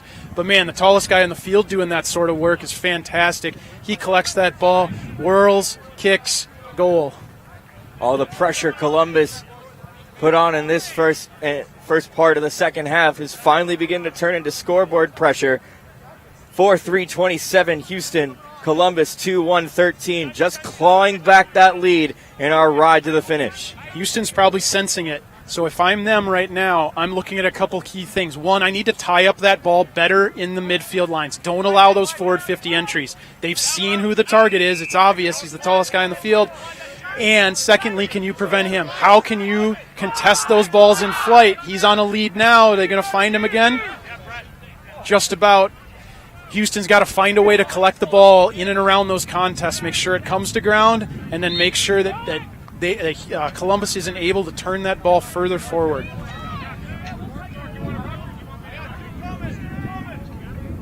So we get another forward 50 stoppage for Columbus. Tapped on back, run on to by a Lone Star. Umpire spotted something. It'll be a free kick for Columbus. He looks like he's in range there. He's posturing like he wants to have a crack at this. The Talls all head down to the goal square in case this falls short. But with the wind at his back, I think he's got this distance. So John Miller on the edge of his range to make it 3 straight for the Cats. That's not a great kick, but it's just enough. 3 straight for Columbus. And it's an 8-point lead for Houston now. Pat, I'm not going to attribute all of this to the wind. That certainly is going to be a factor. We've talked about it a little today. It's not stiff. I'm going to call it a breeze. It's worth maybe 1 or 2 goals, but the reality is Columbus has found a way to get more numbers at the contest, and it hasn't always been with their key guys. I'd expect a couple of their key ball followers, like Clyde Simpson, to be one of those guys.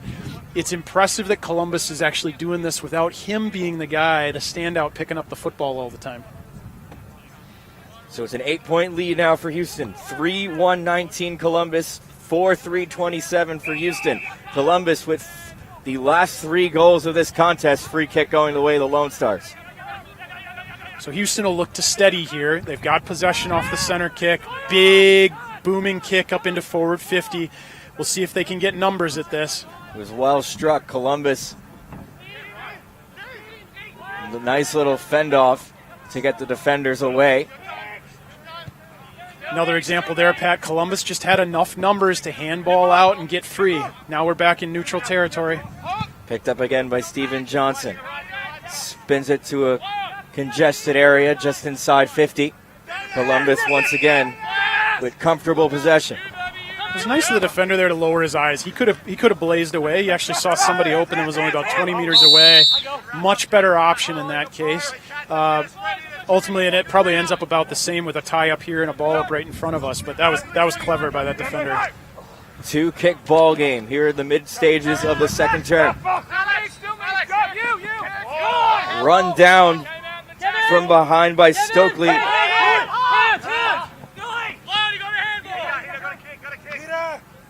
Got to get it forward, the Cats. And deliberate paid against Houston. Columbus with the free kick out of defense. Not a call we see often in the USAFL, the deliberate there, but there was no intent to keep that in bounds. He just soccered it off the ground and straight over to the boundary. Using the old deliberate out of bounds rule in the USAFL.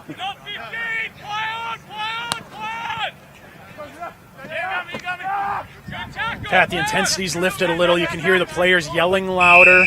There's a little bit more chatter on the field. Bodies are starting to crash into each other. They're sensing this game is on a knife's edge here. A goal either way might tip the scales enough to bring this down to the wire. Both sides won it. Not a lot of time left on the clock. And Chance Meyer will take the free kick.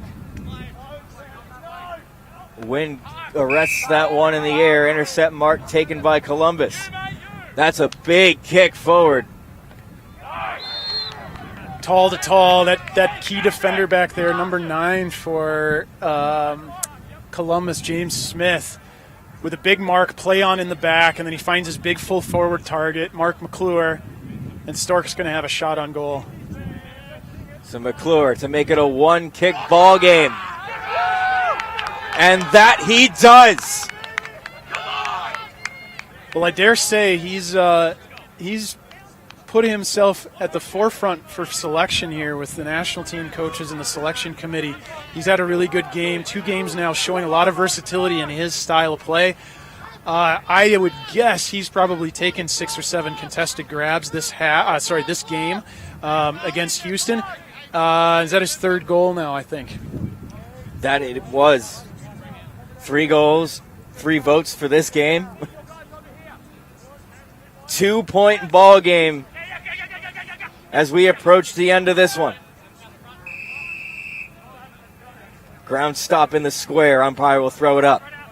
No surprise there. Clyde Simpson right at the bottom of it. He's got his nose for the football when it's on the ground. Rucks cancel each other out. Columbus will get the clearance. And that is it. Players are all saying play on. It sounded like our siren, is it not? It sounded.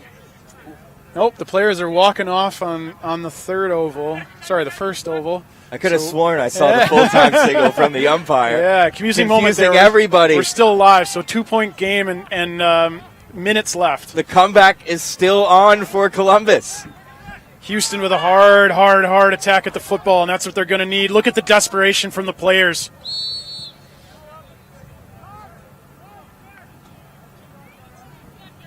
They're mustering what they got left in the tank. Bodies are flying at the football now. Ball half forward in the half forward of Columbus. Houston content to go stoppage to stoppage.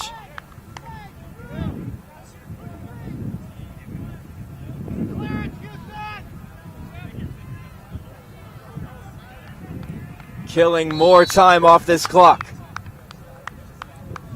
Pat, there might be 28 players in frame. I'm not sure exactly how tight the frame is, but they are really sucked into this contest. Everybody's hungry to get that football. I'm sure Houston's happy to tie it up again and again and again and just see the game out that way. And that's our siren. Columbus with a valiant effort here in the second half, but unable to complete the comeback. They fall by 2 points to the Houston Lone Stars. Your final score is 4-3-27 Houston, 4-1-25 Columbus. Well, Pat, based on the other results in this division, Division 2 here is shaping up to be really interesting, and we'll see who comes out in the end as the 3rd round of games. We got to get a result from next door yet. That was that siren we heard with just a minute or 2 to go here. Fantastic effort from both sides. Each of them had their half, certainly. The adjustments made at halftime made that a really interesting game.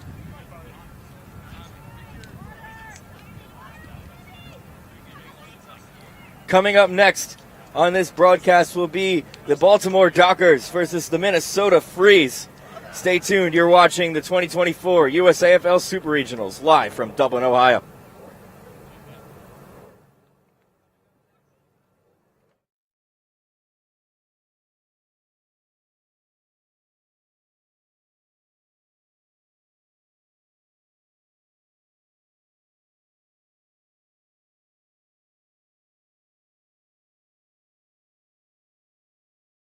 This presentation of the USAFL is brought to you by Tasmanian. Quietly pursue the extraordinary. Coopers. Australian made and owned. Coopers Beer. Aussie Sports USA. The official apparel provider of the USAFL. Odin Mortgage and Tax. Australian mortgages and taxation for expats and overseas residents. CyberSolve IQ. The inaugural cybersecurity partner of the USAFL. Two Hands Restaurant, fueling your lifestyle. Watch AFL. Stream every match overseas. Brown Brothers, family winemakers since 1889. HBC Event Services. Premier Sports Medicine. And the members of the USAFL.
For those who aren't familiar with Australian football and want to know a bit more about it, want to enjoy it because they know what's going on the field, we'll explain some of the decisions that umpires make during the course of the game. We'll pay free kicks for tackles that are above the shoulder or below the knee. High tackle, black. We'll pay a free kick for a player who pushes another player in the back. Push in the back, blue. We'll pay a free kick for holding the ball, where a player doesn't dispose of the ball correctly in the prescribed time. Holding the ball, blue. We'll pay a free kick for a player who kicks the ball when a player's hands are on or very close to the ball for kicking in danger. Kicking in danger, black. If a player takes a mark or gets a free kick, the opposing player stands the mark, and if he encroaches over the mark before the umpire calls play on, it's a 50-metre penalty. They're marked. Hold there on the mark. Hold there. 50 metres, you're over the mark. There's some of the rules. There are others, but hopefully they're the major ones that you'll see. Enjoy the game.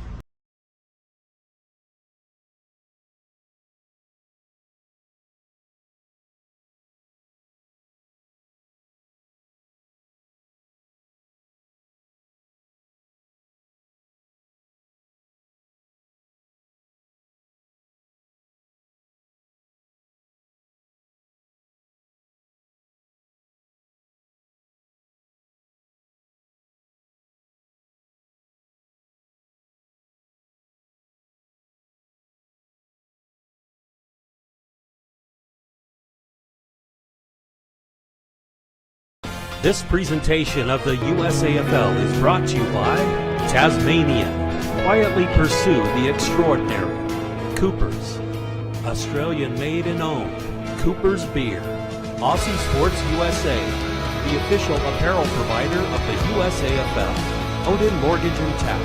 Australian mortgages and taxation for expats and overseas residents. CyberSolve IQ. The inaugural cybersecurity partner of the USAFL. Two Hands Restaurant, fueling your lifestyle.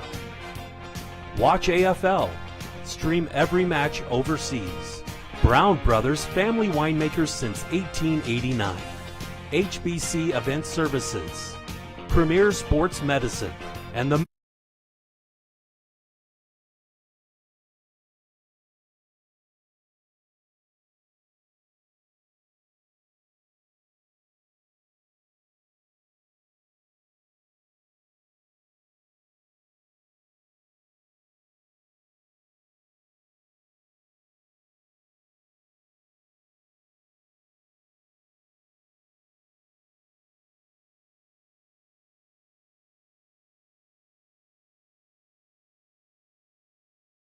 Of the United States Australian Football League, the USAFL. Fullback, okay. Alex C, back pocket, okay. Hey, boys. All right. Use your voice all day. Use your voice, okay? Swannaroos on 3. 1, 2, 3. Swannaroos. Go, boys. 1, 2, 3, 3. Strong in that quarter was fantastic.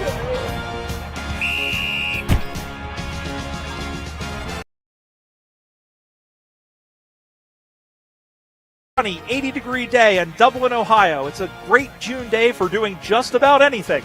Well, what we're doing is we're playing Australian rules football, the sport that, well, is slowly but surely sweeping the nation. And we have about 23 teams that have gathered here, and we are midway through the 2024 USAFL Super Regionals in this Division II match. Hi, everyone. My name is Brian Barish, alongside USA coach Dan Sarbacker, and for this Division II game, as the Division I game, as the Baltimore Dockers take on the Minnesota Freeze. The Dockers are 0-1, having lost to Denver earlier today, while the Minnesota Freeze fell to Austin earlier. And SARS, two teams very in the national spotlight. We talked about Division II, just off the pace of the elite teams.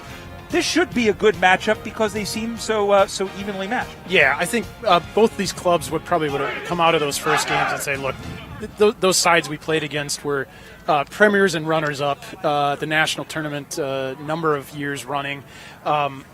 Great effort. Let's shake that off. Let's look to our second game here. So I think you're 100% right, Brian. I think this could be an awesome match. Certainly some talent and depth on display. There's some Revolution players in these programs. Minnesota, a club that's probably coming up on 20 years of really consistent, solid play through their organization. Baltimore, of course, been a stalwart for years. So we're in for a good one here. Yeah, absolutely. Austin defeating Minnesota 47-8 in their first game, and Denver getting by Baltimore 55-9. The umpire is ready, and so are we. We're underway here at Darree Fields. As this second round of games, we're in sort of the sandwich round here. All these teams playing 3 games today, and the team with the best record will win each of this division, will win their respective divisions. We'll try and fill you in a little bit later on some of the other actions. Of course, you can go to USAFL.com and check out all the scores as the games update. That is Josh Friday in there, number 13. We will tell you, once again, we have blank rosters for both sides, so I can put my phone down. We can kind of call by memory. Yeah. Apologies to all the players' grandmothers who wanted to hear their grandsons' names called, but we don't have them. 1-1-1 contest. That looks like Goose Kenfield, number 5, who got blown away. There's a beautiful shot for goal, but it's off to the side. And there's the first score of the game on the Watch AFL scoreboard. It is Baltimore 1, Minnesota nothing. Early indication, Brian, that we're in Division I here. Some obvious tactical adjustments right off the bat. Near side here, wing was empty, so the coaches obviously had some structural setups that were different than just plug and play, sit in the usual positions. They're making adjustments based on the opponents and what they know about them, trying to get that edge. Yeah, absolutely. And the thing is, as well, it's interesting as we see, we've gone through a rotation. Division 3, Division 2, Division 1. You see the change in levels, and it's a little bit of a step up as we go on from hour to hour. The ball up on the far side now. Minnesota in the blue jumpers wearing the silver icicles. And the ball goes out of bounds. We'll have a boundary throw-in as umpire Steve Arnott is on the case. Baltimore this season, winners of the Mid-Atlantic Cup down in Richmond, Virginia. Both of these teams were unbeaten coming into today, both at 5-0, but running into Division I competition, with Division I speaking nationally, as the mark is taken. Yeah, and the class of the comp, not just any old team, but two of the best sides of the last 5-7 years, right? Well, even beyond that, when you consider that the two of them are at the top in men's Division I with 8 national championships each, although Denver has not won since 2011, and all of Austin's have come since 2013. Up on the far side now, the ball takes a huge hop, and then sending this one back as the ball goes up on the far side. And I see Chris Williams, whose dad Dale is the men's coach this year. Diesel, one-time coach of the women's team, a Freedom coach as well, last of the 2017 International Cup. So free kick upcoming, I think, and it will be a free kick to somebody. So one of the challenges, Brian, of this tournament format, when do you eat? When do you get strapped? When do you warm up? When do you cool down, right? You get 3 games in a day, or you may play 4 in a weekend with a slightly different format. So this middle round of games, while I wouldn't call it pedestrian, maybe hasn't had the same intensity that the opening round did. No, it doesn't. And you'll see that third round, I think, as especially – if we have what amounts to a championship matchup on this field, which may not happen considering how Baltimore does, it is very much different than nationals. If you've been to our national championships, teams only play 2 games. They play 2 games on Saturday. There's usually about a 4-hour break in between. There's a little bit of downtime. You have a little bit of chance to get some lunch in you. Whereas here, every team has a 2-hour break, but one of those hours is getting ready for the next game. And of the spare hour you had, you got to get unstrapped from the first game, eat, recover. Yeah, so it's a tight schedule. It's asking a lot of the body. It is very difficult, and I will pull the curtain back as we have a free kick here for Minnesota, as this one is sent in short. And this one is almost marked. It was a lot of hands touched that ball. As the ball goes on the far side, which is a reminder you should wash your hands, as the ball is up on the far side now, in the intense side of the field, because there are people over there intense, as the ball gets knocked free and again swatted for. Williams again is in there for Minnesota. Here's another chance for Baltimore. This one is on the way, and it bounces all the way home from about 45 meters out, and Baltimore extends their lead. 1-1-7 go the Dockers. No score yet for Minnesota. Watch AFL scoreboard. Dan, pretty goal. It was a pretty goal, and I'm not telling you something I haven't told you already before, or is rocket science, but Baltimore found a way to build out the far side from where the ball was. They were able to link up a few kicks. Not going to tell you that wasn't a pass or a shot on goal at the end. I'm not sure. It doesn't matter. But it ends up rolling through, right? And that was all because of the effective build-out by switching the field of play. I started to say one of the things that the league has been looking at in the last couple of years is actually slightly changing the format. So instead of playing 3 games, teams are only playing 2. So instead of a round-robin format, essentially it's a knockout format where teams will play each other in they'll have that opening round game. That's kind of difficult because you're seeding teams in a sense in terms of who's number 1 and who's number 4. But it is something that the league has looked into, whether or not that comes to fruition at some point. But this round-robin format, it does offer the opportunity to play a lot of opponents, especially here when you have a team from the East and a team from the Midwest. And here's another goal it is the Beasts of the East, who are out to a big lead here in the early going. Watch AFL scoreboard. Baltimore 2-1-13, Minnesota no score. We said it earlier, Brian, can be a bit of a streaky game. I'd say the start of that game, teams just feeling each other out a bit. Right there, Baltimore able to get a goal, and immediately we saw the intensity lift. One of their ball followers in the middle took the game on his shoulders, says, "Know what? We're doing this again straight away, right off the tap." Collect possession, gets the ball forward into forward 50, and there's the urgency and eagerness of those forwards to go convert. So quickly, two goals on the board. Back in the middle once again, and there's those Baltimore forwards. They love to score a goal, as Kelly Underwood would say. As the ball gets down, it gets knocked in front. Minnesota had it momentarily, runs through the gauntlet, runs 13 meters, now kicks this one into the half-forward line. Knocked down. Good one-on-one contest, won by Minnesota eventually, and they're able to clear their lines off the chest of the Baltimore player, sends it back from whence it came, and now goes up into the pocket. One-on-one contest. Good one-on-one contest across the field. Good handball as well. Some good skills and good toughness. This one is sent in towards the sticks, and that is goal number 3. Wow. Baltimore, we'll talk about it in a second. They go to 3-1-19. Minnesota no score. I love seeing, Minnesota has a lot of endeavor for the football. I think it might be a little bit of the wind. It isn't as blowing as much as it has been, but those one-on-one contests, as well as they are going against each other, Baltimore is winning them. It's those 1%ers. Yeah, and this has certainly been the scoring end, the direction Baltimore is going, left to right. Our right-hand side has been the scoring end on the day, not exclusively. And again, I call this a breeze, not a full-on wind. It's not blowing that hard. But I'll tell you what I'm seeing. It's probably less the wind and more the fact that Baltimore lifted and Minnesota hasn't yet. Minnesota needs to elevate and match that standard. The wind is only at about 7 miles an hour. It is only gusting to about 12 or 13, and that is a welcome gust for us at the very least, and certainly for the players out there, as we are almost 7 minutes into this first term, and it's been all Baltimore. But as we said, Minnesota really kind of matching them stride for stride. Out of the middle once again as the ball goes to ground, going to be picked up. Now moving backwards. He's going to run this. Oh, good shepherd by Josh Friday to get around him and able to prevent his teammate from being tackled. Got rid of the ball. Now goes into the pocket. Nice mark taken. Yeah, good example in the middle there. The chase from Baltimore, an example of how Good their mark. intensity is just a little higher. The Freeze didn't have the same sort of pressure on each of those ball carriers. That is a great mark in the corner by the unnamed number 12. We'll see what he chooses here in terms of shot selection to go for the sticks at the tight angle. Would be interesting to see that. It looks like he's backing himself here. When he kicks the ball, he'll be about 30 meters out. Strides in off of 1 foot. Kick is on the way. It is behind the stick. And umpire Dan Estes, who hails from the Chicago area, points out the ambidextrous. And on the Watch AFL scoreboard, Baltimore now goes to 3-2-20. Minnesota no score.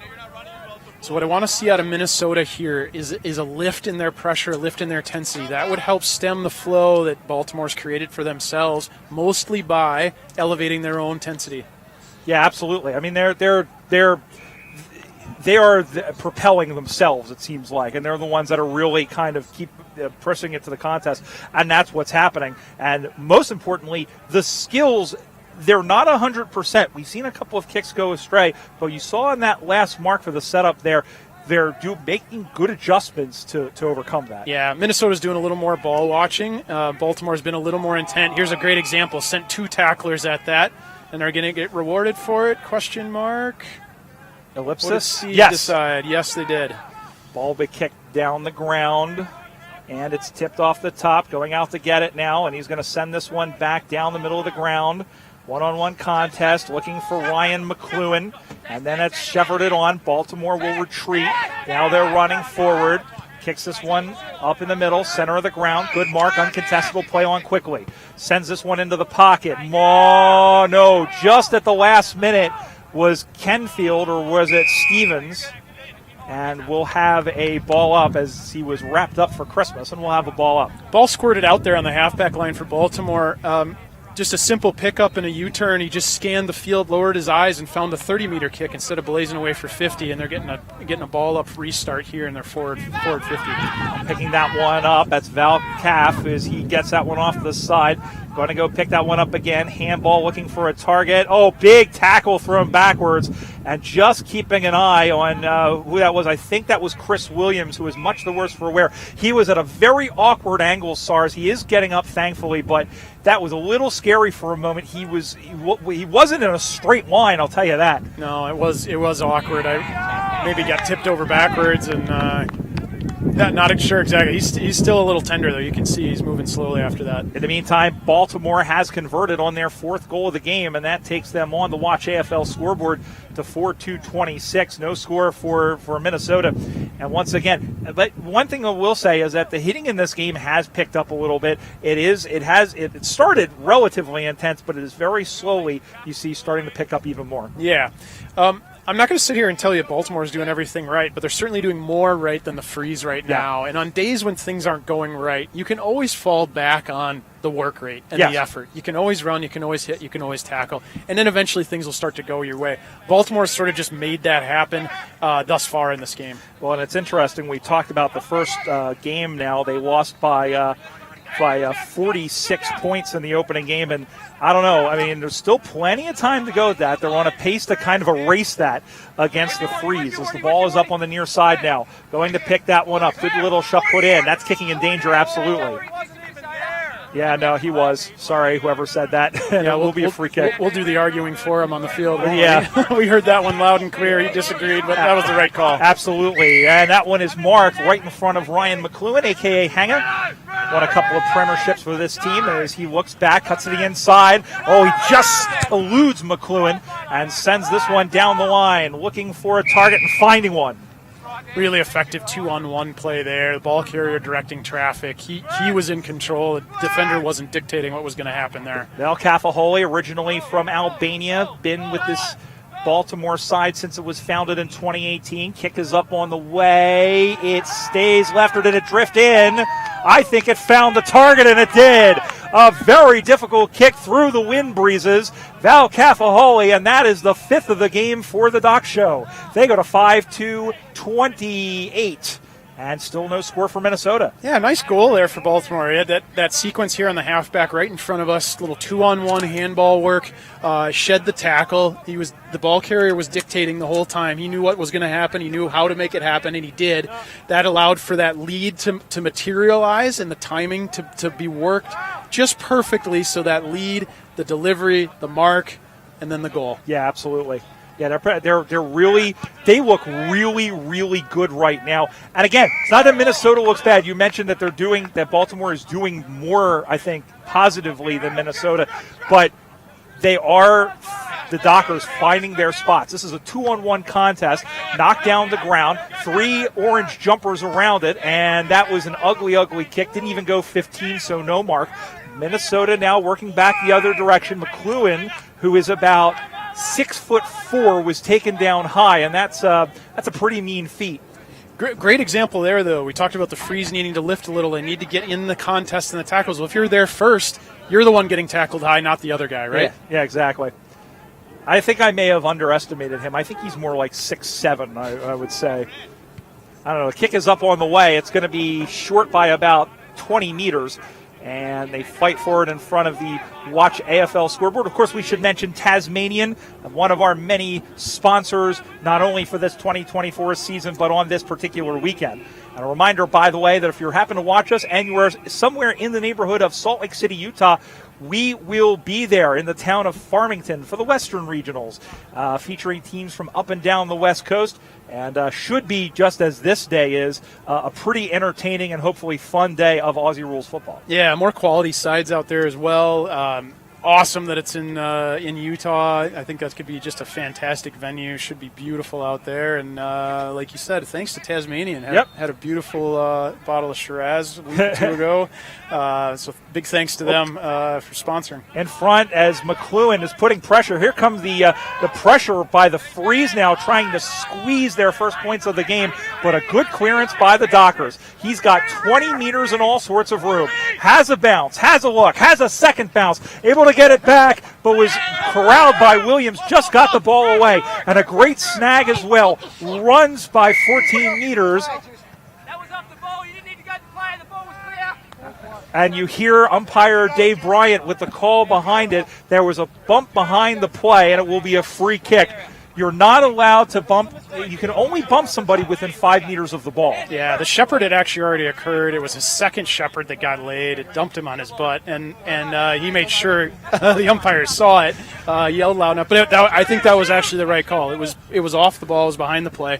The right call. Baltimore building up at the time, so that ruined that build-up. And I want to point this out, the good sportsmanship. Both players realized it was in the heat of the moment. They tapped each other on the shoulder.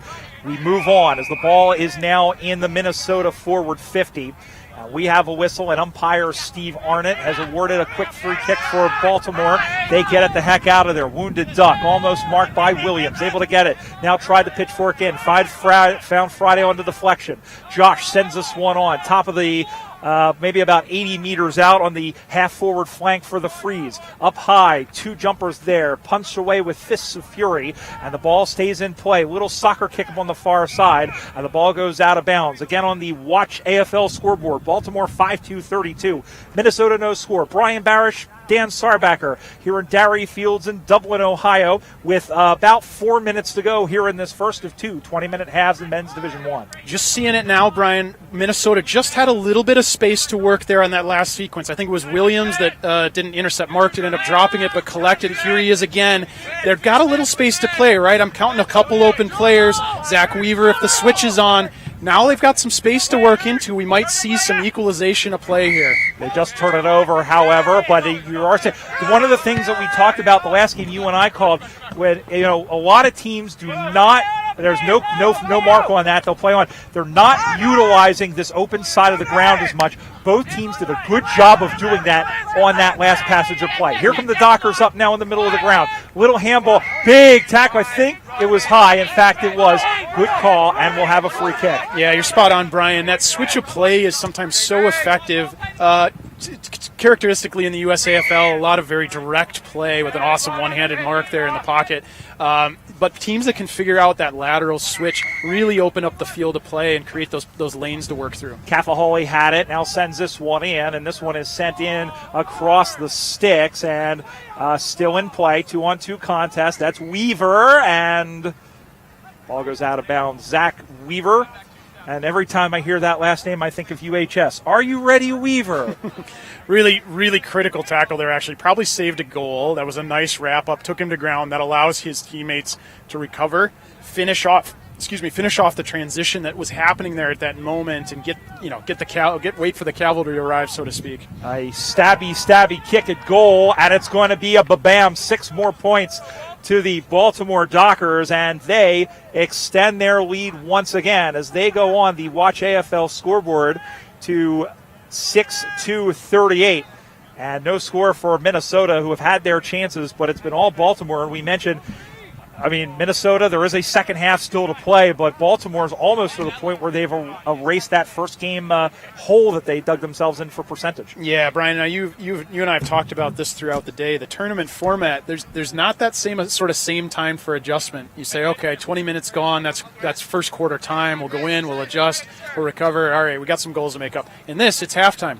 Yep. Can you score that many goals in a half to recover from this type? I don't know. Yeah. Well, we'll see. And we've been saying about how the left side's been the scoring end, but Baltimore's had no issues scoring to the right of Craig Campbell's camera as the mark is taken in the middle of the ground by the Dockers. They come out to the near side leading by 38 points.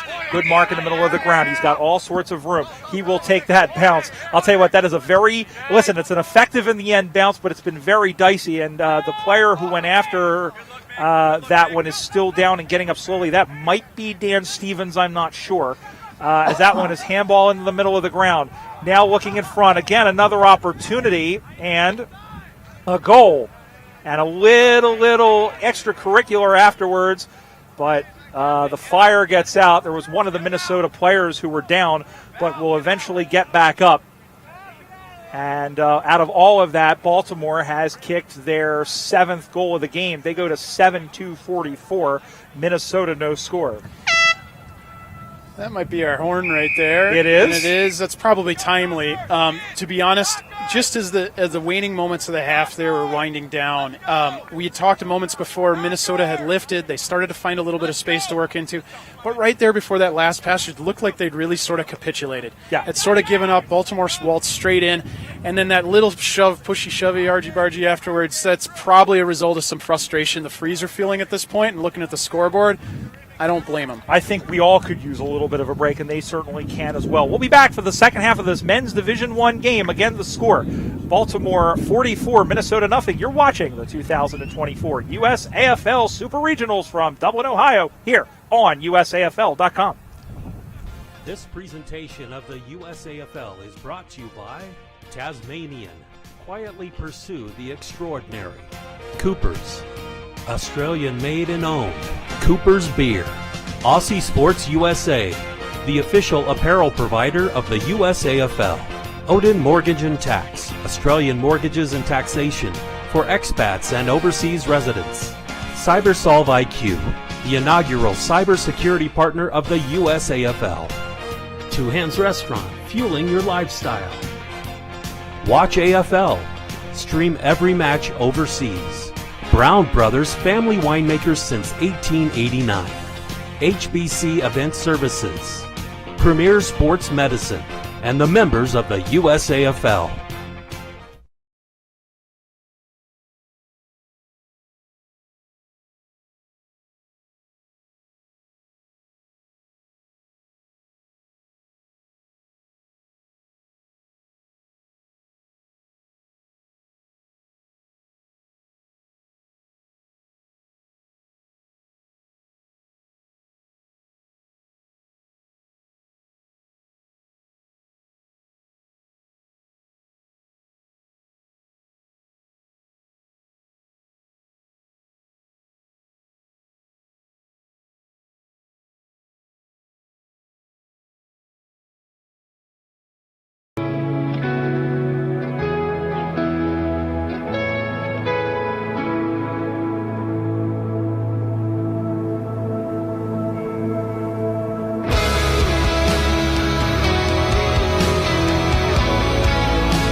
Back here at Darree Fields in Dublin, Ohio, the 2024 USAFL Super Regional Championships. We're at half game of this men's Division I game between the Baltimore Dockers and Minnesota Freeze, and it's the boys from the Charm City leading Minnesota 44-0. We just wanted to take a quick run around the grounds at some of the other action from the three men's divisions and women's division that's happening here.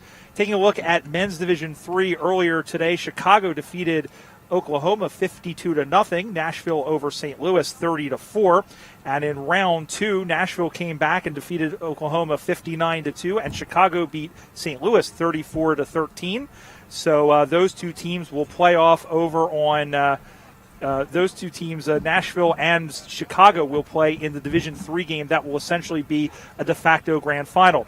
Division II, it was DC over Houston, 29-16. Columbus blanked Des Moines, 61-0. And they came back, and I believe they beat Houston earlier. Houston defeated Columbus 27-25. We are still working on getting you a score for DC and Des Moines. We'll see Columbus in our last game, one of our last games here in a couple of hours. And then the earlier games that we mentioned in men's Division I between Austin, as Austin defeated Minnesota 47-7, and Denver defeated Baltimore 55-9. And then we have, of course, the women's division happening over on field number 3 to our left. That is a three-cornered fight. Those teams are playing 60-minute games, as Austin defeated DC 34-4 in the first game, and then Minnesota with a pretty convincing 103-3 victory over DC. So that game a little bit later on between Austin and Minnesota will be for the women's championship. Second half is underway, and again, Baltimore up by 44, now kicking to the left side of our camera as the ball gets centered down and sent free once again. And we've seen a pattern of teams with big leads really just not take their foot off the throttle at the beginning of the second half, Dan Sarbacker. Yeah, we talked about that small format for these tournament games, and you run out to a big lead, and there just isn't that much time to recover from it. You don't have time to make the adjustments. You don't have time to build back slowly. You got to really slam some goals in, and so can be quite demoralizing for a side like the Freeze in this situation. Baltimore, if they find the first goal, that might be a nail in the coffin. Yeah, absolutely. I mean, the game is not completely done yet, but they have to score quick, fast, and in a hurry. And right now, Baltimore is doing very well to keep them nailed in. They're going to play this one in Friday with a little bit of pressure, dropped in front, and it rebounds again. Both Friday and one of his teammates was in there as the ball ping-ponged off of their shins. And this one is sent high. One-on-one contest forming, and it went off of all four hands and found the carpet. And we have a whistle and a free kick going the way of the Freeze. So how do the Freeze get back into this, Brian? Just that play right there, ball in flight. I counted 6 ball watchers that were at the contest before and were not going to get to the next one. They only walked. That's not a way to get back in this game. We've got to see more intensity, more hustle, more just gut running off the ball to get the Freeze back into this. If a teammate applies a tackle, they got to be there to pick up the ball. Absolutely. I mean, that's the thing is that they have to be running support, and they've struggled with that. At least Baltimore has done better at it than they have. This one is at the top of the goal square, and it's marked by Dan Stevens. Stevens able to get this one free.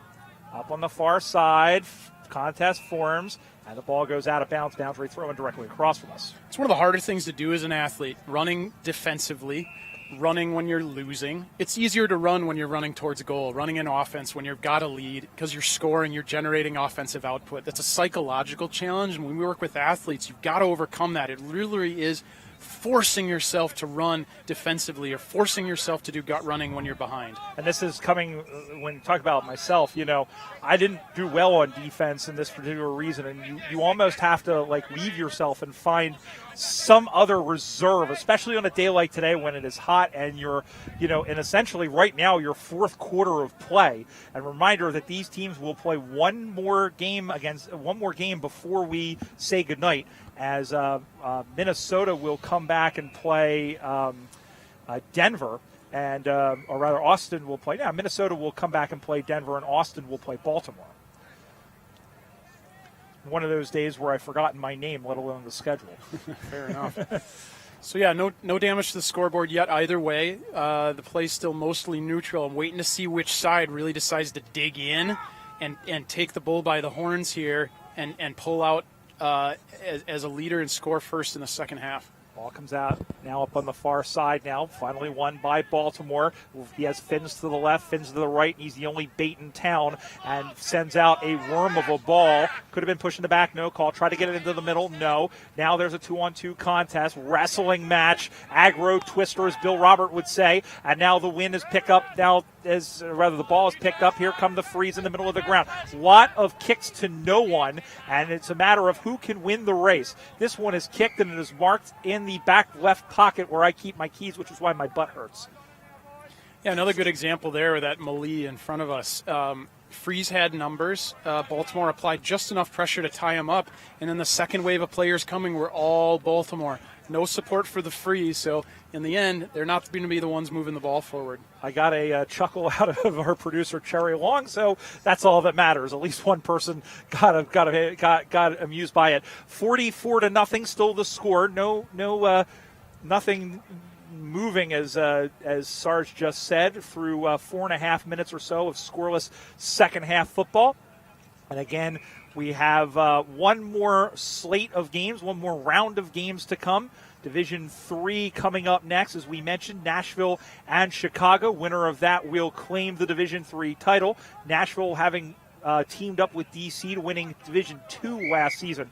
Big mark, and even more importantly, way to hang on to the football after getting knocked sideways, and there's a 50-meter penalty. Yeah, just a good example, anecdotal there of the commitment and the effort from the Baltimore team.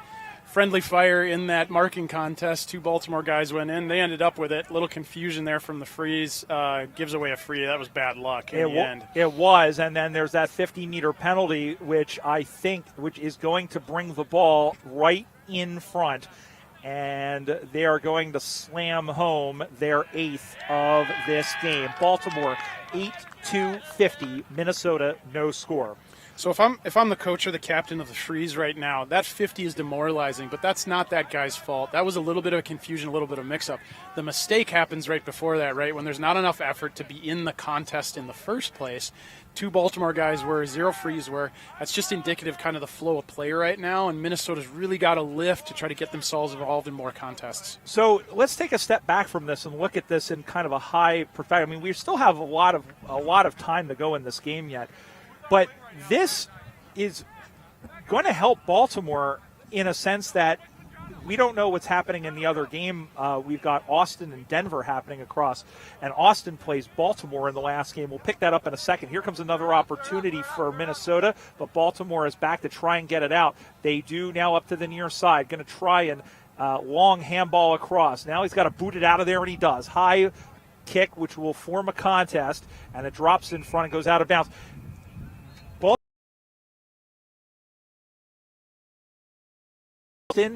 If they beat Denver, they'll be 2-0. If Denver wins, then Denver will be 2-0. But you have the specter of if Baltimore can maybe upset Austin, and it would be, even though we're talking the 1 seed versus the 2 seed, it would be a bit of an upset. That percentage will come into play, especially if it's a tie or a 3-way tie. Yeah, and we've talked about that enough today. So people that have been on on the broadcast all day with us understand, when that comes into play, how important that is, and why you don't see teams taking the foot off the gas. You're not going to see Baltimore let up here and give any mercy in this game because they don't know if those points are going to be valuable at the end of the day if calculations are needed. And the ball comes back in now. Baltimore again trying to get it out of their territory. The ball comes free, and we have a free kick. It will go the way of Minnesota. They need to get something, even to just get them off of the schneid here. Baltimore, as we said, they've been doing the little things a little bit better. There's a kick on the way, and it's across the face, and it is marked defensively, and they will clear out to the near side. It'll one hop, come up and snag, just got it away. Maybe could have had a shout for deliberate, but in fact he was just trying to get rid of the ball. And we'll have a boundary throw in as he got rid of it ahead of Zach Weaver. Be interesting to see. We're trying to peek over the neighboring field where the Denver-Austin game is. I once had someone say the best rivalries are the ones where each side has taken something from the other that they thought they deserved. And I'd say all the championships, premierships, contests that those two sides have had over the years, that's a proper rivalry now. Absolutely. And we mentioned earlier, as the ball is marked in front, Minnesota has a player down in front of us, but we'll keep an eye on the man at number 62 who has it, and we'll try and open the account 8.5 minutes into the second half. The kick is up on the way. It is dead center, perfect, and the Minnesota Freeze have entered the chat. Watch AFL scoreboard. The Freeze 1 straight 6. Baltimore 8-2-50, and that has to be a relief for the Freeze. Yeah, big time. They've had a little bit better play. Okay, the wind's at their back finally, but we've been begging for them to get more numbers at the contests to try to equalize this affair. Just a few chances there. We saw a moment in the first half. Some more space started to open up. They've got the skill sets to target those gaps and openings when they get them. We'll see if they can start to capitalize, build some momentum here in the second half. Ball come back in the middle once again, and yeah, we don't know how. We don't know how this is going to shake out in the second half, but in terms of how the game is going to go through. But that is very big for them, and listen, they've been doing good things, and it's good that they were able to get something tangible for it. As we move on towards the midway point of the second half, essentially the beginning of the last quarter. Brian Barish alongside Dan Sarbacker. Shout out to our production crew, with Jerry Long on the keyboards and Craig Campbell on drums or slash camera. Yeah, that lunging tackle there a moment ago, Brian, that's an from the Freeze. That's an indication of just being out of position and not tight enough with your man, not there to apply enough pressure. You're kind of lunging after the fact.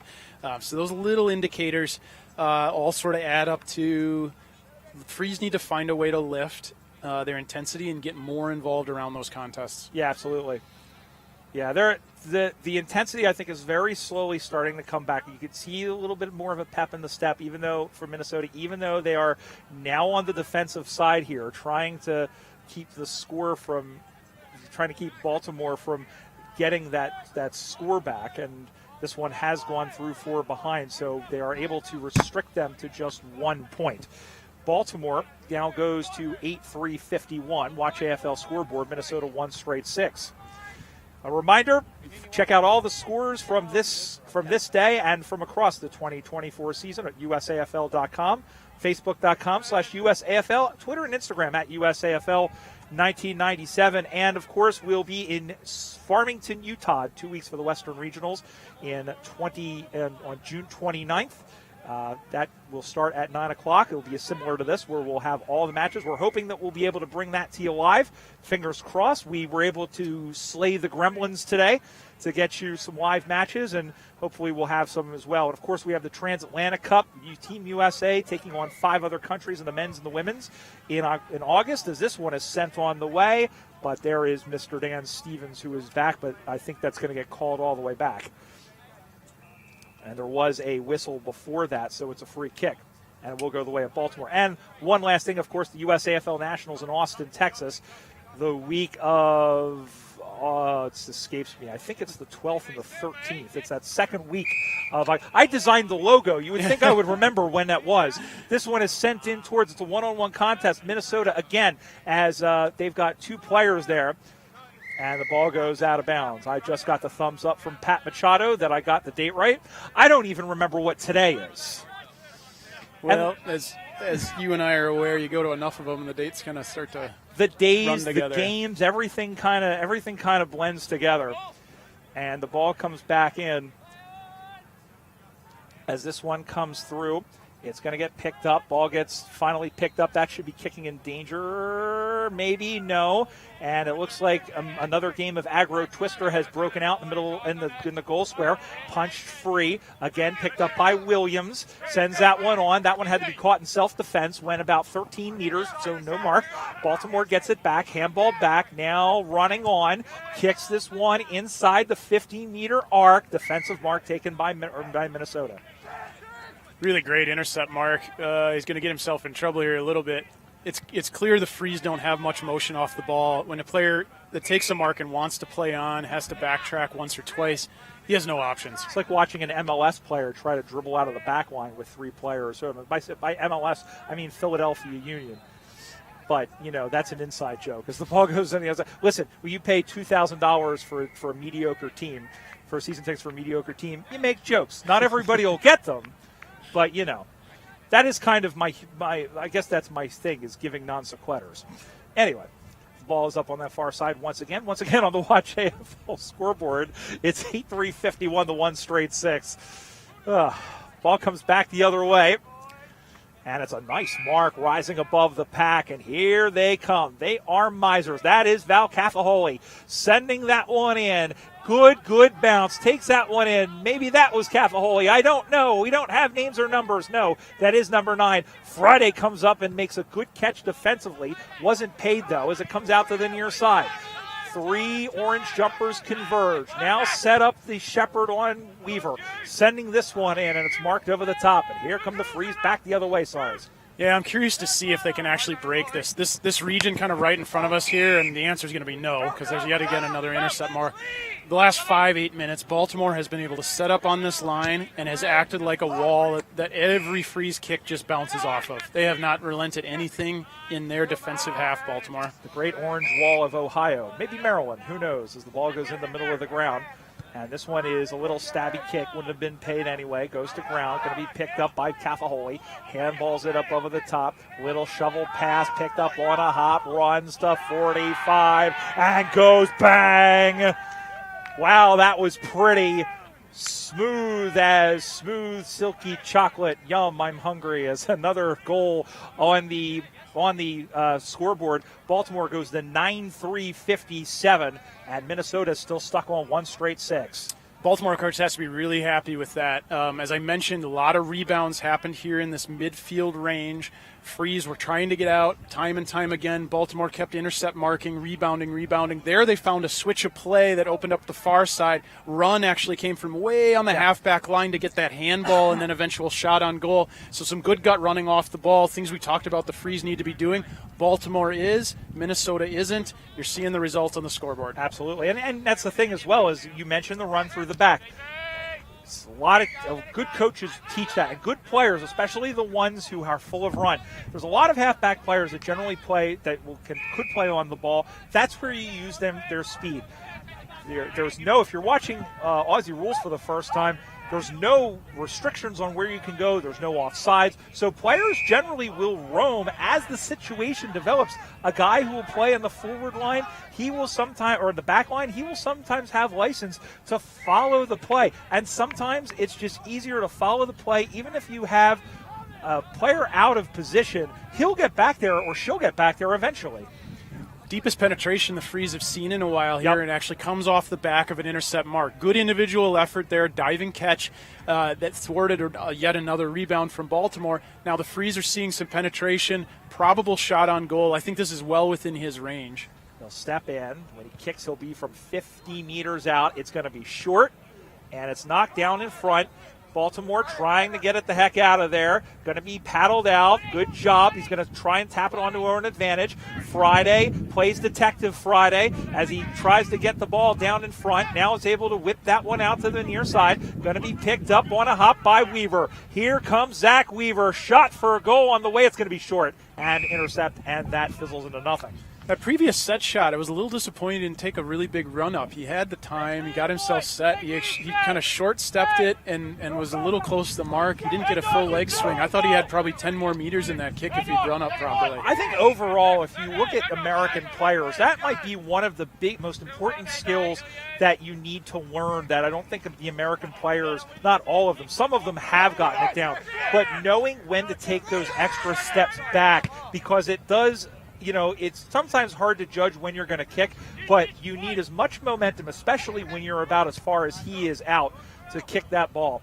So the ball goes in the middle once again. Minnesota, again, trying to add to the score. The result has pretty much been decided with 2.5 minutes to go, but they would love to have another goal out to the near side, and that one drops in front.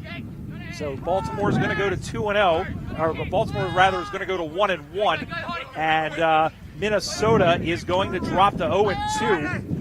And Baltimore, of course, has that big game that we'll have for you, the last game of the day against Austin. And there's a call for a ball, call for a high. They're going to play on quickly. Great smother. A little bit of chaos at the moment as the ball goes back to Josh Friday. Friday kicks this one in, and it will drop in front again. 3 players there. That's going to be cleared out now. Here comes Baltimore. Plenty of space to kick the ball down the field. 3-on-1 for Minnesota. He's going to be able to win it. Sends this one high in the air. Who wants it? Everybody. Off the hand and out of play.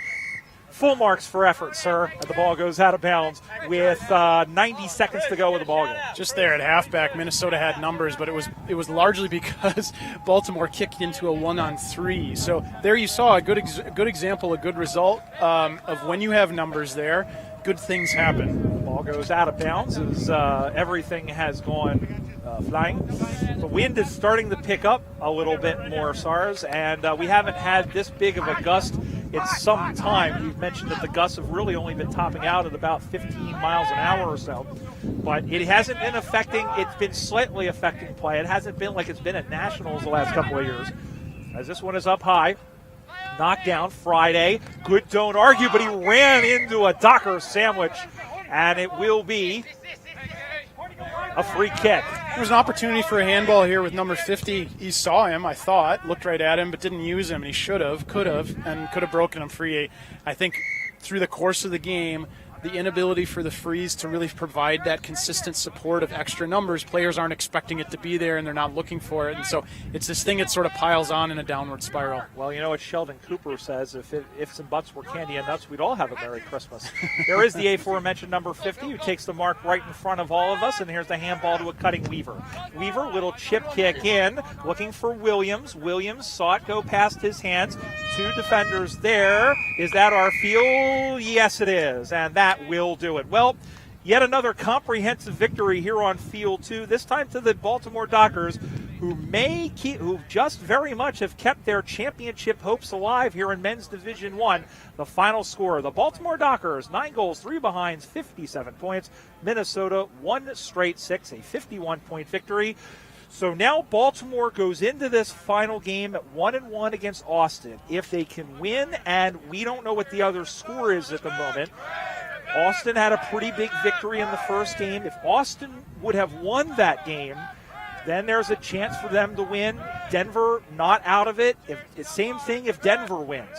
All 3 of those teams still very much in it, and part of the reason is that percentage. Yeah, and Brian and I are both sort of peeking over at the other field, trying to get some indications of maybe what's going on over there in the Denver-Austin game, just as Brian laid out as a scenario here.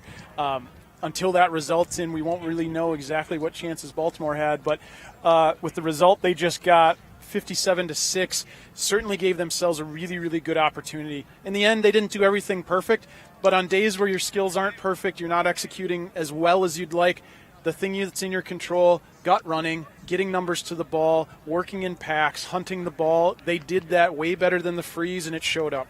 Absolutely. Well, they have put themselves in a position, as we said, that game between Baltimore and Austin will be in 2 hours' time at 5 p.m. Eastern. But coming up, the de facto Division III Men's Grand Final as the Nashville Kangaroos at 2-0 take on the 2-0 Chicago Swans. Pat Machado will be back to take you through that one when we return. You're listening and watching to the 2024 USAFL Super Regionals from Dublin, Ohio, here on USAFL.com. This presentation of the USAFL is brought to you by Tasmanian. Quietly pursue the extraordinary. Coopers. Australian made and owned. Coopers Beer. Aussie Sports USA, the official apparel provider of the USAFL. Odin Mortgage and Tax, Australian mortgages and taxation for expats and overseas residents. CyberSolve IQ, the inaugural cybersecurity partner of the USAFL. Two Hands Restaurant, fueling your lifestyle. Watch AFL, stream every match overseas. Brown Brothers, family winemakers since 1889. HBC Event Services, Premier Sports Medicine, and the members of the USAFL.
Tight end Michigan State, so you don't scoot your table this way because I don't think you can really move the nice guy. You guys just had a daughter a year ago, so he's not doing as good as maybe the other. I know I have enough. So that my cabling will be fine. For 4 years. Do you? Yeah, no, we can do that. Good.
This is a presentation of the United States Australian Football League, the USAFL.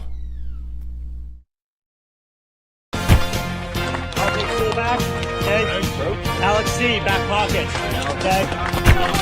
Hey, boys. All right. Use your voice all day. Use your voice, okay? Swannaroos on 3. 1, 2, 3. Swannaroos. Go, boys. 1, 2, 3, 3. Strong in that quarter was fantastic.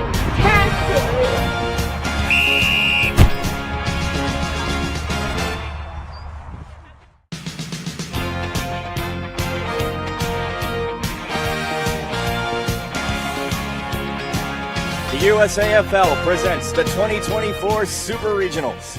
Live from the beautiful and welcoming city of Dublin, Ohio, we are at the Darree Fields, where teams from the eastern and central regions have gathered to determine this year's regional championship. And we are set to go for the Nashville Kangaroos taking on the Chicago Swans. Yeah, a couple of longtime Midwest rivals here. No love lost, I think, between these clubs over the years. But a pair of 2-0 sides. De facto championship here. It was scheduled this way in the tournament, so just by chance, these teams have both come through undefeated to this point. So we're watching a grand final right here. And joining us on the call is Dan Sarberger. I am Patrick Machado. And we are set to go for this de facto grand final. Umpire with the ball to the sky, and we are underway. Now we've seen Nashville kind of adjust between their first two games to different styles of play. We've had the opportunity to see them just by the luck of the draw. They ended on our field a couple times. Haven't had a look at Chicago yet, other than glances from across the park while they were on the other oval during the day. So it'll be really interesting to see how these sides match up, what they bring to this game, and we've got the history with Nashville on today to kind of see how they adjust from previous. Right off the jump, Chicago had some space with an empty square, and number 9 kicks the first point of the game for a minor score. Do not have numbers for Chicago, so... Yep, again, apologies to all the grandmothers and moms and dads out there watching, hoping to get your son's name on the broadcast. We don't have them. If Dan recognizes them, he'll be sure to call him out. I got here at 12 o'clock, so I did not meet any of these people. Here's William Proctor on the near side halfback. Thumps one forward, intercepted by Chicago.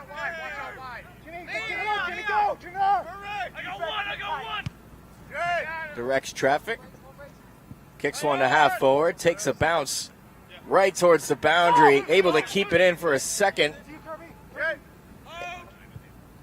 I thought that was out, but we play on. A couple of the players disagreed. You thought so as well, but not the call from the boundary, so the umpire didn't blow the whistle. Play on. Chicago linking up here on the near side wing, getting the first look at them for us for the day on some of the skills and the ability to connect through their key playmakers. Delivers one to the top of 50, unable to stick the mark with Chicago. Running away is Nashville. Takes a bounce off that player. Chicago corrals. Quite a bit of play in neutral zone so far. Again, sides probably feeling themselves out, each other out just a little bit here.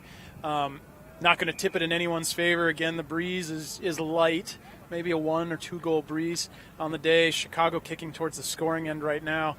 I think if you're them, you'd say, okay, let's rack up some points while we're going this direction. Boundary throw, far side half forward. Chicago won it, delivers one to the top of the square where the mark is taken. And this should be the first goal of the game. 32, a big unit there. He used his body well, made sure he created that space for the drop of the ball, and then drifted into it after he created separation from his opponent. He's going to give himself a goal-scoring chance here. It's a pretty short kick on an angle, though. Kick is up. And straight through the middle. Umpire didn't move much on that. That kick must have been pretty straight and true, even though the tough angle he gave himself. No, nothing other than to call him Al McGlashan Jr., because he sort of looks like him from here. Shout out to Al if he's listening, an old-time veteran of the Chicago Swans.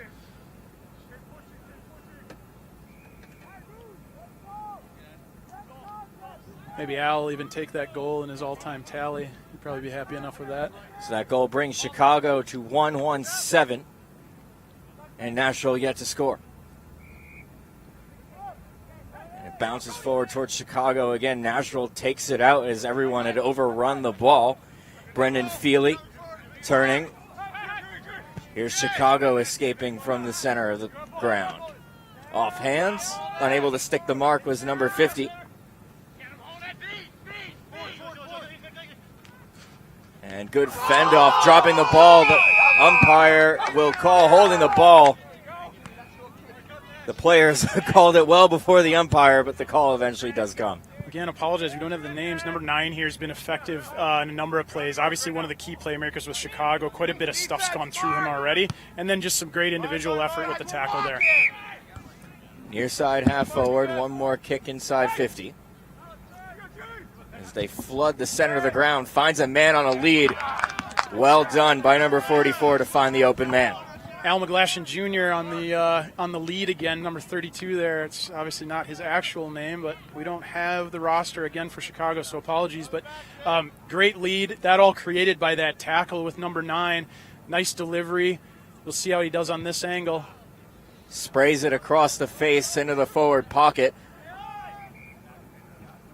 The Nashville player couldn't intercept, but they're able to run it away from danger and find a kick up the wing. Bouncing ball picked up by Chicago. Tackle from behind. Kick was able to go away, but Nashville will control the possession. Little tap on, switching it over to the near side wing. Handball back. Receiving it is Dane Clemens. Luke Masiano gets one forward. It was touched, picked up, and they'll see it over the line. So that number 30 that got tackled for Nashville a little earlier, Gleichert, tight end for Michigan State. He was 6'4", 265, the program roster says. So obviously a big unit, good hands. Interesting, they've used him in the ruck this game. They've had him up in full forward the last couple of games we've seen Nashville. Harding with the tap. Andrew Gleichert's frame blocks the clearing kick. James Harding with the handball over the line. We have a player down for Nashville. That's Proctor, 11. Might have just gotten the wind knocked out of him. It didn't look like that big of a play. Might just be catching his breath here. Yeah, it looks like he got the wind knocked out of him. He's going to catch a breather here. They'll call for a sub, but he looks fine as he's jogging off the field. Quite a bit of possession on the day for him. Again, we've had the benefit of seeing Nashville play 2 other games just on account of their draw in here. He's been a key player. Let's hope it's not anything serious. He's been critical for Nashville. 6 minutes gone in this opening term. Chicago 1-1-7. Nashville yet to score. Boundary throw near side wing. Tap to disadvantage. Aaron Gardner runs onto it. Handball to Dane Clemens. Centering kick. Misses everybody and picked up by Chicago.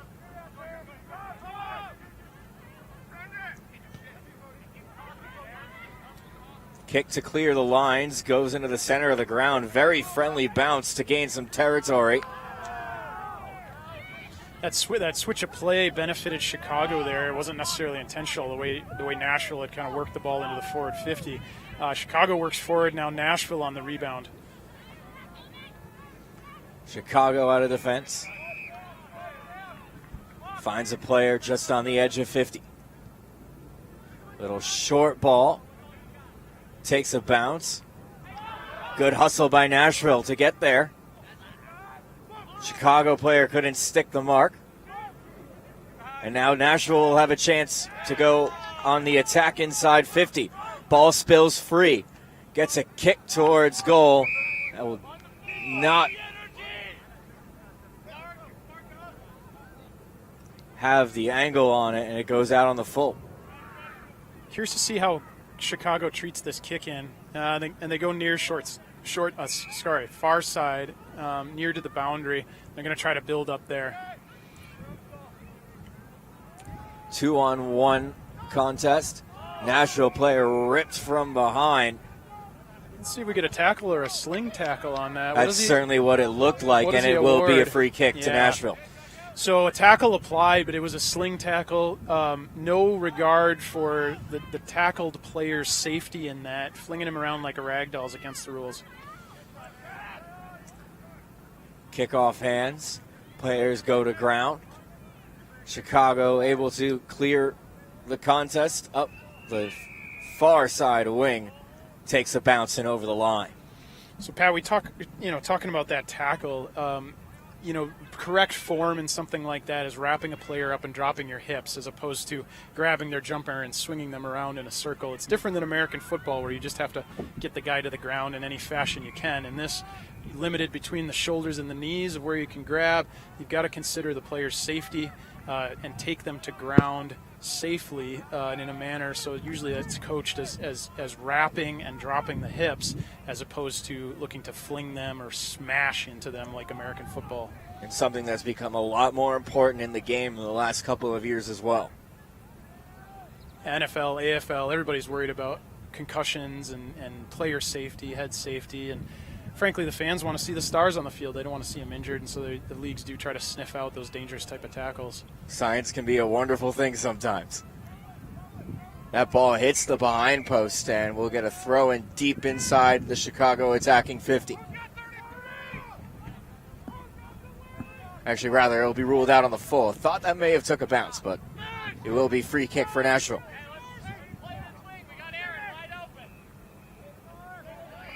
There's 9 again for the Chicago Swans. He's covered quite a bit of ground today. Has been really effective for them in the middle. A fair bit of their play has built up through him as they've gone up on different attack angles, and he makes a point of getting around the ground and getting involved in a bit of all of it. So Klanger kick results in a shot on goal. Across the face and through for a minor score. That brings Chicago to 1-2-8.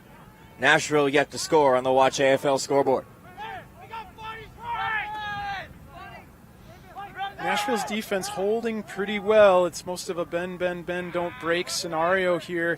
They've had a fair number of kickouts or free kicks from back in deep in their zone. They've done well enough to get the ball out of danger area. They're tying up the ball here. They'd be happy with that. Look at the pressure they're getting. High tackle, free kick's going to go the way of Chicago. 11 minutes into this opening half.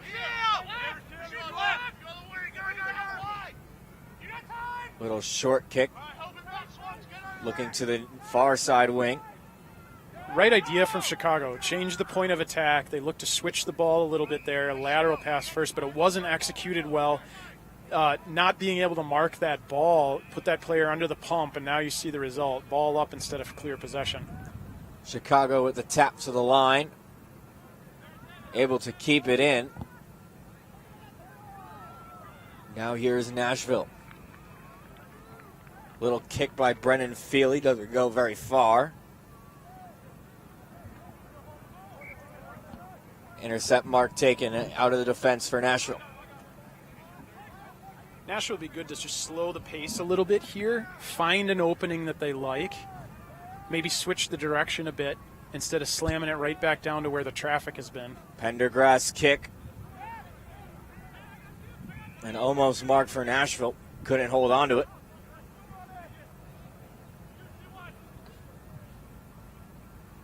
Ball in dispute. Far side half forward. Kicked inside 50.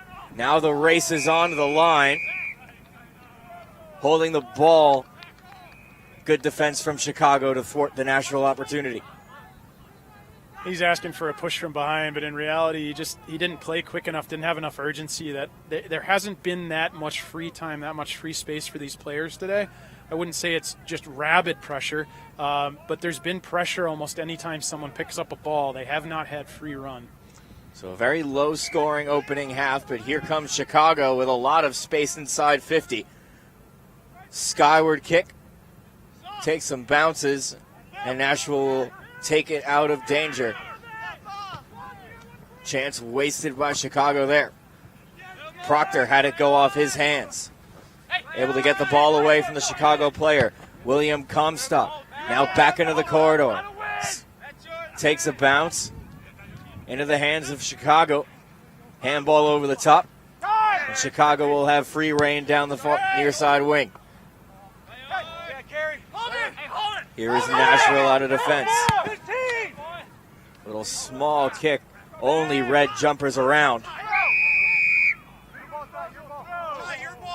Incorrect disposal. Nashville will get a free kick. Yeah, that's the right call there. That absolutely was a throw.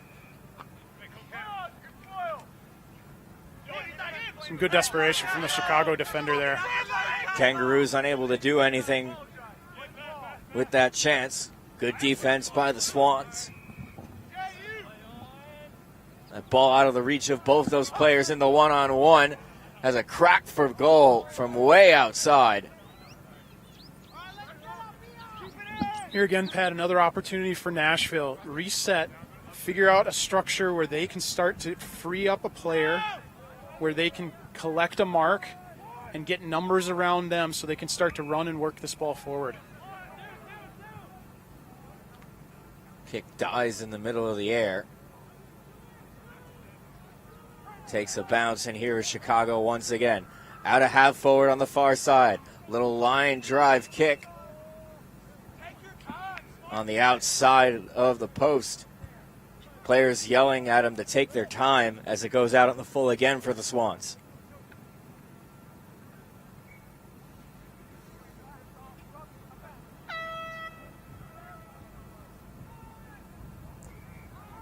Low kick.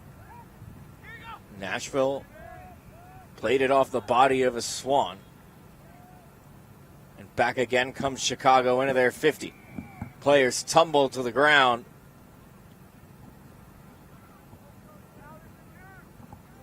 And we're going to get a free kick for Chicago for a high tackle. For all of Nashville's inability to really link up and any sustained push forward, Chicago at the same time hasn't hit the scoreboard hard enough to really put that pressure on Nashville. They are very much in this game. Even if he converts this as a goal and a score here, you think, gosh, they're not that far behind Nashville. Could be a very, very different tale in the second half. But instead he sprays it out on the full. So a very low-scoring opening half. A lot of Chicago mistakes. One of those you wonder, are they going to regret this in about 28 minutes' time? So 8-point ball game, 4 minutes to go in this opening half. That was a lovely mark.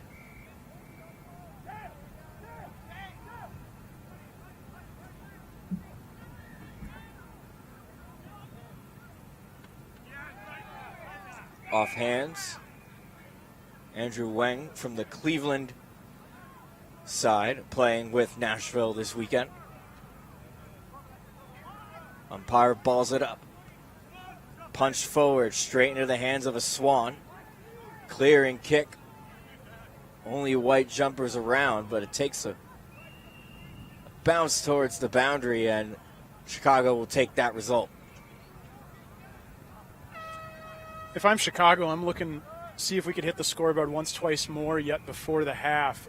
To do so, you really want one more lift in intensity, somebody take the game on their shoulders and say, we have to collect this next possession. We have to apply a tackle if we're not the ones with the football. Give themselves that chance to hit the scoreboard a couple more times. Nashville's thinking, can we run out this second half without any more damage, give themselves a really good shot in the second half with the wind to maybe come back against the Swans here. Luke Mazzano's kick. Good to see Proctor back on the field. He just missed picking up that football there, but looks like he was okay. Maybe just had the wind knocked out of him earlier. Mazzano overran it. Tries to affect the contest. Chicago player taken down. Umpire's whistle stays in his pocket. On the edge of 50. Shot on goal on the run. It's across the face.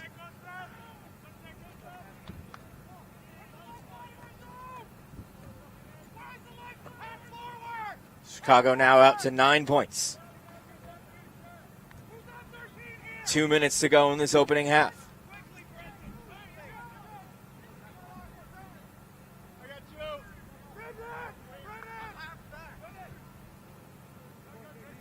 Kicking goes to the edge of the arc.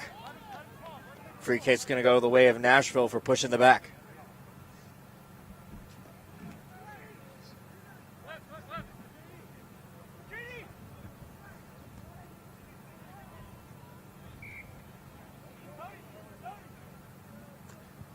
Now working out a halfback.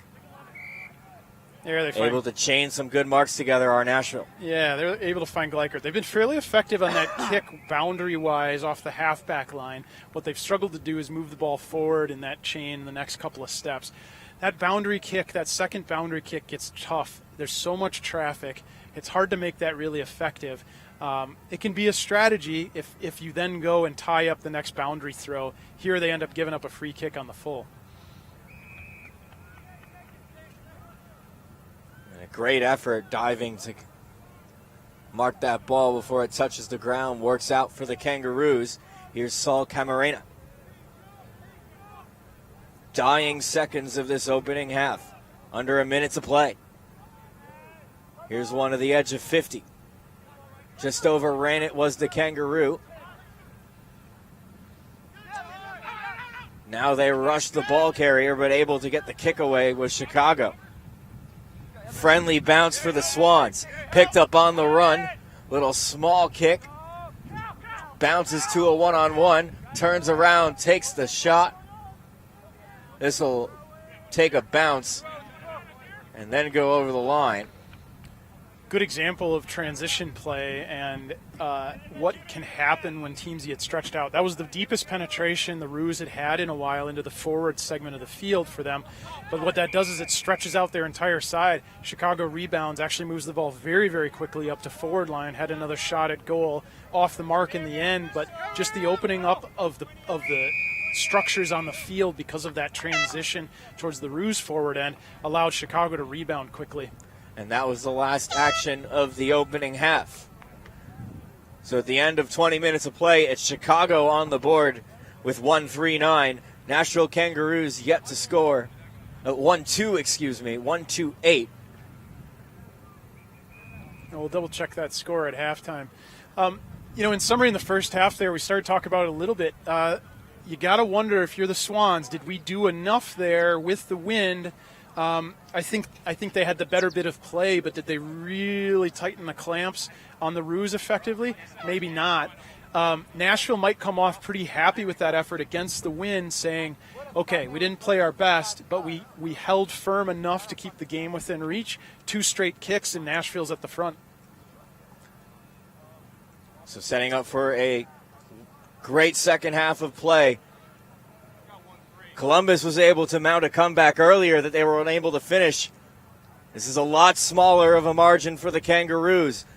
8-point ball game as we go into the break. We'll be back for the second half between Nashville and Chicago on USAFL.com. This presentation of the USAFL is brought to you by Tasmanian. Quietly pursue the extraordinary. Coopers. Australian made and owned. Cooper's Beer. Aussie Sports USA, the official apparel provider of the USAFL. Odin Mortgage and Tax, Australian mortgages and taxation for expats and overseas residents. CyberSolve IQ, the inaugural cybersecurity partner of the USAFL. Two Hands Restaurant, fueling your lifestyle. Watch AFL, stream every match overseas. Brown Brothers, family winemakers since 1889. HBC Event Services, Premier Sports Medicine, and the members of the USAFL.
what a footy club is usually it's people, and I think that the USAFL and a lot of its clubs have done a really good job of letting Australians share that with players here in the US. Getting over here, working with some expats, growing the game grassroots with the Americans, kind of taking them out. Good kind of community game. I really love the kind of laid-back nature around the game. Like when you're done playing, you can just go chat with other guys from teams.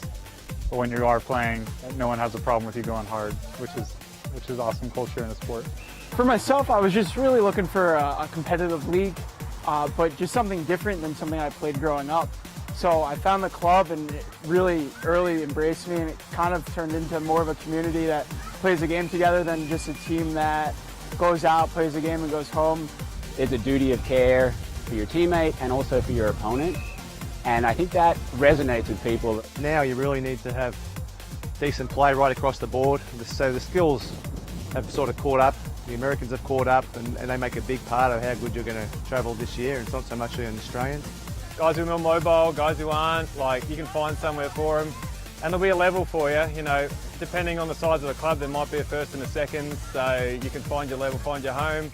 Guys and girls get to the age of 24, 25, they're into their jobs, and then that's it, so they have no other outlets competitively, and this sport and this league has brought that into the US and into my life. Trying to just make it one big cohesive unit. It's not going to be something that's cliquey, like having a group of guys over here, a group of guys over there. Everybody does everything together. We got a whole bunch of new faces out there. We've only got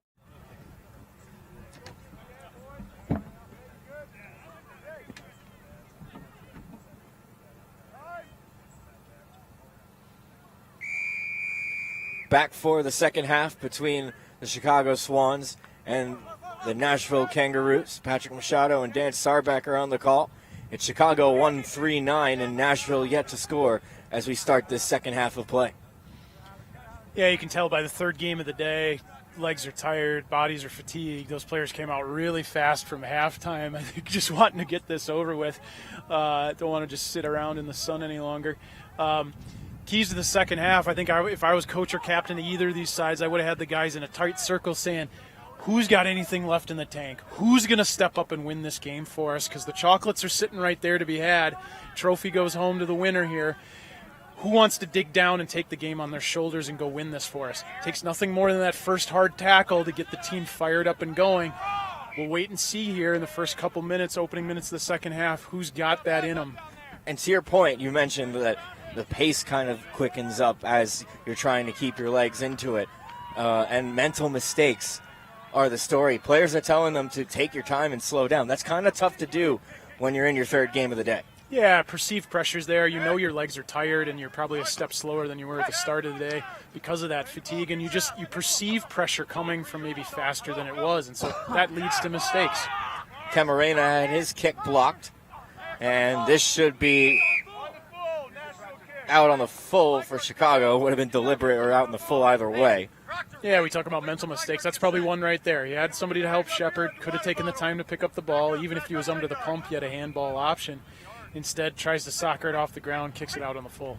So William Proctor will take the kick in and half forward, sends one to the forward pocket, and well marked by James Harden, and he'll have a shot at goal on a really tight angle. He's going to center it up instead. Intercept mark taken by Chicago. Thought we were going to have the first damage to the scoreboard there for the Nashville side. Instead, tries the centering kick, which I don't disagree with, but he kicked into a 1-on-2, and I think his target was one of the shorter ones of the pack there.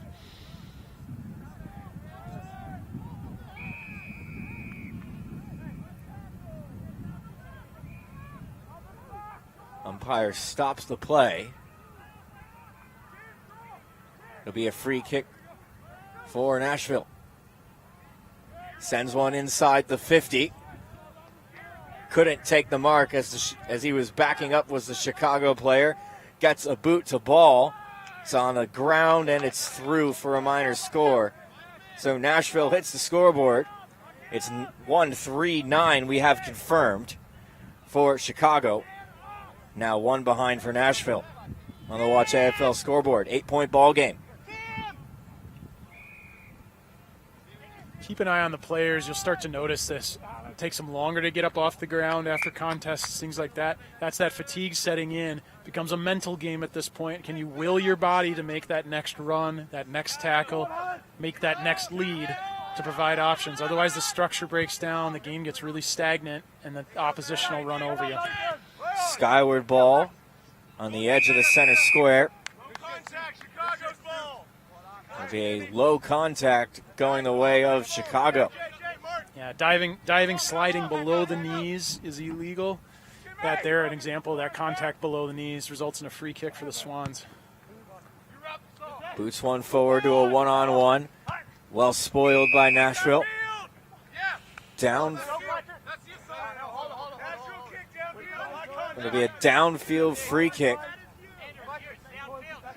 Kick was away when I think high contact. High contact's probably what he called, either that or the sling on the tackle. But ball was away when he did that, so they pay the result as if it was a mark downfield. So Camarena with the downfield free. Players flooding inside 50. Near side, far side forward pocket is the delivery zone.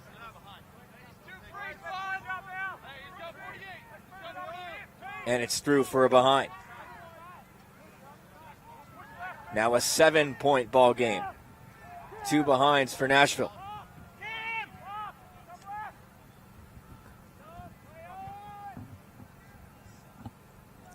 Kick to half back.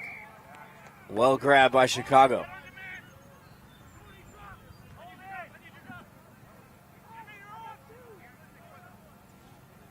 Taking all of these 6 seconds. Spoiled out from the back.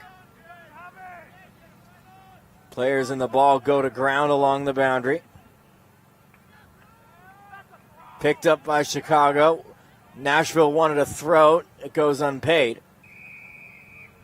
And bounces over the line. It'll be a throw in on the Chicago attacking end of the field.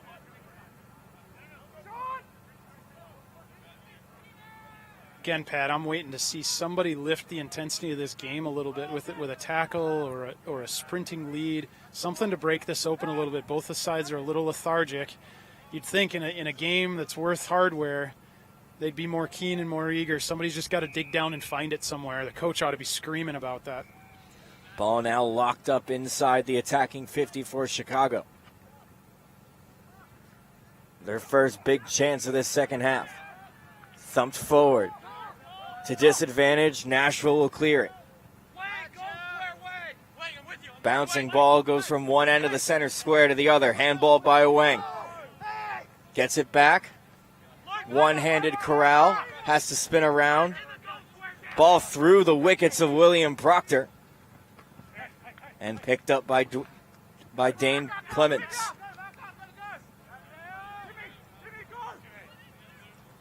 Now ball in dispute. Wang was surrounded by Chicago players. And umpire will say, I'll have it. And ball it up. 6.5 into this second half. 7-point ball game. Chicago with 9. Nashville with 2. That was a critical mark there for the Swans. That ball hung in the air a long time. 25 really stood up underneath that with courage, took the grab. Now he's on the run having a bounce. Good play on. And boots one forward. It's a good kick. And the mark is paid.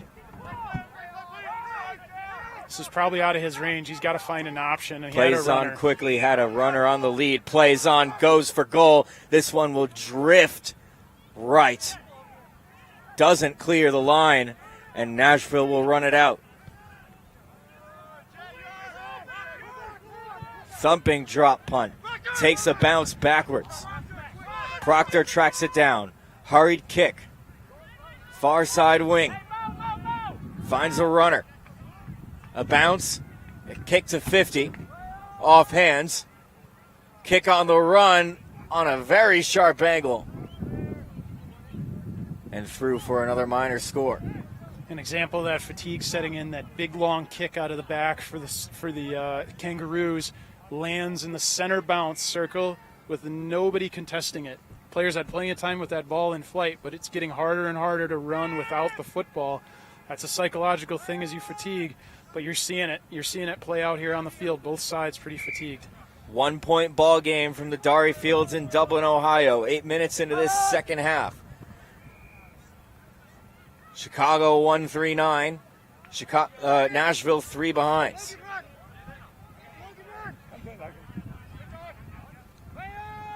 Now at a halfback. Took all of his time. Plays with a kick very tight up against the boundary. Kept in by number 28. William Comstock with a handball forward. William Proctor tried to run onto it. Was taken down. And the free kick will go to him.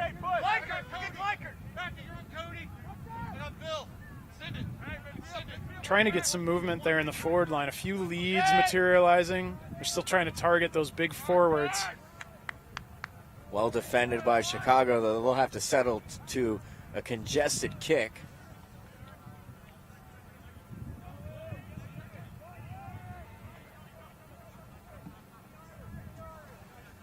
And this one will be a throw-in.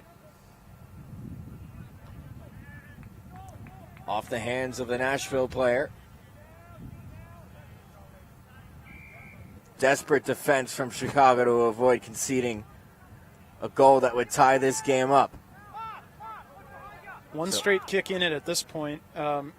Nashville certainly would want to hit the scoreboard with a major and pull level. Chicago probably desperate to prevent it, but they don't. Ball spills out. And just enough space to get the kick through. Pat, you kind of had the feeling that that's maybe what we see. You call a lot of hockey. You see those games where just, games that are locked up and you just get those weird trickle goals. It wasn't necessarily something pretty. That was exactly that right there. Ball just squirts out after a big congested pileup, and somebody soccers it through for Nashville to pull level. Hasn't been a pretty game in that way. You kind of expect that type of goal given the game it's been. To do the hockeyism, I guess you could say, go to the square and good things happen. Aaron Gardner bangs one home and knots this game up at 9.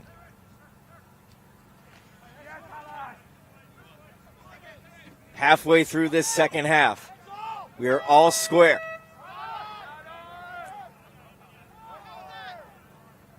Some high contact that didn't get called there. Number 21 for the Swans got knocked. Swans able to keep the ball going forward here, though. And here's a golden chance for Chicago. Ran onto it, dribble kick home, and the Swans nabbed the lead right back. The best answer for giving up a goal is getting one yourself, and the Swans do it here in short order. Quick reply from the Swannies. Number 9, again, critical, just jumped on that original ruck tap. It spilled loose, but you'd expect him. He's been involved all day in a lot of the Swans scoring opportunities. Swans able to keep the ball going forward. They got some isolation.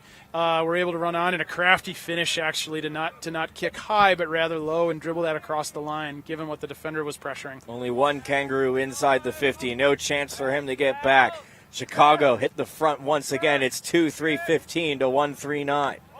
35 there. He's got for the Swans, got his tail up, got a sniff, and his intensity lifted there a moment. He had 2 cracks at the ball and a half tackle. See if he can keep the run going. Comstock's kick goes straight to a Swan. 8 minutes left to play. Tired legs, a lot of stand-in players are really struggling to open up leads and open up space to kick into. Players cancel each other out. Chicago with possession, delivers one inside 50. Tapped down by number 50. Chicago, a Nashville player runs onto it, and he turns on the Jets. Taken down, run too far. Yeah, he had one in the first half. He probably used up his last centimeter of allowance, and that one just a touch too far. Bad time to give it up. Just got a little too excited. Call we rarely see called. A lot of leeway usually given on that. But here comes another kick inside 50 for Chicago, marked inside the square. This will be goal number 3. Yeah, number 14, Holden Thomas there for Nashville. That's a really effective way to rebound with pace. The way he did it, he's got some speed on him. Just ran a little too far, and it ended up costing him in the end. Swans now ready to convert. The easiest of kicks, slammed home. Chicago is broken free. It's a 2-goal ball game now. 3-3-21 plays 1-3-9 on the Watch AFL scoreboard. I think that's the second or third goal to number 32 there, going to Al McGlashan Jr. for lack of a roster name on him. But great lead, big hands. He just swallowed that ball up on that lead, which was awesome. Took that mark, maybe 20, 25 out from goal. Maybe we'd call it on the edge of 17, and then slots it home. So the Swans, after experiencing a goal against them, said, no, we're not doing that, and have put up 2 themselves. So ball back up in the air. 6 minutes left to play. Nashville will be going forward.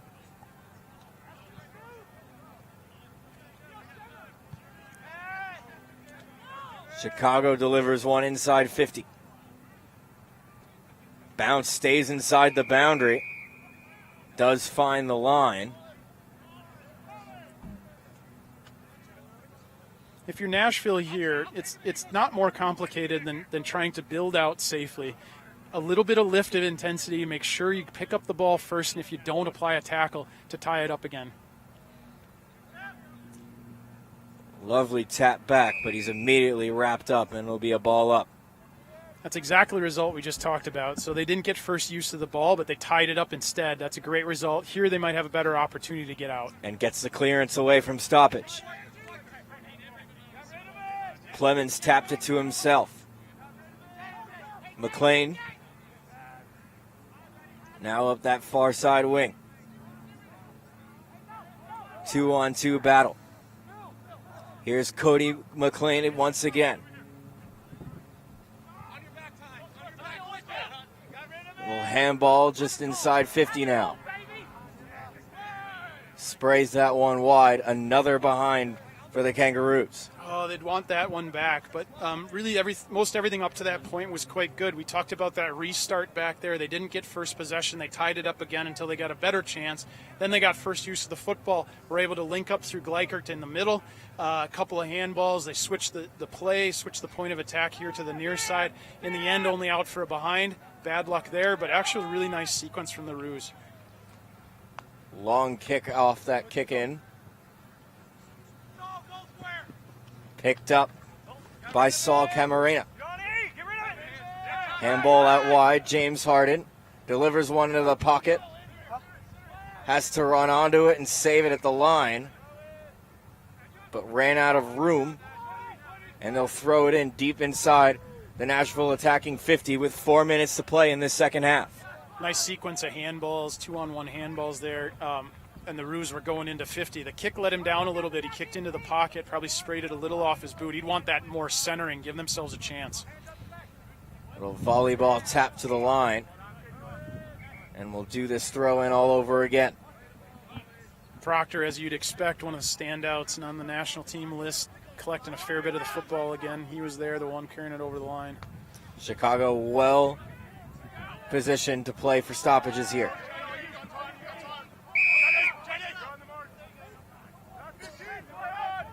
Nashville needs 2. Handball by Duty. Up into the air, spoiled away from the contest by Chicago. There's a chance every single player on the field is in the frame at this point. We probably get most of them. The entire fullback line for the Roos is past the midway point of the field, really packing, really pressing in, trying to press and get those goals that they need. They only come one at a time. You got to get the first one first. You can't score 2 at once, but they're putting the bodies forward, trying to make it happen.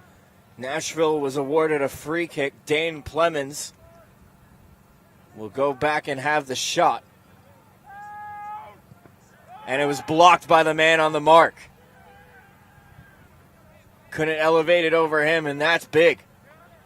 Cardinal sin, kicking into the mark. You have 100% control of how far you back up. Chose not to take the full measure that he needed to clear that. That's a wasted chance. And time is ticking fast. 2 minutes to go in this second half. And Nashville needs 2 majors. 1 minute per is certainly possible. It's a big ask, but Chicago's probably going to work on tying the ball up as much as possible here. Eats up the clock with these restarts. Especially with no time on. It was odd, kind of couldn't tell if there was a third man up or he got him high or what there, but it's going to be a Swans kick. And they'll use every bit of the allotted time here. 90 seconds. This needs to find a couple marks and the Swans will be home. Skyward kick, they couldn't take one, but Chicago still has possession. Number 9 showing a bit of desperation to go collect that ball after the non-mark, and he was the one that actually handball inboard to get him going again. And the Swans still on the build forward. With 1 minute to go.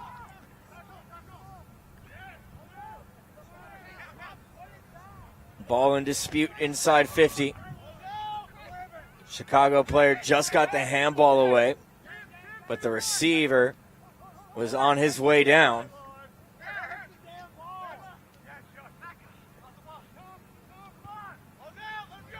Chicago playing a very good territory game at the moment.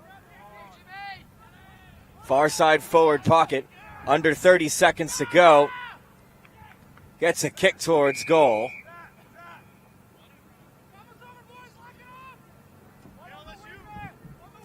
And this should be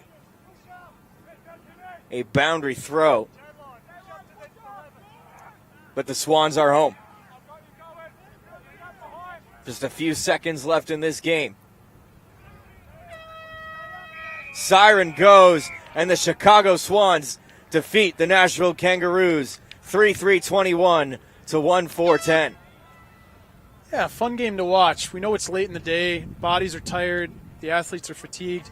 But in the end, there's some gutty performances there, despite being worn out at the end of the day and a lot of footy. Swans had to rebound after giving up a goal. We thought, the flow of play. Nashville's got the wind at their back. They get a goal after getting a few behinds. Pulled level. Swans instantly answered, and that ended up being the key to the game. They found another one there to pull a little further ahead. And in the end, they sail home. And that does it for this matchup. Coming up next on this field will be the Columbus Cats against the DC Eagles. And that's coming up in just a few minutes' time. Myself and Brian Barish will be on the call. This is the USAFL 2024 Super Regionals from Dublin, Ohio at the Darree Fields.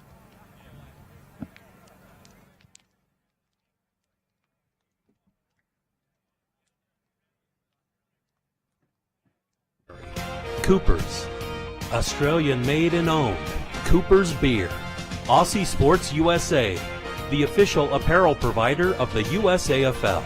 Odin Mortgage and Tax, Australian mortgages and taxation for expats and overseas residents. CyberSolve IQ, the inaugural cybersecurity partner of the USAFL. Two Hands Restaurant, fueling your lifestyle. Watch AFL, stream every match overseas. Brown Brothers, family winemakers since 1889. HBC Event Services, Premier Sports Medicine, and the members of the USAFL.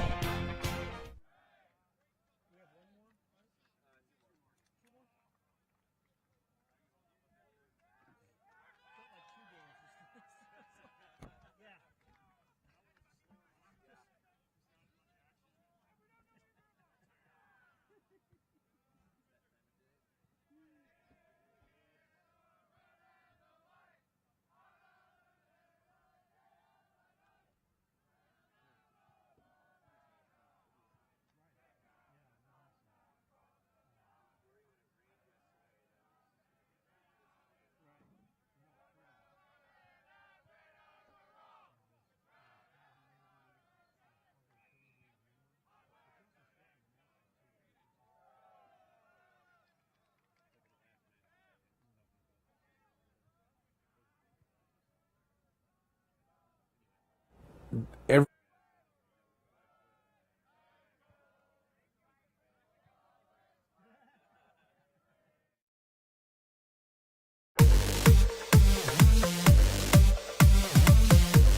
what a footy club is usually it's people, and I think that the USAFL and a lot of its clubs have done a really good job of letting Australians share that with players here in the US. Getting over here, working with some expats, growing the game grassroots with the Americans, kind of taking them out. Good kind of community game. I really love the kind of laid-back nature around the game. Like when you're done playing, you can just go chat with other guys from teams. But when you are playing, no one has a problem with you going hard, which is awesome culture in a sport. For myself, I was just really looking for a competitive league, but just something different than something I played growing up.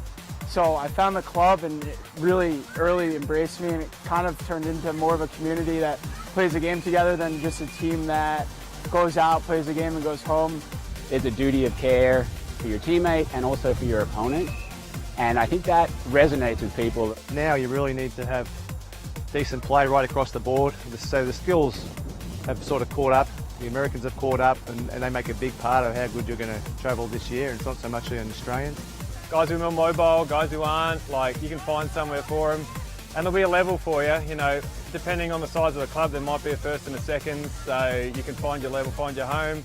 Guys and girls get to the age of 24, 25, they're into their jobs, and then that's it, so they have no other outlets competitively, and this sport and this league has brought that into the U.S. and into my life. Trying to just make it one big cohesive unit. It's not going to be something that's cliquey, like having a group of guys over here, a group of guys over there. Everybody does everything together. We got a whole bunch of new faces out there. We've only got about 6 Australians on the team. I met this amazing club. First training, loved it from there. So I've been playing since then. And with just the DC Eagles, I've made a ton of new friends. So it's a great experience. We're a really tight unit off the field as well. It's very, San Francisco's a little bit transient in nature, so a lot of people come and go, but we're like a good centre point for them to come in and meet new people. And we're really providing something that isn't really in the greater community for adults. So people see it and they don't want to leave. For me, it's been pretty big. The Austin Crows in general, for me, have been kind of changed my life a little bit. The camaraderie that we have here, the community that we have here is unmatched, in my opinion, to any kind of other sports league in town. It's a chance to experience mateship, right? To make friends, get a chance to have adventures, go out and travel to different cities, get to know guys from all walks of life. You make connections, especially the Revos. You go out to tournaments like this and you see guys from cities all over. Good job of fostering a really inclusive environment. The end product, especially nationals, is really, really well organized and really well done. I have a mate that came in and he's never experienced it. Played American football a lot, but he hasn't experienced the same kind of jovialness. We muck around, we take the mickey out of each other, it's great. We can learn from each other. I think a lot of clubs work well together to build off of each other. And I think everyone at the end of the day, we love beating each other, and that's part of the competition, but we want to see this league be the best league we can. Look, it takes a lot of people to run a footy club, and some people wear more hats than others, and I've tried to step back over the last couple of years, and really the official titles right now are, coach and player. I think the beauty of Australian rules footy is it's such a big team dynamic. It's not 5 players on a court. There's 18 of you all working toward one goal, and I think that inherently brings this real strong team.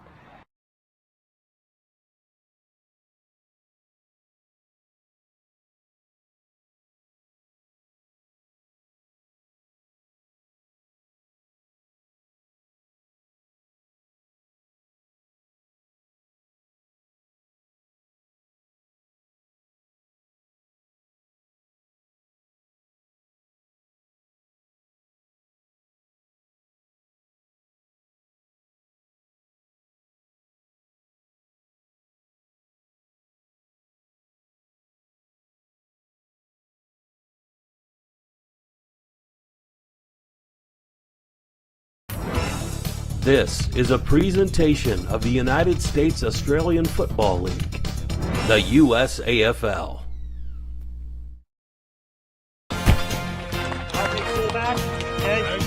Alex C, back pocket. Okay. Hey, boys. All right. Use your voice all day. Use your voice, okay? Swannaroos on 3. 1, 2, 3. Swannaroos! Let's go, boys! 1, 2, 3, 3. Strong in that corner was fantastic.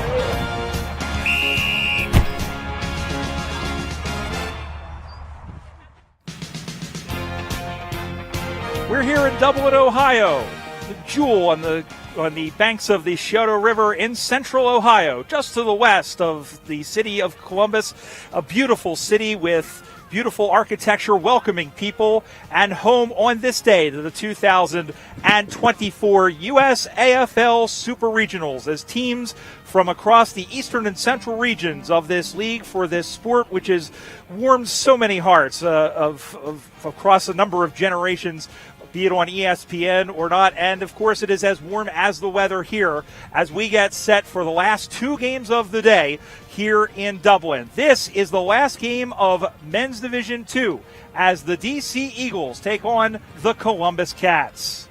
Good day, everyone. I'm Brian Barish. Pat Machado joins me for this one. We've given Dan Sarbacker a reprieve after doing 7 games in a row. And so far, Pat, the games have been pretty good. All the games that we've seen so far, the teams have seemed to adapt to the conditions so far. It's a little hot, but the play so far has been, by and large, pretty good. Yeah, I feel like I owe Dan that flight voucher from the airline that I will not name for backing me up after getting in at 4 o'clock in the morning after flying into a different city.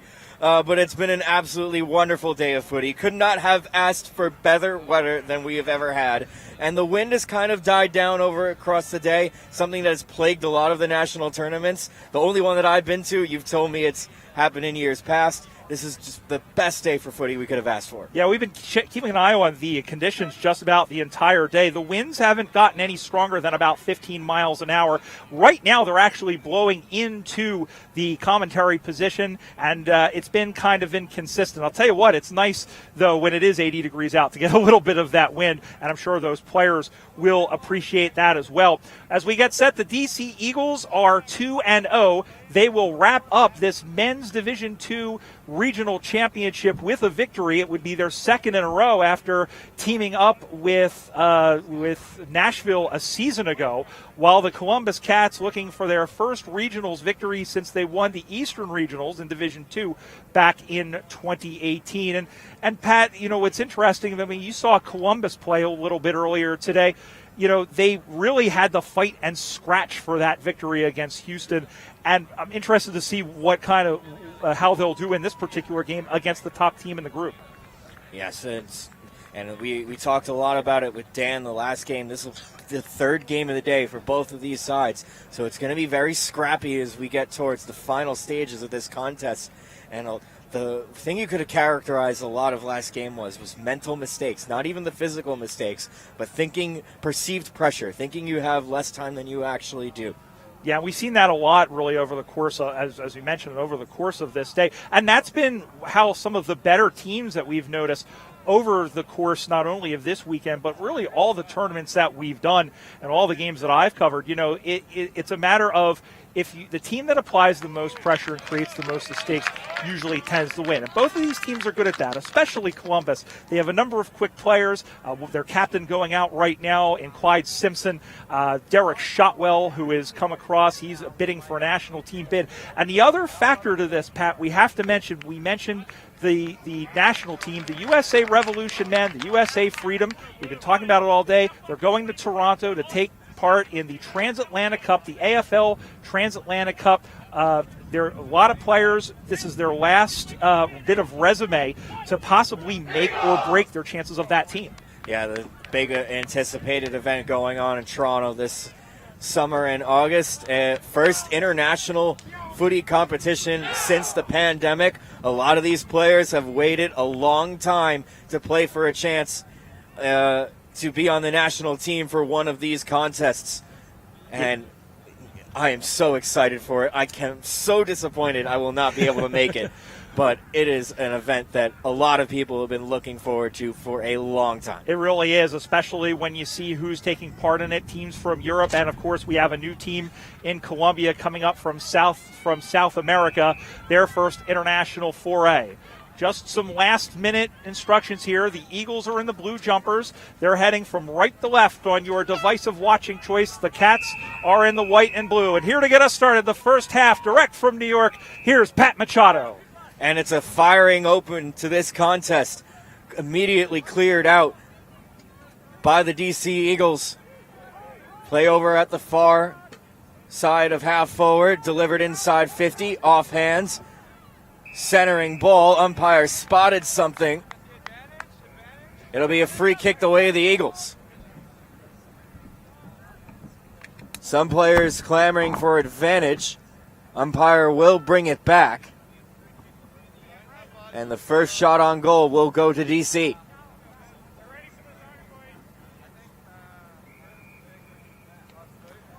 With a chance to break this game open right from the opening throw. Players clamber into the post. It's a goal. And it's a goal. DC strike first blood. DC won straight 6, Columbus no score, and there was a mass of bodies in front, but that was a good kick up on the far side. Still trying to see if we can get the number for you, but that was a magnificent goal, Pat. And, you know, DC, they want to try and lock up this championship. If they lose, then Columbus still has a chance because they're at 1-1. Houston on the other field still 1-1. Might come down to percentage. Talked all about fatigue at the opening. These teams did not look fatigued at all. That was a fiery start to this one. Ball back in the middle once again as they go high. The bodies rise. Ball comes to ground, picked up by the Cats. And then running forward now, here comes back the other way. That's Eric Hansen. DC has 3 players from the North Carolina Tigers on their team. Hansen is one of them, and he is trying to make it back to the USA Freedom Revolution squad after playing in IC-17. He also was playing last year in the 49th Parallel Cup. You can't miss him because he looks like an actual Hansen brother with his flowing blonde locks. Ball back in one more time. Everybody going after it. That is a hand pass. They get it around the chain of fools there. Going after it once again, and we have a whistle, and I believe it's a ball up on the far side. With about 1 minute gone in the opening term, first of 2 20-minute halves, 6-0 DC. Ball up in the half-forward end for DC. Columbus comes away with it from the contest. Still congested over at the half-forward on far side for DC. Rolling towards the boundary line. And the line will beat the players, and they'll throw it back in.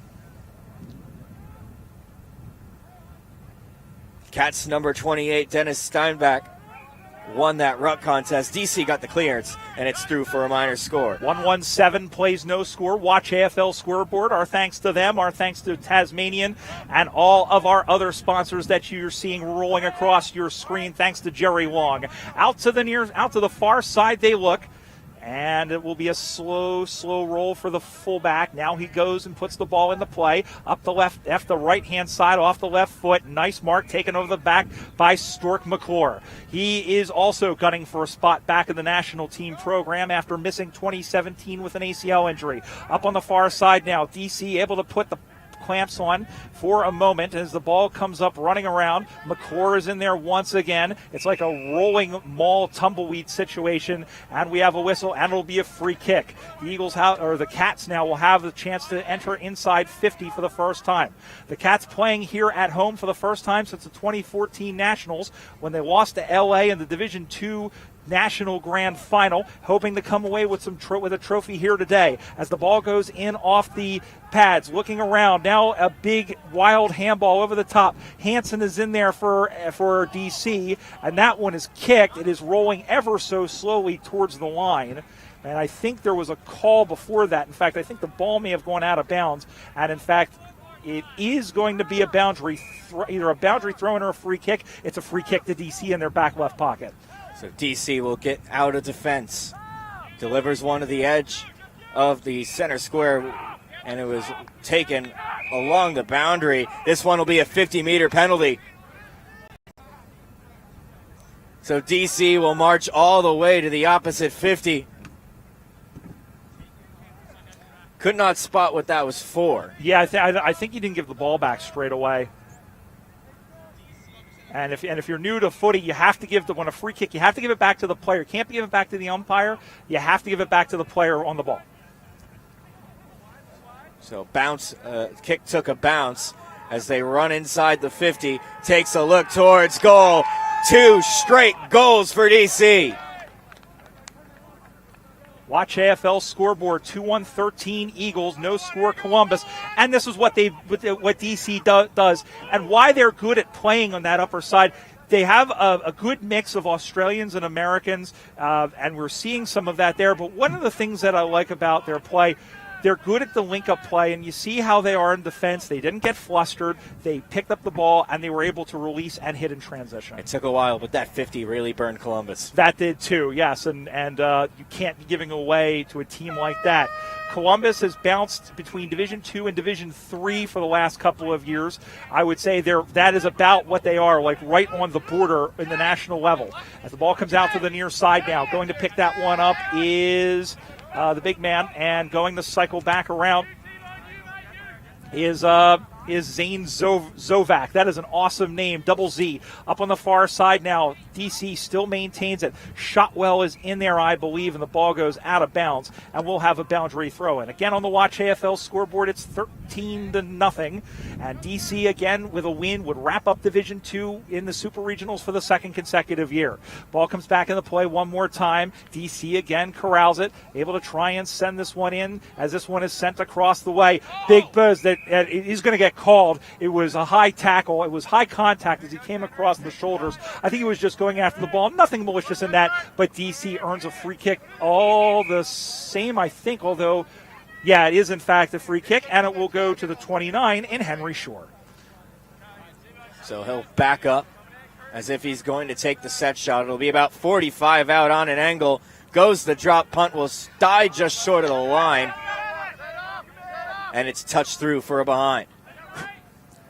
So DC, with their second minor score of the game, it's 2-2-14. Columbus yet to score on the Watch AFL scoreboard. Ryan Barish and Pat Machado here with you. Glad to have your company as well. Remember, we'll be in Farmington, Utah in 2 weeks' time for the Western Regionals. We'll do this all again. Nice mark over the top.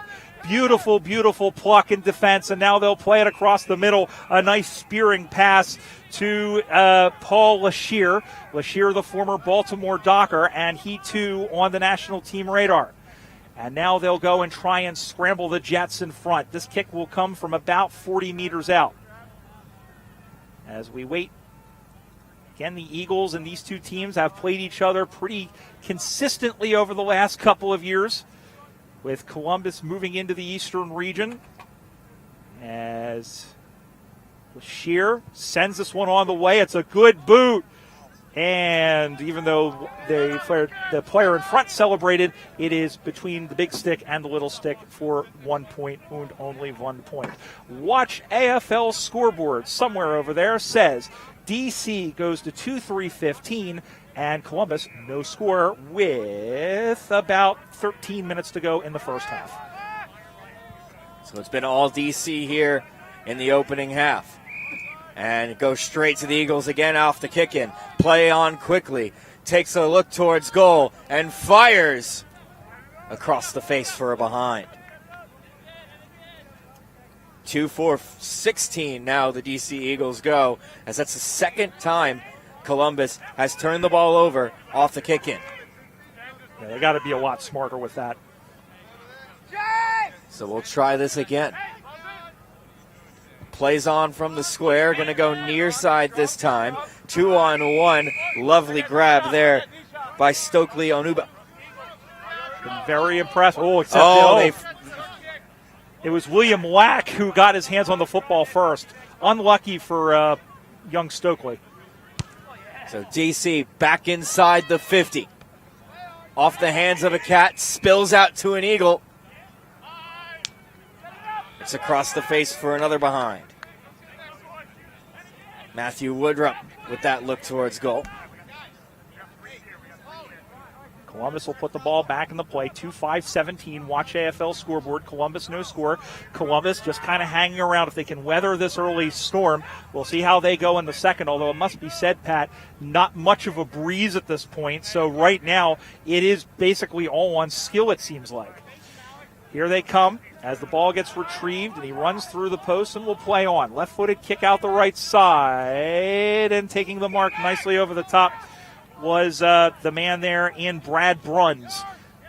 That is a tongue twister waiting to happen as the ball comes out on the far side now. 3 Cats after the footy. Now 4 of them, but all of a sudden DC has the footy. Sends this one in towards the top of the square, almost marked. Inside 50 once again for the Eagles. Couple of players shoved aside, and the umpire crosses himself, but no, he decides it'll be a free kick, and it will go the way of the Cats, who still trail 17-0 midway, just about midway through this first 20-minute stanza.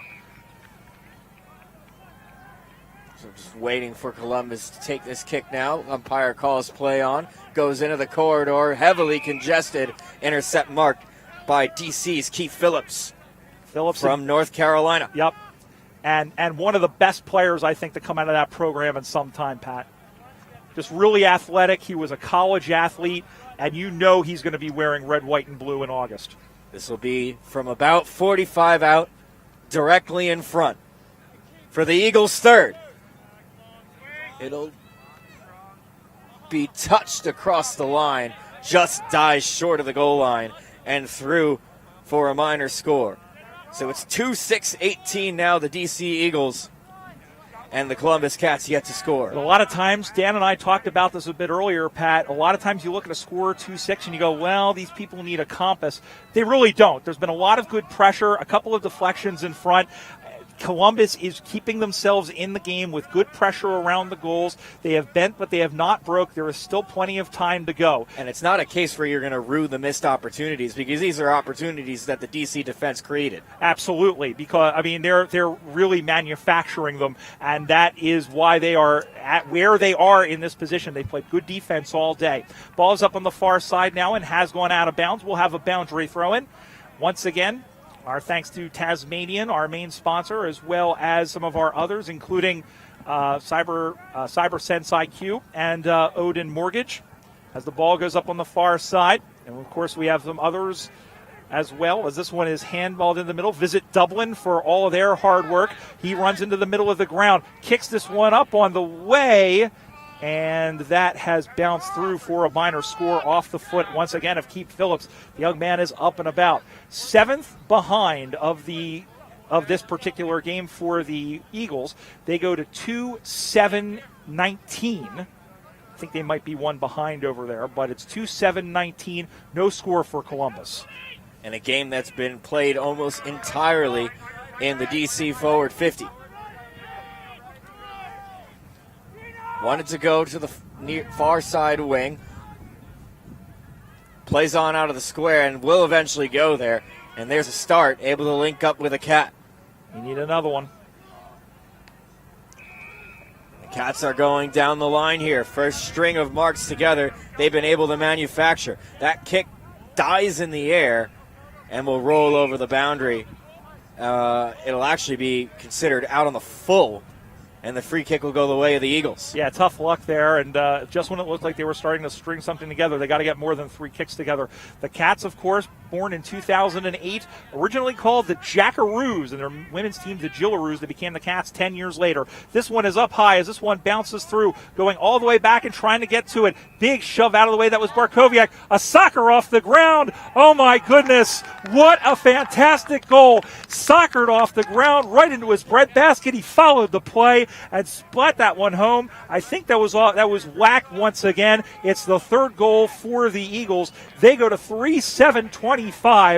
Columbus, no score. Great improvisation, and that's what's so great about this particular sport. This DC Eagles team has been clinical with their ball movement all day, and just to prove us wrong, talking about fatigue in the pregame, they do not look fatigued at all. They look like they're playing their first game. It absolutely does, and that's the thing, is that all the teams, the way the schedule is set up, all the teams are playing at the exact same time. So it's not like the teams are getting an uneven number of rests. Both of these teams played 3 hours ago, and DC proving to be the fresher of the side. Still a long way to go.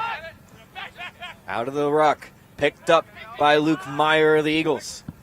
Columbus able to wrestle it away. Playing through the corridor with some handballs. Kick by Cameron Sod to the 50. Off the hands of a cat, wrapped up by Matthew Woodruff. Umpire crosses himself. It'll be a ball up just outside the forward 50 for the Columbus Cats. On the air once again, Stork McClure wins this one. Handballs it back. Woodruff, big high ball up in the inside. Bounces off the Anuba there as Columbus able to pick that one up. Spins away from one tackle and then flung it, and he's gone. It definitely was a throw. Improper disposal is the correct call either way, and so it'll be a free kick as he sends this one down. That in going up high and almost taking the mark over the top. There was Zovac once again. Now I'm going picking up. Oh, a one-handed scoop. Beautiful as he goes back, that goes forward, looking for Phillips. Phillips does take the mark. He plays on quickly, and going after him again is Onuba. And finally, he sends that one forward. Does O'Brien, another one of the Tigers. It goes out into the pocket, and it will go out of bounds, and it will be a boundary throw-in once again. Again on the Watch AFL scoreboard, it's 25-0. DC, a reminder, with a win, wraps up the Division II championship. A loss, and then we'll have to consider percentage. As the ball comes in once again up on the far side now. Again, DC trying to nurdle it through. There's a whistle, and I think we're going to have another ball up in the shadow of the behind post, Pat. Yep, so boundary throw in just by the behind post. This will be centered up for DC if they can get clean possession. Ball in dispute. Cats trying to run in some open space. Well done by the Cats to clear that away from danger, but kicks it right to a DC Eagle in Adam Bartowak in the center square. Far side half forward. Columbus runs onto the loose ball. A little bit of congestion. Now DC kicks one inside 50 off the hands of a Cat and able to corral the mark in defense. That's a great mark there, taken in defense. They needed that. Now they have to turn this into attack.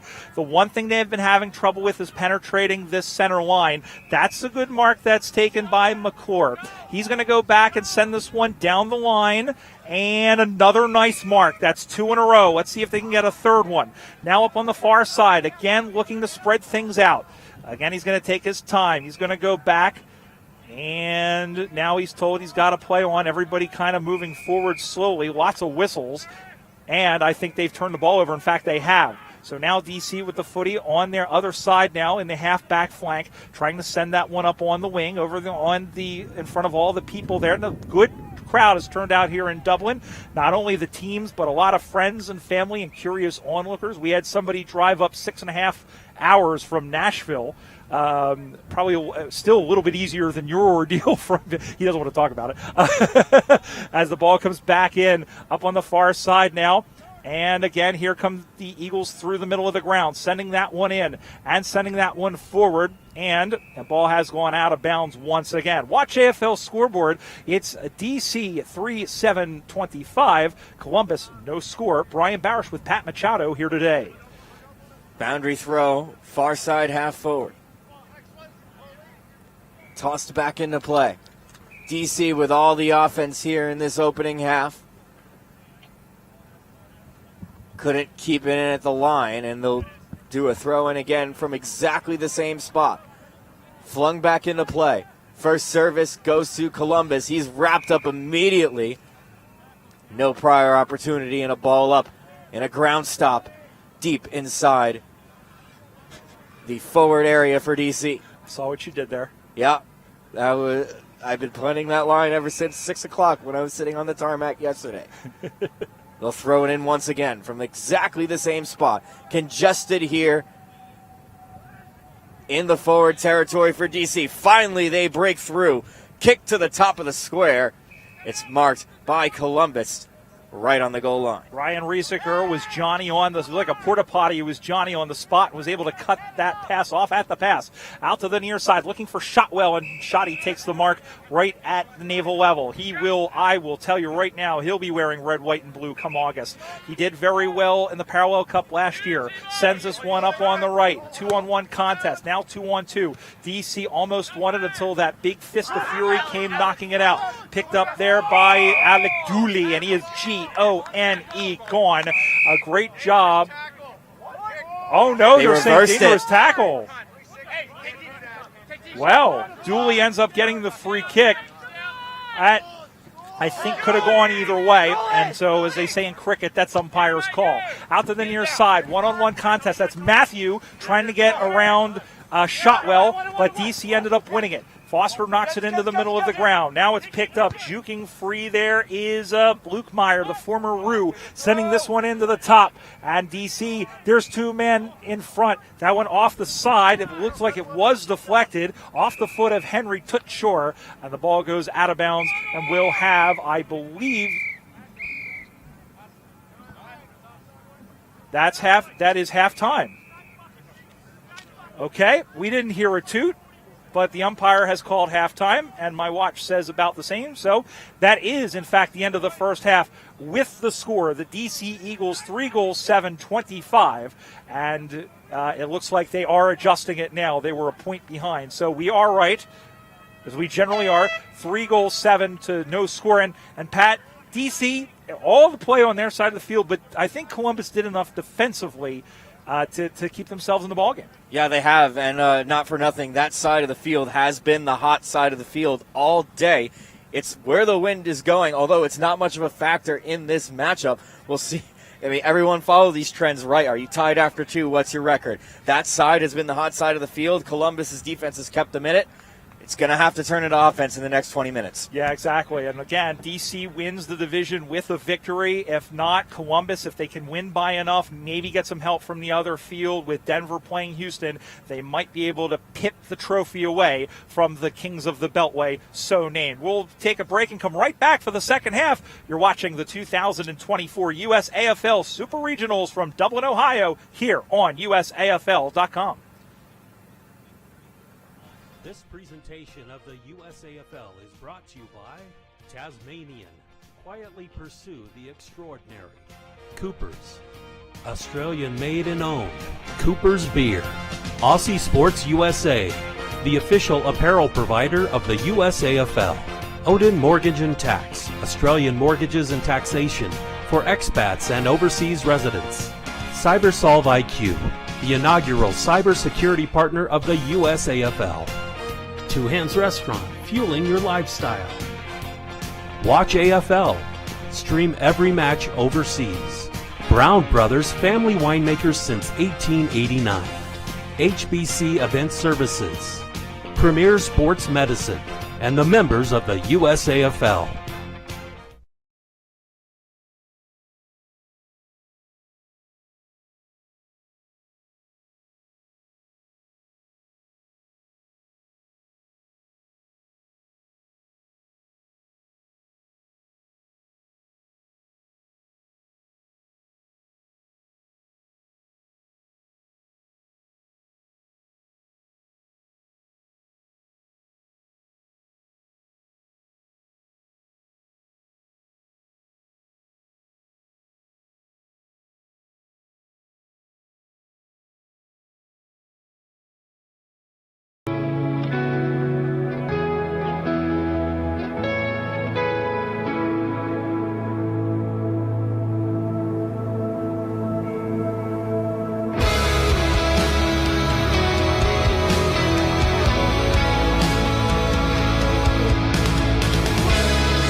Back here at Darree Fields in Dublin, Ohio for the second half of this final game of the Men's Division II division here at the 2024 USAFL Super Regional Championships. The DC Eagles currently lead the Columbus Cats 25-0. Brian Barish and Pat Machado. And Pat, I was just having a look at the social media, by the way, USAFL 1997.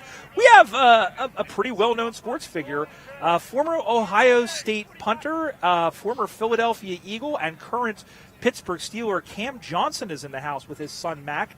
Just saw a picture of them. So it is really, this event really bringing out a lot of people, not just the unknowns, but the knowns. The Ohio State University. That's absolutely correct. I know my audience. Don't let them forget that. Yes, as opposed to the other Ohio State University, which apparently isn't the one. It's the, I don't know. Anyway, we are just about set. Again, the horn blows, the umpire is ready, and so are we. Second half action, here's Pat Machado. DC again with a strong thump off the ruck. Gains territory immediately off the jump. Bernardo Burgess with a soccer forward, picking it up right at the edge of 50. Straight into the arms of the Cat, turned right over. Umpire calls holding the ball. It'll be a free kick the way of DC. Picking up where they left off in the in the first half, Pat. Ben Ritchie chasing him down, and he'll have a shot from 45 meters out. Slight angle to deal with. No run up, and sprays that one out on the full. Not quite a Shankopotamus, maybe a Shankachu. That's a new Pokemon that, you know. It looked like he wanted to go around the corner, but there's a lot of space to deal with. I was going to say he wanted to go around the corner, but it looked like a cul-de-sac. It was a nice mark taken by Clyde Simpson. Clyde Simpson coming out to another USAFL. You'll probably see him wearing red, white, and blue as he drops this one in front. Hansen flying over the top, and ooh, that did not look terribly. Oh, that looked like it hurt, but Shotwell popped right back up as Hansen decides to go backwards. That off a good pick there by Steinbeck. Slowing things down now is O'Brien, sending this one down the line, up high, and Onuba stuck out his hand but couldn't get to it. Now going to put this one on his Lashir, but here comes Simpson running out of the back. The pride of Rainbow Jower up in Australia. Well, that's where he played for a couple of years. He's actually from here in Ohio and has served our country well in the armed forces. Sending this one up over the top, picked off by Lashir. Lashir had it stripped and dispossessed. A couple of players over there, sending that one back again is Lashir, who stayed with it. Good hand on the football, now rushing through and getting it the heck out of there. Up on the far side once again, and a nice mark taken in. Once again, it's Paul Lashir. DC is locking things down nice and tight, just like a diary. So Bernardo Burgess all the way back, directs traffic, now delivers one to the edge of 50. It was a low kick straight into the arms of the Columbus Cats. He sounds like a soccer forward. He does. He sounds like he could play up top with Messi and what's his name, Suarez for Inter Miami. And a job that I'm sure he would take I'm sure. in an instant. Yeah. Far side half forward for DC. Columbus able to escape it. Has some players around the footy now. Gets a kick up the wing. Good intercept mark there from the DC player. Delivers one to the edge of 50. Just out of the reach of Spencer Matthews. Columbus now with some speed moving forward. Anuba with a great mark there, sending that one up top. One-on-one contest. Oh, I'm still in awe of that because he did it against the guy who had about 6 inches on him.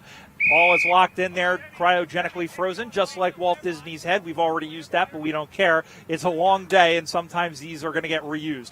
Ball up, occurring in the center half forward flank as the ball gets moved up forward. Steinbeck in on the ruck against O'Brien.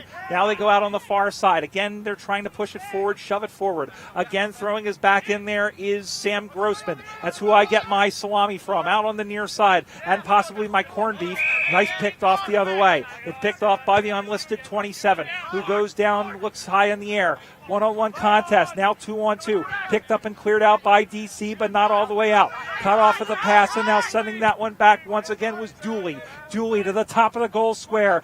Taken down, handballed out. It's out the back. Columbus, if they can win the race, good job of defense there, and it is through and out of bounds, boundary throw in. Not a terrible result for the Eagles. They'll take this, a boundary throw in 3 meters around from the behind post. Not a bad result for Columbus either, as they can go forward for a major, and that's what they need at this point. It's a 25-point lead, and Columbus have not hit the scoreboard.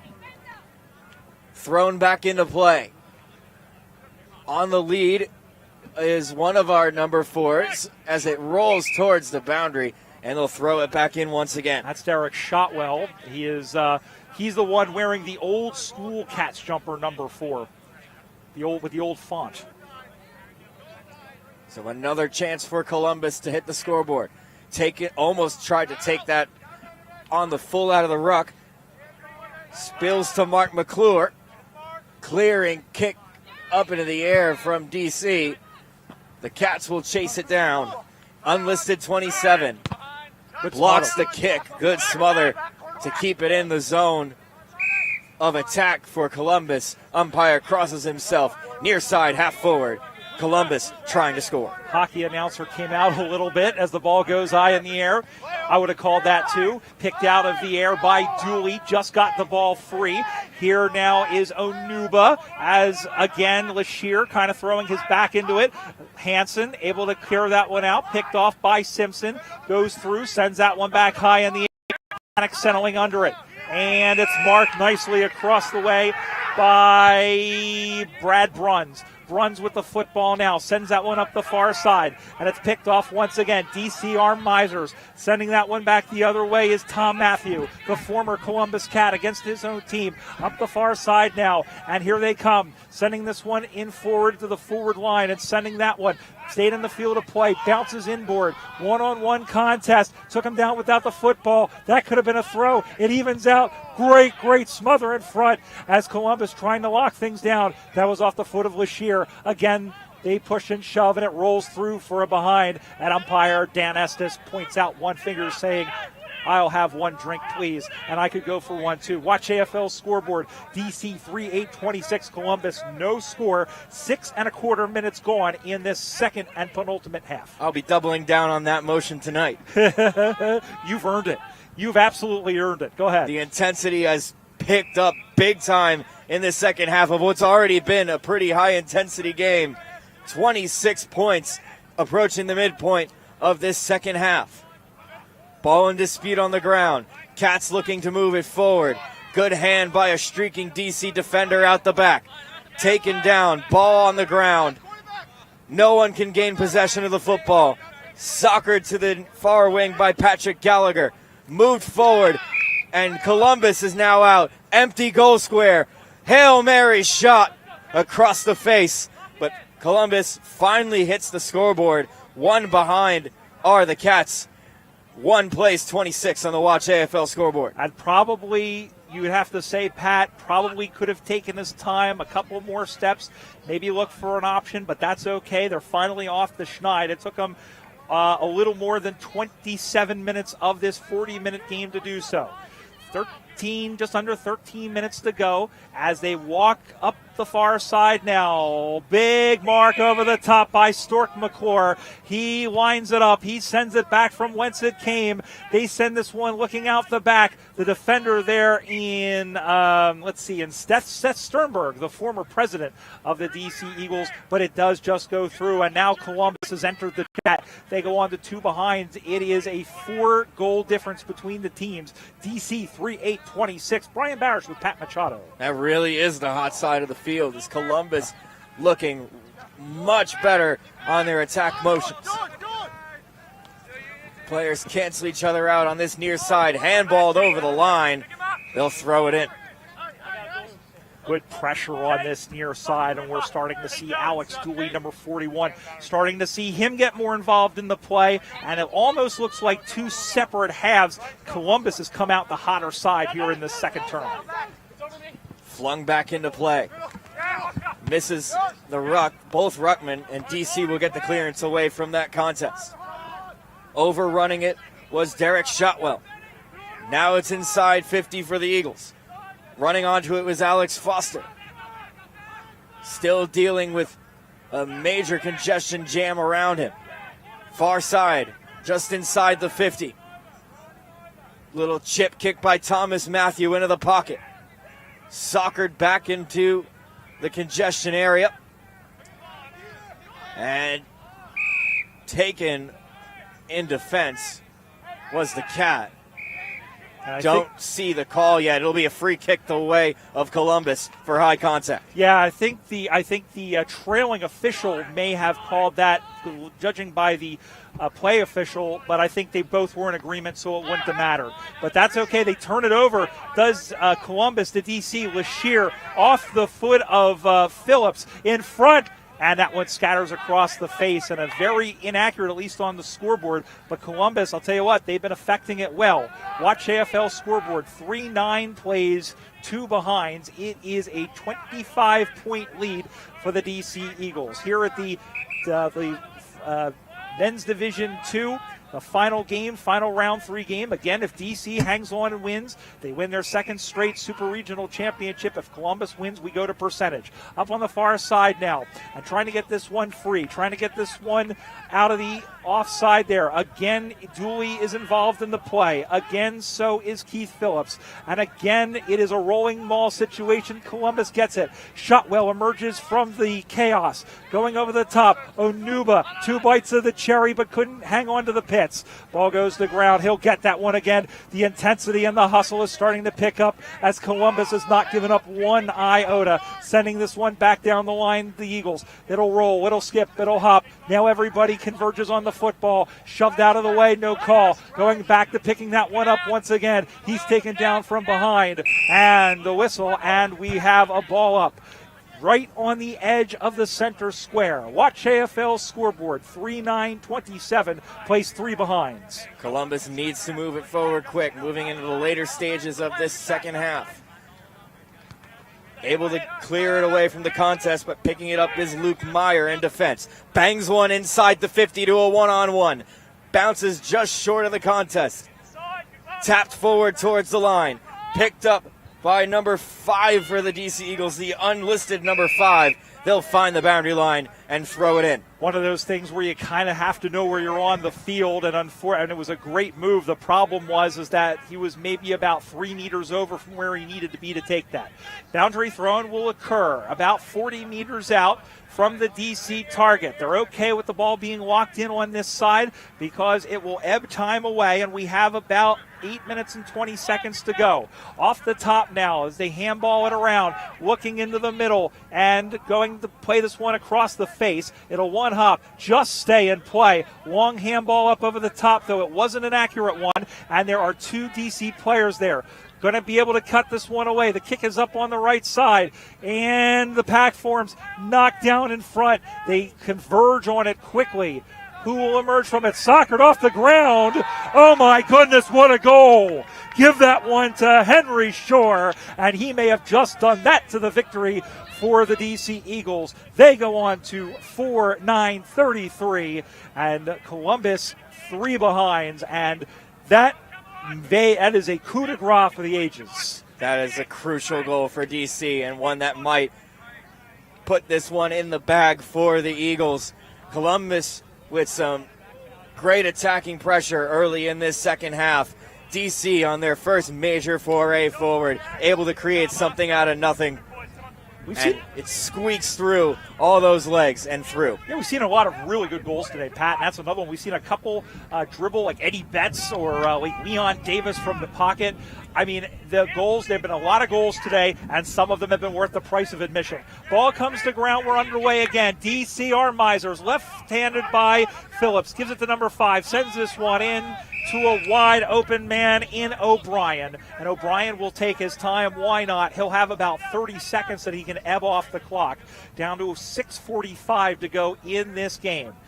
DC is that far away from winning their second consecutive championship. North Carolina won the D2 final when they hosted it in 2019, so those 3 players will get medallions too. This kick is up on the way. He's riding with the wind, but it's going to blow it right. It pops in the air and through for another score. 4-10 34. They did adjust it. They've been very good about adjusting the score very quickly. 4-10-34 to 3 behinds. That's on the Watch AFL scoreboard. A little bit of a short run-up from Curtis O'Brien. That's something we were talking about earlier with Dan Sarbacker about how that's something difficult for a lot of the American players to do and grasp their head around. Could have taken a longer run-up there, but DC's up by 31 points. It's not something going to lose any sleep over. Yeah, I mean, we see that a lot, especially on the women's side. But, players who might not be as familiar with it, go back and take that run-up. You can come as far back, within reason, as far back as you want. It's just a matter of the other players yelling at them, or the player telling them, keep going back, you've got time, you've got room. Little bang-bang play finds the boundary line, punched over by number 19, an unlisted number 19 for Columbus. So near side wing. DC defending end of the ground. They come away from that contest. Luke Meyer sprays it immediately to Patrick Gallagher, who kicks inside 50. Nice mark in defense for DC. And they'll calm things down again, taking the full amount of time that they're able to do. Nice pick-off mark by Stork McClure, who runs this one. He centers the ball up high. Does he have a teammate? He had Shotwell, but it was just through his arms. Now he's going to go back and check it. This is Shotwell now going after the footy, and he's held up. And we will have I think the ball may have gone out of bounds. In fact, we'll check in a moment. But once again, on the Watch AFL scoreboard, 34 plays 3. Brian Barish, Pat Machado. Ball is going to be a throw-in. Again, our thanks to sponsors Tasmania and to our production crew. Jerry Long, our producer, and Craig Campbell on camera. It's brought to you a lot of football over the course of this day. Ball will come back in. And the ball is up on the far side now as they try to clear the present danger. Up, and that one is slapped forward.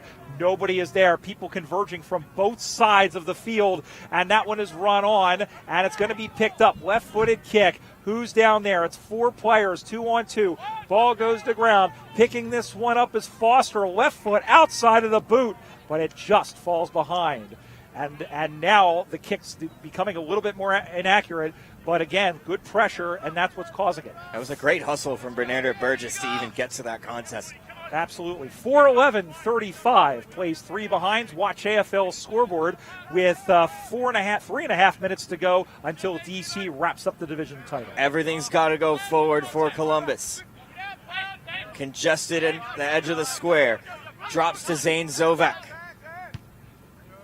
Has a look to the top of the square. Will drift just across towards the behind post. Players cancel each other out, and it rolls over for a minor score. 4-12-36, the Eagles. 3 behinds, the Columbus Cats on the Watch AFL scoreboard. That's a lead of 33 as we approach the end of this match. Some people might call that an ugly score line, but it's beautiful because they've got 33 more points than the other team. The funny thing is Seattle was playing. We'll fix that in a moment as this one is turned in. And once again, DC trying to put maybe a little bit of extra icing on this one. Panic was able to get this one away. Circling around was Dooley. A couple of long-time Columbus Cats out to the near side. Nice mark off the chest taken by the unlisted number 10. He'll come out to the near side, one-on-one contest, now 2-on-1. Good spoil out the back there by Ben Ritchie.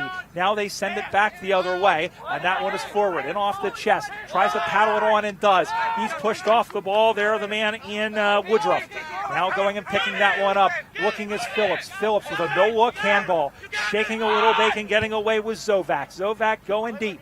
One-on-one, and this one is knocked down by Columbus. Trying to get this one out again was Dooley, but it's Lishier with a left foot stunner, and that one is it bounced away. And bounced at right angles. Yeah, it did. It realized it was 3 lanes over on the New Jersey Turnpike, and it needed to get off and get on I-78. Once again, 4-12 plays 3 behind. I started to say Seattle was in Kelowna, British Columbia last weekend playing in the tournament there, and they played the West Coast Saints, who scored 11 points, all on behinds. So there are uglier score lines out there. And this, I'm not sure about that competition format, but this competition format with 2 halves of 20, you kind of can't be picky and choosy about how you get your scores, because you just don't have the time. Well, it's one thing if you're down by 30 points. It's another if you're up by 30 points. And there is, in fact, another one. 4-13-37, the three behinds. DC the lead, and we have 1 minute and 10 seconds to go. The Eagles, as we said, winners with Nashville a season ago, defeating Houston in a 6-team Division II.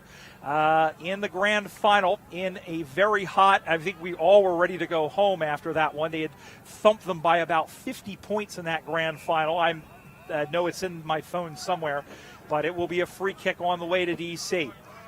45 seconds to go as the ball is up on the far side. And so a team that really has done, actually it's good for them, a team that only had one win coming in this weekend is going to pick up 3 more. That only win coming in the Mid-Atlantic Cup as they turn and throw this one on to the left. This one bounces down in front, bounces away. Pick this one up out of the air. Big group hug situation. Umpire says play on with 20 to go. Now it comes out into the middle of the ground. Panic decides he's going to do that. He's going to shepherd. Sprung Anuba out to the near side now. Over the head of 2 players. Going to be picked up. Shoved that one into the chest of the other number 4, and that will do it. And the DC Eagles are your 2024 USAFL Super Regional Championship champions in Division II with the help of the North Carolina Tigers. It's the second in a row. The final score, it wasn't pretty, but it was effective. The DC Eagles, 4 goals, 13 behinds, 37 points. The Columbus Cats, 3 behinds. And Pat, I think, Columbus did well. They set themselves up. We were talking about it, about them hitting towards the hot end. It didn't materialize. DC did a good job of parrying it off and peppering their chances, and that was the difference. Yeah, you could say it's not a pretty win on the scoreboard for DC if you're looking specifically at the scoreboard, but we don't have champion data. I bet if you were to read the pressure gauge for DC, it would be absolutely off the charts. This was a fantastic game for DC. First to every ball. Columbus's defense was able to limit the damage, but I don't think anybody was overcoming the pressure from DC today. No, it really wasn't. And Columbus, listen, they're a good side. They've played strongly in their 2 games so far this season. They are coming in, and they go home with a 1-2 record, but they played well. We've seen them play all 3 games. They gave Houston a really good game. They played well in their opening game as well against in their opening game as well. So against Des Moines. So yeah, they definitely can go away from this tournament with their heads held high as they go on through the rest of the season and on towards nationals. That's just about going to do it for us. Our profound thanks, first of all, to Pat Machado, who has made it here for calling the game with us today. Thank you so much. We know this man is a trooper. He's fought his way through all sorts of stuff to get here. Our thanks to Jerry Long, to Craig Campbell, and our thanks to all of you at home. We have one more game remaining. It is the game that will determine the Division I championship as the 5-time national champion Austin Crows take on the Baltimore Dockers. Don't go anywhere. We come back. You're watching the 2024 USAFL Super Regionals from Dublin, Ohio, here on USAFL.com. This presentation of the USAFL is brought to you by Tasmanian. Quietly pursue the extraordinary. Coopers. Australian made and owned. Coopers Beer. Aussie Sports USA. The official apparel provider of the USAFL. Odin Mortgage and Tax. Australian mortgages and taxation for expats and overseas residents. CyberSolve IQ, the inaugural cybersecurity partner of the USAFL. Two Hands Restaurant, fueling your lifestyle. Watch AFL, stream every match overseas. Brown Brothers, family winemakers since 1889. HBC Event Services, Premier Sports Medicine, and the members of the USAFL.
This is a presentation of the United States Australian Football League, the USAFL. Fullback. Okay. Alex C. Back pocket. Okay. Hey, boys. All right. Use your voice all day. Use your voice, okay? Swannaroos on 3. 1, 2, 3. Swannaroos. Let's go, boys. 1, 2, 3. Strong in that quarter was fantastic.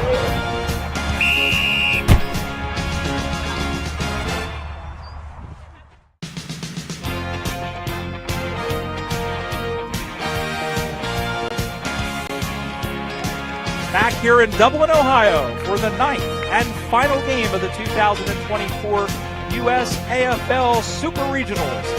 As we get set, as sun sets on this fantastic venue, both here in Dublin and here at Darree Fields. This is the coup drop, the men's Division 1, the final game of it, with a chance to give another trophy. Will the Austin Crows win yet another championship, or will it be spoiled by the upstarts from Baltimore, the Dockers? Hi, everyone. Brian Barish alongside Dan Sarbacker, former USA Revolution player, current coach of the national team. This will be very, very interesting how this game goes. Austin at 2-0 with a victory could lock up another Division 1 regional championship. Baltimore could spoil the party, but they would have to win big and get some help. Yeah, so this is our first chance to see Austin up close on the day. They've been on the other oval where we haven't been broadcasting, and obviously that game against Denver would have been a big rivalry match. Those sides have met in grand finals and championship games plenty over the last handful of years. So Austin came out the winner there. They've got the direct path to the trophy here at the regionals, but spoiler could be the opposition here. All is underway. We are running here in this final game. The Crows wearing the blue jumpers and the white shorts. They are headed from left to right. Baltimore is in the orange and the black. Not like the Flyers, though, as the ball is up on the far side. Big hit, big tackle thrown in there by the man in 45. And the Crows, as we mentioned, have won both of their games today, and they are known for being a very polished and very physical side. But Baltimore, who is playing this third game, has also played well, and they will clear this one out the back. Dropped in front, nice mark taken, and they'll have a chance for goal here. What'll be interesting to see in the early going here, I think Baltimore's not going to have any confusion at the fact that they're up against a tough side, but can they get in and disrupt the strategy?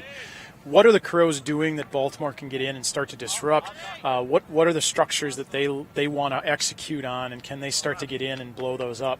Right here, the Crows really kind of off the first bounce have this is Justin Harris's kick on the way. It is dead center, perfect. And the Crows have drawn first blood after 1 minute of football. And Austin leads 6-0 on the Watch AFL scoreboard. And now it's going to be a lot harder. And there's the thing, Austin, Dan, about Austin, is that the Crows, there's a certain way that they play. There's a certain thing that they do. They're so well at finding the open player. They're so good at clamping down defensively.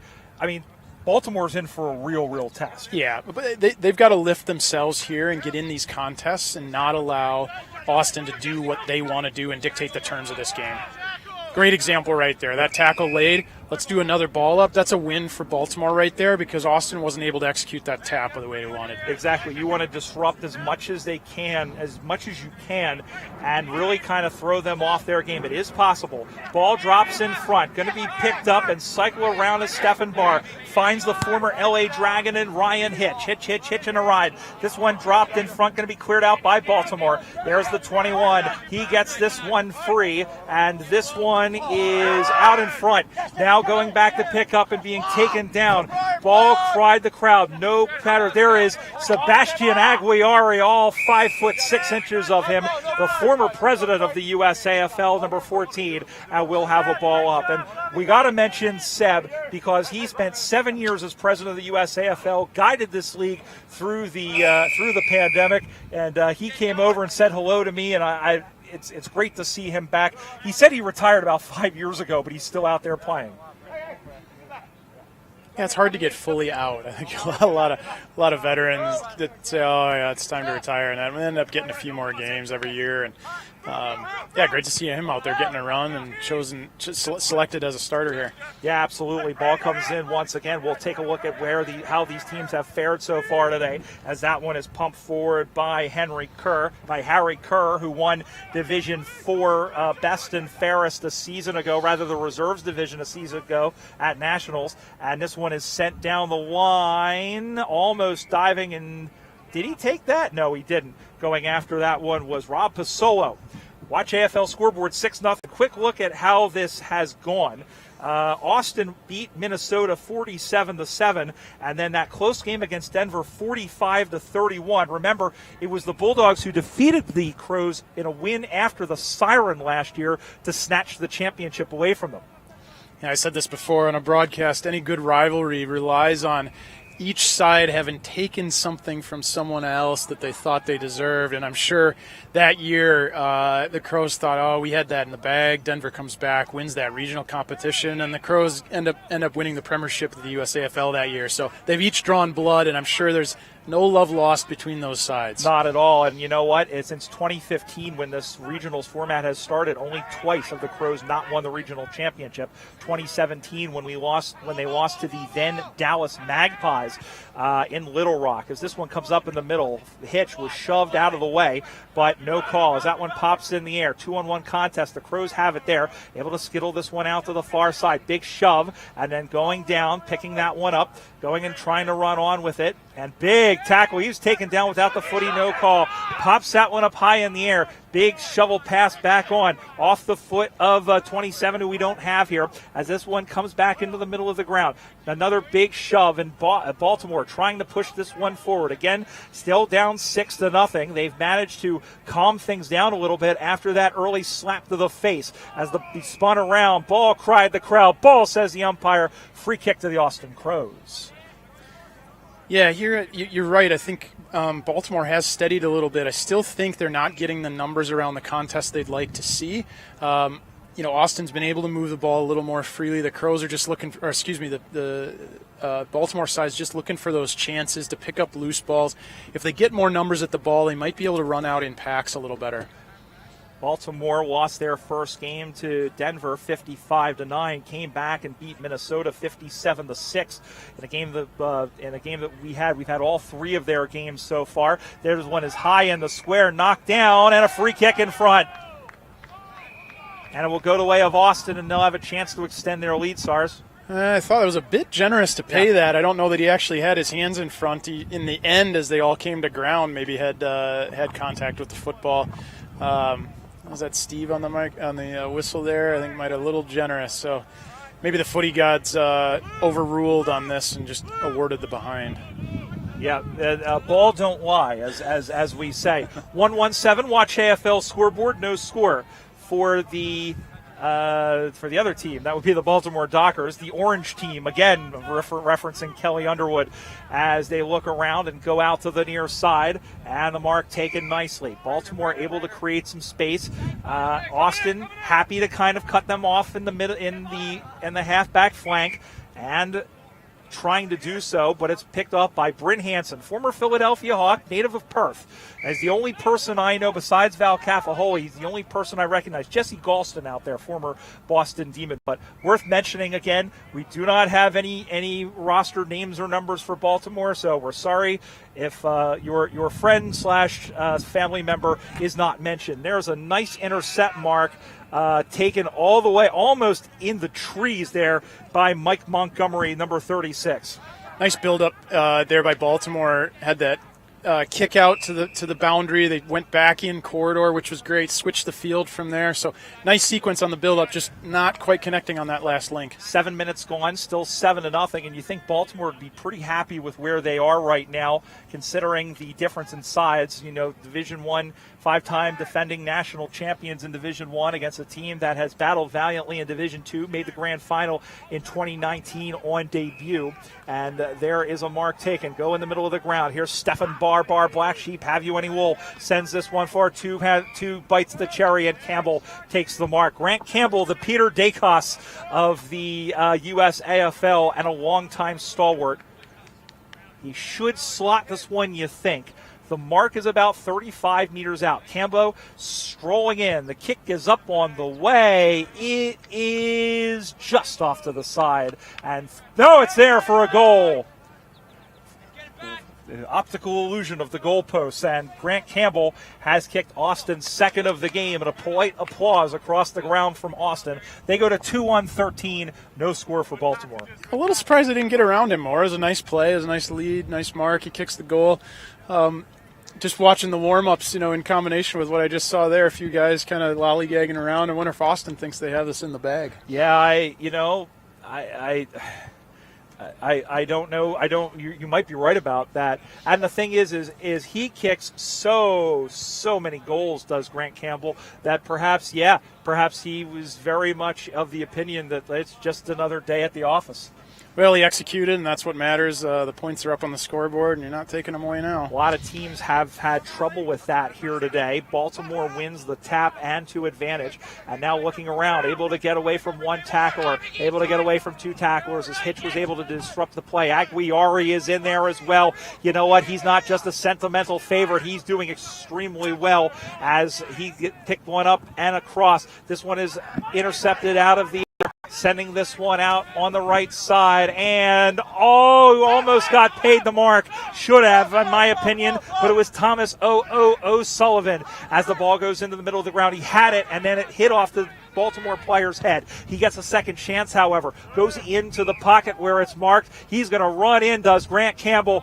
Easy as you like, puts that one on a platter for Rob Pasolo, and Pasolo kicks Austin's third. 3-1-19, watch AFL scoreboard, Baltimore no score. Oh, just watch the wind go out of the sails of the Baltimore team right there. Yeah. And I hope that isn't full capitulation. Really nice individual effort. I missed the number of the Baltimore guy there that actually spoiled that mark in flight, and then nearly got himself out of a 1-on-2 in that situation after having to go pick up the football on the ground after spoiling. So you'd like his teammates to get around him and say, hey, great individual effort. We got to get to you and get around you, and a little bit of extra gut running. Baltimore may have been able to run that out. Instead, Austin goes in, kind of just strolls in towards goal. Yeah, and that's the thing. You mentioned that, they still have 30 more minutes in this game. You need to get, you can't have a defeatist attitude. You have to play these guys tough, because if you do, I don't know that they're used to seeing a team like this. I think maybe Boston last year, Pat called that game between Austin and Boston, where, of course, the wind at Nationals last year really helped. I mean, Boston was, I think, only behind by something like that, by not much at halftime, but Austin came back and won. But, you have to play them tough. It doesn't matter who it is. You have to play the team that's in front of you. Sending that one forward is 16 for the Crows. Bounces away, going to be picked up, rolled over. And there is Campbell again, and Campbell's going to kick another one. And again, polite golf clap from Austin. It's business as usual. Crows 4-1-25, Dockers no score. Watch AFL scoreboard. It's interesting to watch that sequence down in the pocket, and in doing so, you see the Baltimore players really kind of frozen. The Crows have multiple options. They're able to backtrack after picking up the football and evaluate those options, and so the patience that Austin is showing right now is paying off because the defenders are really frozen and not able to apply the pressure they'd like.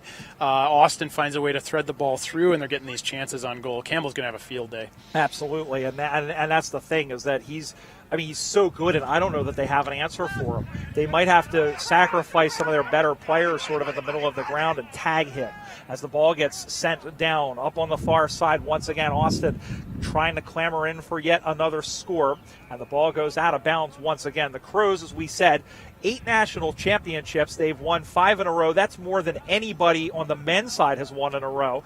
Both the Golden Gate Iron Maidens women and the Denver women have more. The Maidens have won 7 in a row. Denver has won 6 in a row. But for Austin, with such a large base of teams to win 5 in a row, it really takes a fact that they've built their club up. It's a deep club because not all the same players have played year in and year out. And not all the same players have won best and fairest. I think only one in their 8 national championships, only one player has won the best and fairest in the league more than once. Actually, bit of history, played with the Crows at their first nationals as a split club when I was in my St. Louis days. So I think I'm entitled to take somewhere around 90 to 95% of the credit for all the success their club has had in the last almost 20 years. And want to hear something crazy? I played against you. I don't know if I played against you personally, but I was on the field. I remember that. Noor Jangir, dressed in navy blue from head to toe, running through the wilds of Colorado, kicking goals and breaking Philadelphia hearts. Matt King, there was a couple of guys on that team. Matt King was in that crowd. Yep, that was the very snowy nationals we had in Colorado Springs. Yeah, that's almost like when you say, "Don't mention Zavoie, don't mention the Colorado Nationals." Fond memories of it, but that was a cold weekend. It was. That was my first year, and the funny thing is that you fly into Colorado Springs on the Friday. This was at the Air Force Academy. You fly into Colorado Springs on the Friday. It was 75 and beautiful. Get to the ground on Saturday, just pouring down with rain at about 45 degrees as they have added yet another one as Austin has kicked their 5th. 5-1-31. Nope, I apologize. That is in fact a behind. Hold the phone there. 4-2-26 to no score. But yeah, I mean, I remember it being cold and nasty and snowy. I needed a flare to signal from the goal square the women's game that I did instead of flags as they come out to the near side, and the mark is taken by Montgomery, normally a back half player. He's now snuck up into the true right half forward position. Chipping this one in up over the top. And this one bounces away. Able to get this one and throwing that one onto the right once again is Fasolo. And that has bounced through for another one, and that was actually pretty. 5th goal now as they go to 5-2-32 and still no score. And again, now they're just queuing up, Dan. Yeah. We asked earlier, did they think this was a foregone conclusion? And maybe they had a sense that they could run out big in this, but they've done the work so far. From the Baltimore side, I'd love to see them actually look at compressing the field a little bit more, tightening this up, giving players that maybe are a step behind the play more opportunity to get involved in those tackles and slow Austin down. Easier said than done, but if they're able to do that, they might be able to stem the tide here a bit. And they really haven't shown that they have any answers for them just yet. I mean, I don't know. I think it's been a while since the ball's been on their offensive side of the ground. And they don't seem like they're being able to get through as they are eagerly clamping down are the Crows. And there is Tyler Logston, who came in and hugged him quickly. Watch AFL scoreboard. 5-2 plays no score. Brian Barrett, Dan Sarbacker. Final of the 9 games here at the USAFL Super Regional Championships. Again, we're headed to Farmington, Utah. If you're out in that area, come join us in 2 weeks' time on the 29th of June for the Western Regionals. And remember, we'll be in Canada for the Transatlantic Cup in Toronto from August 2nd to the 11th. The USA Freedom women's team and the USA men's team will be there in tow.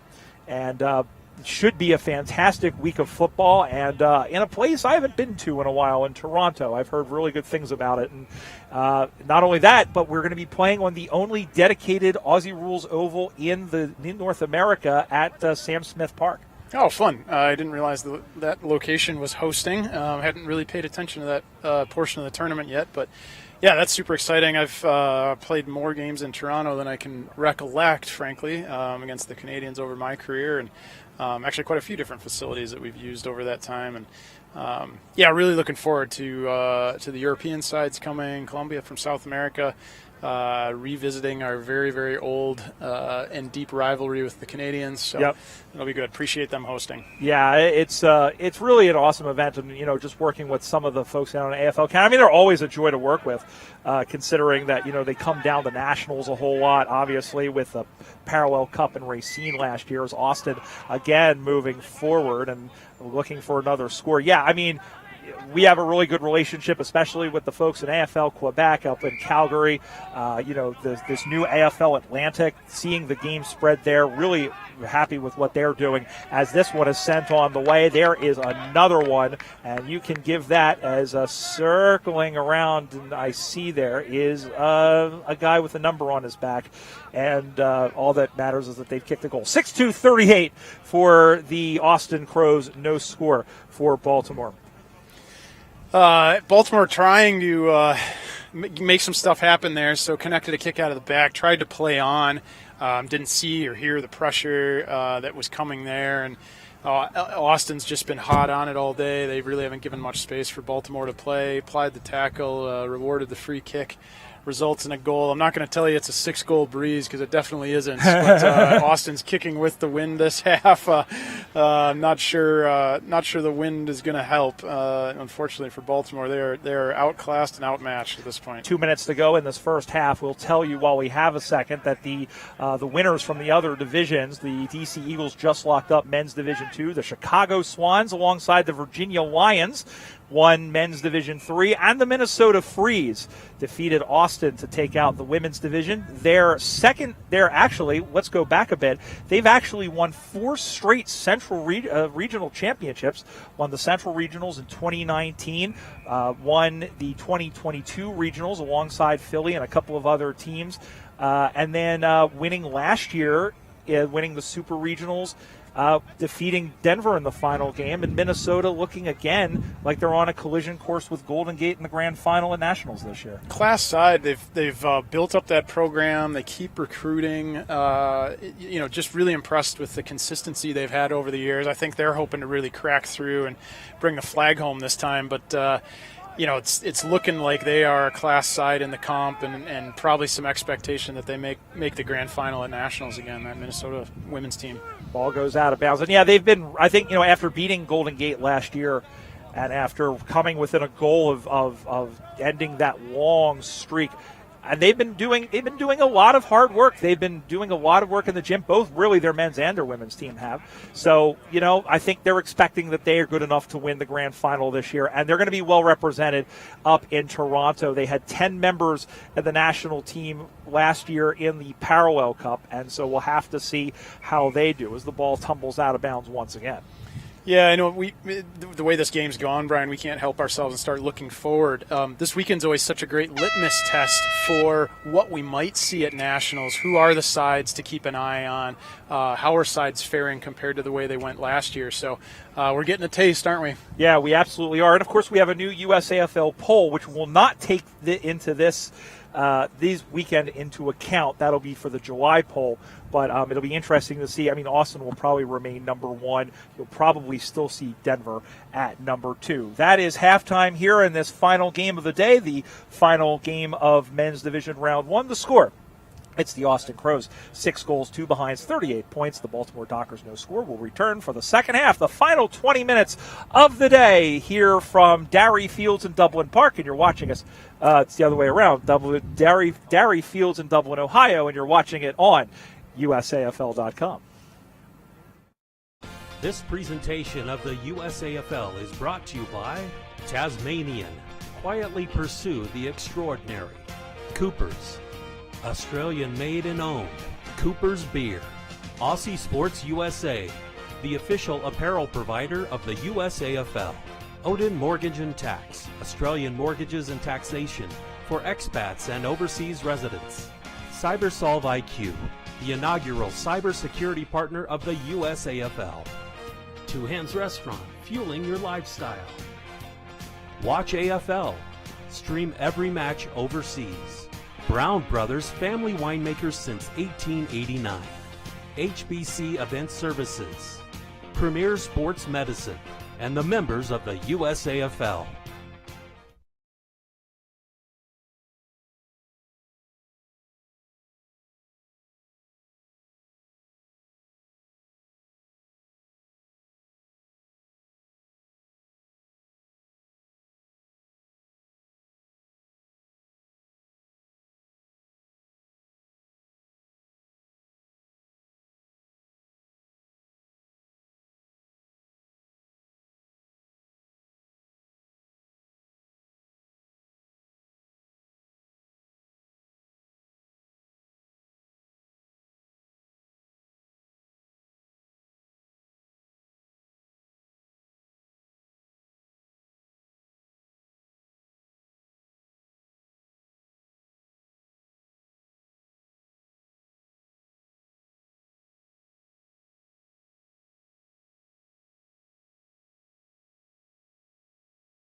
Back here at Darree Fields in Dublin, Ohio for the second half of the final game of the day and the final game of Men's Division I. The Austin Crows lead the Baltimore Dockers 38-0. The Crows are 20 minutes away from winning their 5th regional championship. Brian Barish alongside Dan Sarbacker, USA Revolution coach. And Sars, what's Baltimore? If you're Baltimore's coach, what are you telling them? Well, they do get the win this half. So a little bit behind them. The kicks will sail a little bit further. It'll change the complexion of the game slightly. Look, you're behind by 6 goals, but it's a simple message. You've got to get more pressure at the contests. Austin's had first use of the football mostly, and here's a great example. Right off the tap, Baltimore getting first use of the football, and some good things happen into the forward line. Absolutely. Let's see if they can sustain it here as the ball gets moved around on the far side. And it's going to be picked up now. Going after it is, it's going to be a free kick and going out the back now. As we move things around here, that one was Harry Kerr who had the football. Send that one up on the far side. Just seeing the game next door underway. Yep. So that's a Denver, Minnesota freeze over there. Denver up by 5 goals at halftime. 6 goals, 1 goal, 1. Yep. So Denver's getting done what they need to, but they're not getting the help from Baltimore here. Yeah, and I was going to say, if this was close, that score would be very, very interesting.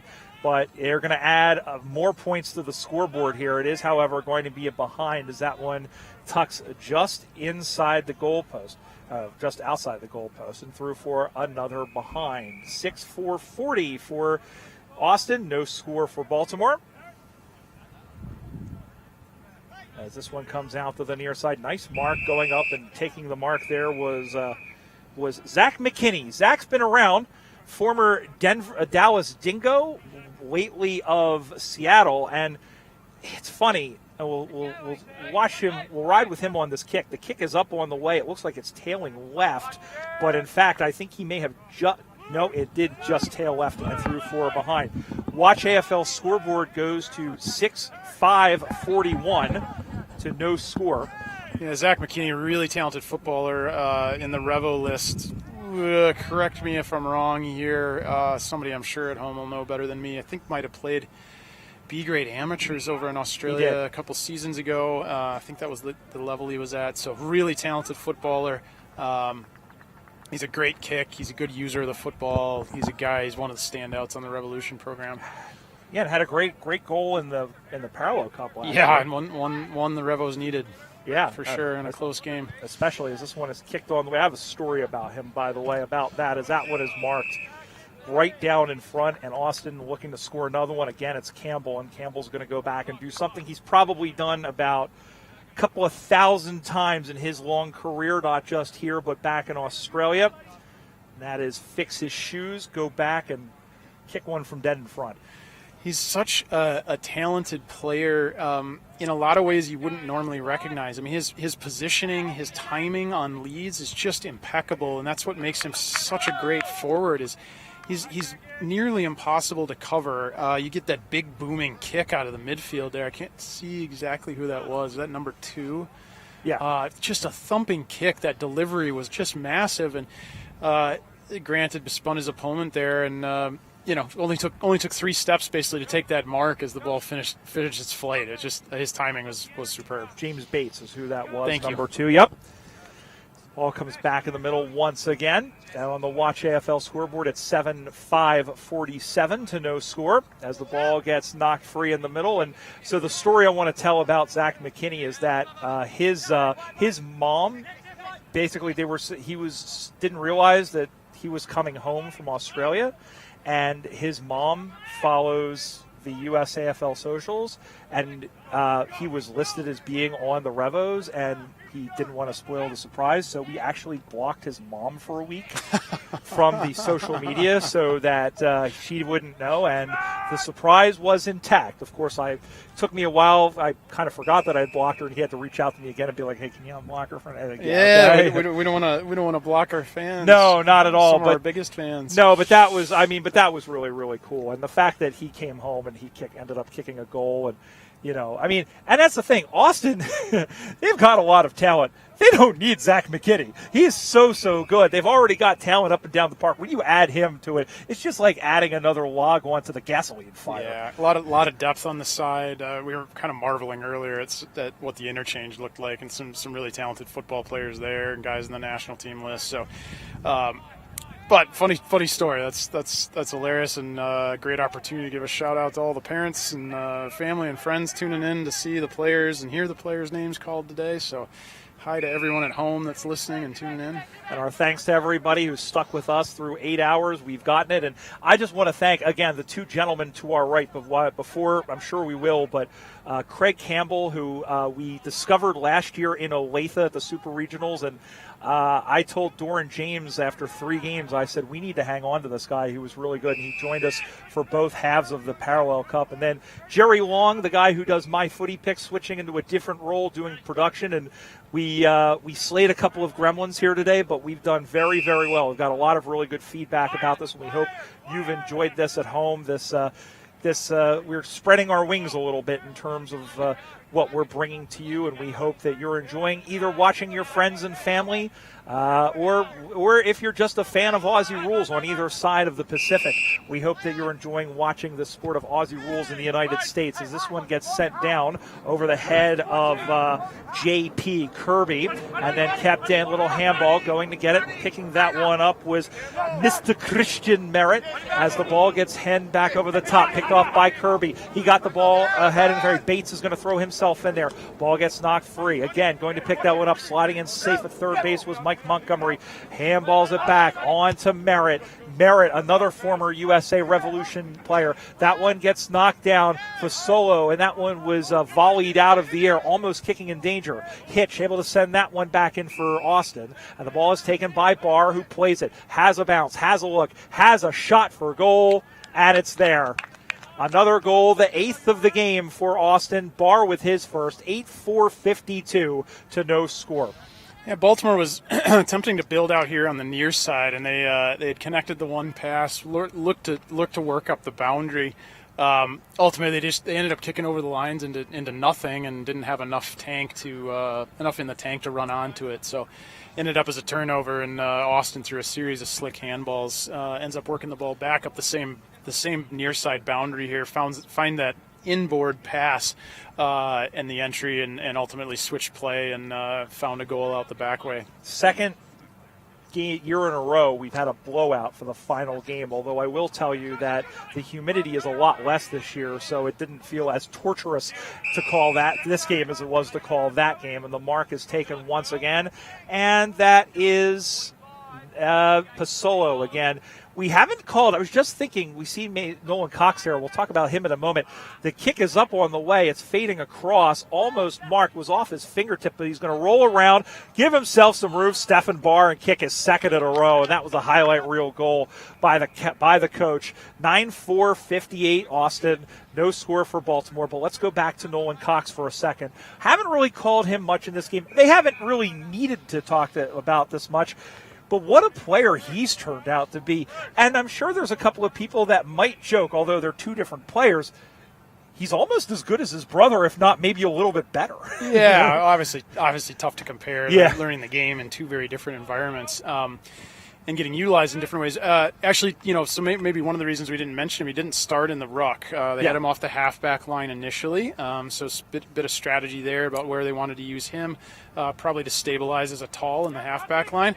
But they've had him in the ruck very consistently the last at least 10 taps, I think, here. Maybe not quite that many. In the middle, and he's exerting himself. He's a good leaper. He's getting the ball directed for the most part where he wants, aside from that first tap of the second half for Baltimore, the first use. Now, we talked earlier about our umpires, and I want to highlight the boundary umpire here. Most of the boundary umpires have been volunteers, but this is Dr. Ellen DeVries, who's come all the way from Melbourne. She's actually doing her postdoc, and she has a PhD in genealogy, and she is a VAFA certified umpire, and she reached out to us and said that she wanted to get involved. She's here this weekend. We'll see her at the International Cup. not only is it great to have people, with their talents from Australia, especially to umpire, but it just reinforces my fact that there are so many interesting people in the USAFL, and she's one of them. Yeah, it's I think certainly I can speak from personal example through the sport. I've built a really interesting network of people globally, but especially in the U.S. and Australia, and as expats come and go, or Americans go over to play or do whatever, the network broadens, and it's fantastic. She's here. She's catching her sucking wind a little bit. Yeah. The flow of the game here. Yeah. If the camera was on her, I apologize, because we caught her in a moment where she's trying to catch her wind there. But good on her. She's covered this whole boundary, which is a big ask. Yeah, and I know she's done a few games today. I think this was her third. We saw her doing the women's game before, which essentially was a game and a half, because there was only 3 teams. They were playing 4 by 15-minute quarters, whereas we're only playing 2 by 20-minute halves. The ball is run through the middle again, and the ball gets knocked in. Baltimore, again, just kind of moving things forward a little bit. They're going to get it inside 50 here as this one goes in. Good spoil out the back, but he's able to stay with the footy. Good little bump. Handball. Here's a shot for goal to get on the scoreboard, and they will. It's a behind, but it's not a goose egg. Yep. Watch AFL scoreboard. Baltimore 1 point, Austin 9-4-58. Oh, you'd want him to just steady those last couple of steps. He probably had the time to do it, square up, really make sure that kick is true. But there's that perceived pressure. Austin's been so hot on him all day. Baltimore finally breaks free and creates a really good goal-scoring chance, but the perceived pressure in the head, and he just rushed the kick and sprayed it. Marked by Christian Merritt. And let's talk about Austin for a second. Not their men's team necessarily, because they've had all the accolades. As here is Cox. He's being called upon. He's going to go back. He was looking for Barr, but they were both moving away. And then he went to shove Barr off the football and forgot it. As Cox goes in, and it was a push in the back, absolutely. And we'll have a free kick and a 50-meter penalty because he didn't give it back to him. Yeah, a little undisciplined, but... Yeah, lack of discipline there. You don't love to see that. Frustration or not, doesn't matter. Especially when you're this far ahead in the game. There's not much need for it. But, Baltimore's starting to find a few little avenues here. I know the result's probably out of question at this point, but you'd like to see them hit the scoreboard a few times. They're obviously a quality side. Just for them to be a good account of their own capabilities and skills, you'd want for them to slot this home. Kick is up on the way. It looks good. It's short, but it didn't touch anybody on the way home, I don't think. It's a goal. Hey, Baltimore's got a goal against the Austin Crows. And on the Watch AFL scoreboard, they got a 1-1-7, back to 51 points, 9-4-58 Austin. Hey, they deserve that. They chiseled that out. They got a little help from the 50, so a little bit of that. But, hey, they took the opportunity and they got it. Absolutely. Can they double back and do it again? 100%. What do they need to do to make that happen? I think the intent of the ball getters around the ball here stifle what Austin is trying to do here with their structures. See if they can read off of Cox's tap, if he's getting the first use here, and get the ball moving forward again. We mentioned, now we started to go into it and talk about Austin. I mean, we see how well they're doing. And here comes another opportunity. Wow, they didn't wait very long. This is a one-on-one contest in the goal square. Popped over everybody. There's like 3 Crows there. And there is Campbell, and Campbell has kicked another one. And that was very, very close to hitting the goalpost. 10-4, good buddy. 10-4, 64-117. Let's talk about, because that's another goal by Campbell. Starting to talk about the women's team. They won first team to win 3 championships in 3 different divisions at Nationals. 1 Division 1, 1 the Reserves Division, and Austin won the Women's Division 2. They had help from North Texas. But Austin has been such a really strong side. Now we're finally seeing the women come in, and they didn't get by Minnesota today. They stayed with Minnesota for, I think, the first quarter and a half before the Freeze ended up coming home with a victory. But this is they're slowly building a complete club, much in the same way that we see from Golden Gate and Denver. Even after all these championships, now you really kind of feel like they're the complete package. Yeah, and so you'd love to reverse engineer that and say, can we sprinkle a little of that magic everywhere? And other clubs would be looking to say, how do we do that too? And I think my answer for that is it's the culture that they're building around that. And for them, so much of it is There's football teams and competitive athletes on the field, men and women. There's opportunities for men and women to recreate, but it's a socialization as well. I think Austin, I know in particular, has done a great job involving a lot of the families. So there's kids' days and things like that. There's volunteer opportunities. So much more around the club than just the athletics portion. And that really attracts a lot of people and keeps people retained. And you can have roles, but Brian, you've been pitching people going to the website and finding a local club. You don't have to be one of the footballers. Not at all. Get involved from an administrative side. Clubs always need that help on game days. Running the club, or just be part of the social atmosphere. Yeah, you really do. There's so much that you can do as a part of the league. And here's the thing: is there's people who say, well, I'm injured and I'm not able to play sports. You don't need to play to be a part of it. And even players are here. They're saying, I don't know what I'm going to do after the play. There's so many places, so many things you can do. You can coach, you can umpire. Austin looking for another opportunity here as this one is taken down, and we'll have a free kick. It will go the way of Baltimore. They'll have a chance to clear it out. Look, I always tell people, you can do what you do, and that is and help out with commentary, help out with everything else. There's all sorts of ways to get involved here. And my mantra is, if you love the game, there is a place in it for you. It might take a little bit of time to find your niche, but there is always something here. And we're seeing that especially with a lot of players. And I think I instantly thought of Jessica Wuchner, who just retired from AFLW, had an immensely successful career, premiership player with Brisbane, foundational player with Essendon and AFLW. She was a member of the Boston Demons for one season in 2015. Really left her mark on everybody. Good tackle, by the way. And here is big bad Daniel Brown, who gets away, sends this one in front. Over the top, again, going back, Campbell is lurking. So is Pasolo, and Pasolo couldn't click it out cleanly and boots it over the line, but in front for a boundary throw-in. But yeah, here's a woman who has done a lot and learned a lot, and now she's coaching the Tasmanian girls team in preparation for them joining AFLW in a few years. Yeah, some great connections for the league there, and you're right, Brian. There's a million different ways to get involved. I'm fully retired myself, but I hop on the media and help you out a little bit here.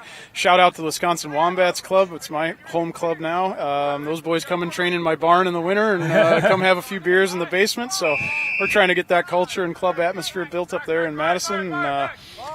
Anyone can do a bit of anything, and it's an awesome environment. We certainly love it. Love our footy, and it's on display here this weekend at the Super Regional. 2.5 minutes to go. Austin closing in on their 5th regional championship as they move in. Actually, now that I think about it, let's see, 2015, 2016, 2018, 2019.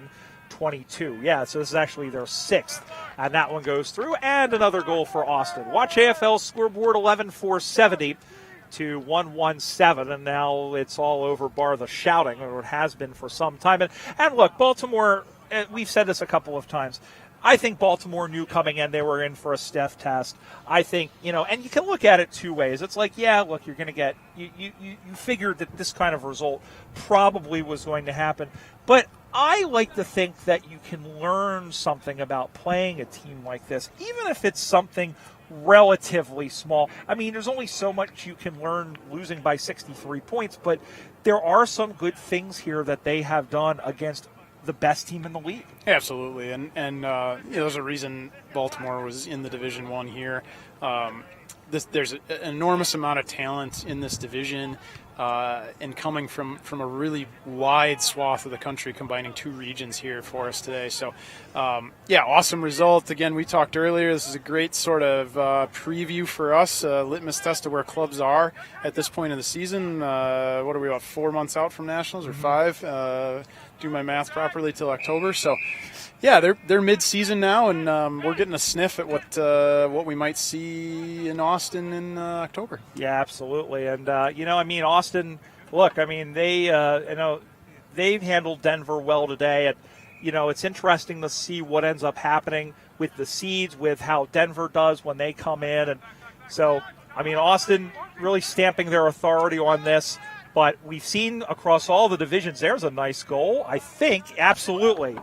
One more for the road as that one is slotted through. and give that to the number 9, who is Justin Harris. I think that's his second, and that takes them on to 12-4-76 to 1-1-7. And we've seen, just running through the other champions as we did earlier, DC winning Division II with a couple of players from New York, from North Carolina. Chicago and Virginia taking out men's Division III. We mentioned Minnesota winning the women's. I want to go back to Virginia. Darren Green has built a side there very, very slowly. It took a while, and then after the pandemic, this is sort of team they've won with Philadelphia last year. They won with Philadelphia last year. They had some members of Philadelphia the season before.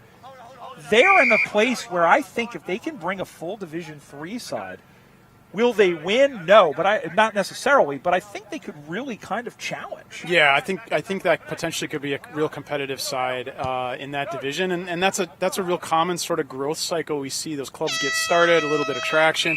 Pandemic was a big hiccup for a lot of them, and I said it earlier. Everyone's had their own journey back from that, and to be honest, maybe 2 full seasons. And a little bit. We're only in June here, so really only 2 seasons since the pandemic. You can have a lot of expats or a lot of turnover in the club in that amount of time, so it's great to see footy back at this level here. Absolutely. Well, this game is done and dusted, and the Austin Crows are the 2024 USAFL Super Regional Champions. It's their 6th regional championship and their 2nd USAFL trophy. Pretty comprehensive victory. I don't know that you and I can add too much to that, SARS. 76-7, the final score. And let's just sum up the entire day. 9 games. You did 8 of them. Thank you so much for all of your help. And I think we saw a lot of, there were a fair bit of blowouts, but I think all in all, we saw some good Aussie rules today. Yeah, I saw some really competitive footy. I've mentioned it a couple times. First bounce this morning, some really hot tackles right out of the gate. And I was like, man, that sets a great tone for the day. Hope the fans saw that and got excited. Players certainly would have a gauge of where their fitness is for a tournament-style format at this point of the season. And yeah, there were some great competitive moments and some competitive games here today. Congrats to Austin, Division I, to DC, thank you, in Division II, to Chicago Division III, and to the Minnesota Freeze women in the women's division. So well done to all those players and everyone that came out. And we do want to mention those women's games. We will have them online on our YouTube channel right here, youtube.com/USAFL1997. Hopefully in the next day or so. So keep an eye out for that. And, of course, we will be back in 2 weeks in Farmington, Utah for the USAFL Western Regionals as we see the Golden Gate Roos and Iron Maidens, the Sacramento Suns. We'll see the Seattle Grizzlies. We'll see Portland. We'll see San Diego Lions, Orange County Giants, LA Dragons, the Wasatch War Eagles, the home team, the Arizona Hawks, maybe the Las Vegas Gamblers. I think I got everybody out west. I think I did. So that will just about do it. And I want to take a very brief moment, and not to pat myself on the back, but more or less an ode to everybody. This was my 300th game called, and I don't want to I don't want to give myself a pat on the back. I want to extend thanks to everybody who is involved in the USAFL. Because here's the thing, it's one thing to be able to do this, but if it weren't for the interesting people of the USAFL, this would be absolutely no fun, and I wouldn't have made it to 300 games. So if you're listening and you're a player, if you're listening back to this and you've played any sort of role in the USAFL. We're getting the 300 flashed up for Brian here. Put your 3 up, Brian. I'll get you 300 There games. we go. There he is, his 300th. So everybody who's been involved over the last 10 years, thank you so much. And that's just me showing gratitude, because there's been a lot of people who have come and gone, both on the board, for the players, the coaches, everybody who's shown tremendous support. And it's an honor that I get to tell everybody's stories. I've loved telling stories ever since I was a kid, and to get the opportunity to do this for as often as I can. And listen, I'm not stopping anytime soon. I've got probably another 20 games this year across the different. So my thanks, of course, to the people in my general vicinity, to Dan Sarbacker, to Pat Machado, again, for his work and for getting here. Jerry Long, who has made us look so good. Craig Campbell, who is you're part of the family, mate. You're not going anywhere. Thumbs up from him. Thumbs up to him. Doran James, the executive director, who's put all of this together and who does this. This is our 20th or 21st regional tournament we've worked together. He does such a fantastic job. And every one of you who's watching. We'll see you in 2 weeks in Farmington. Until then, for now, this is Brian Barish wishing you a pleasant good evening from Dublin, Ohio. This presentation of the USAFL is brought to you by Tasmanian. Quietly pursue the extraordinary. Coopers. Australian made and owned. Coopers Beer. Aussie Sports USA.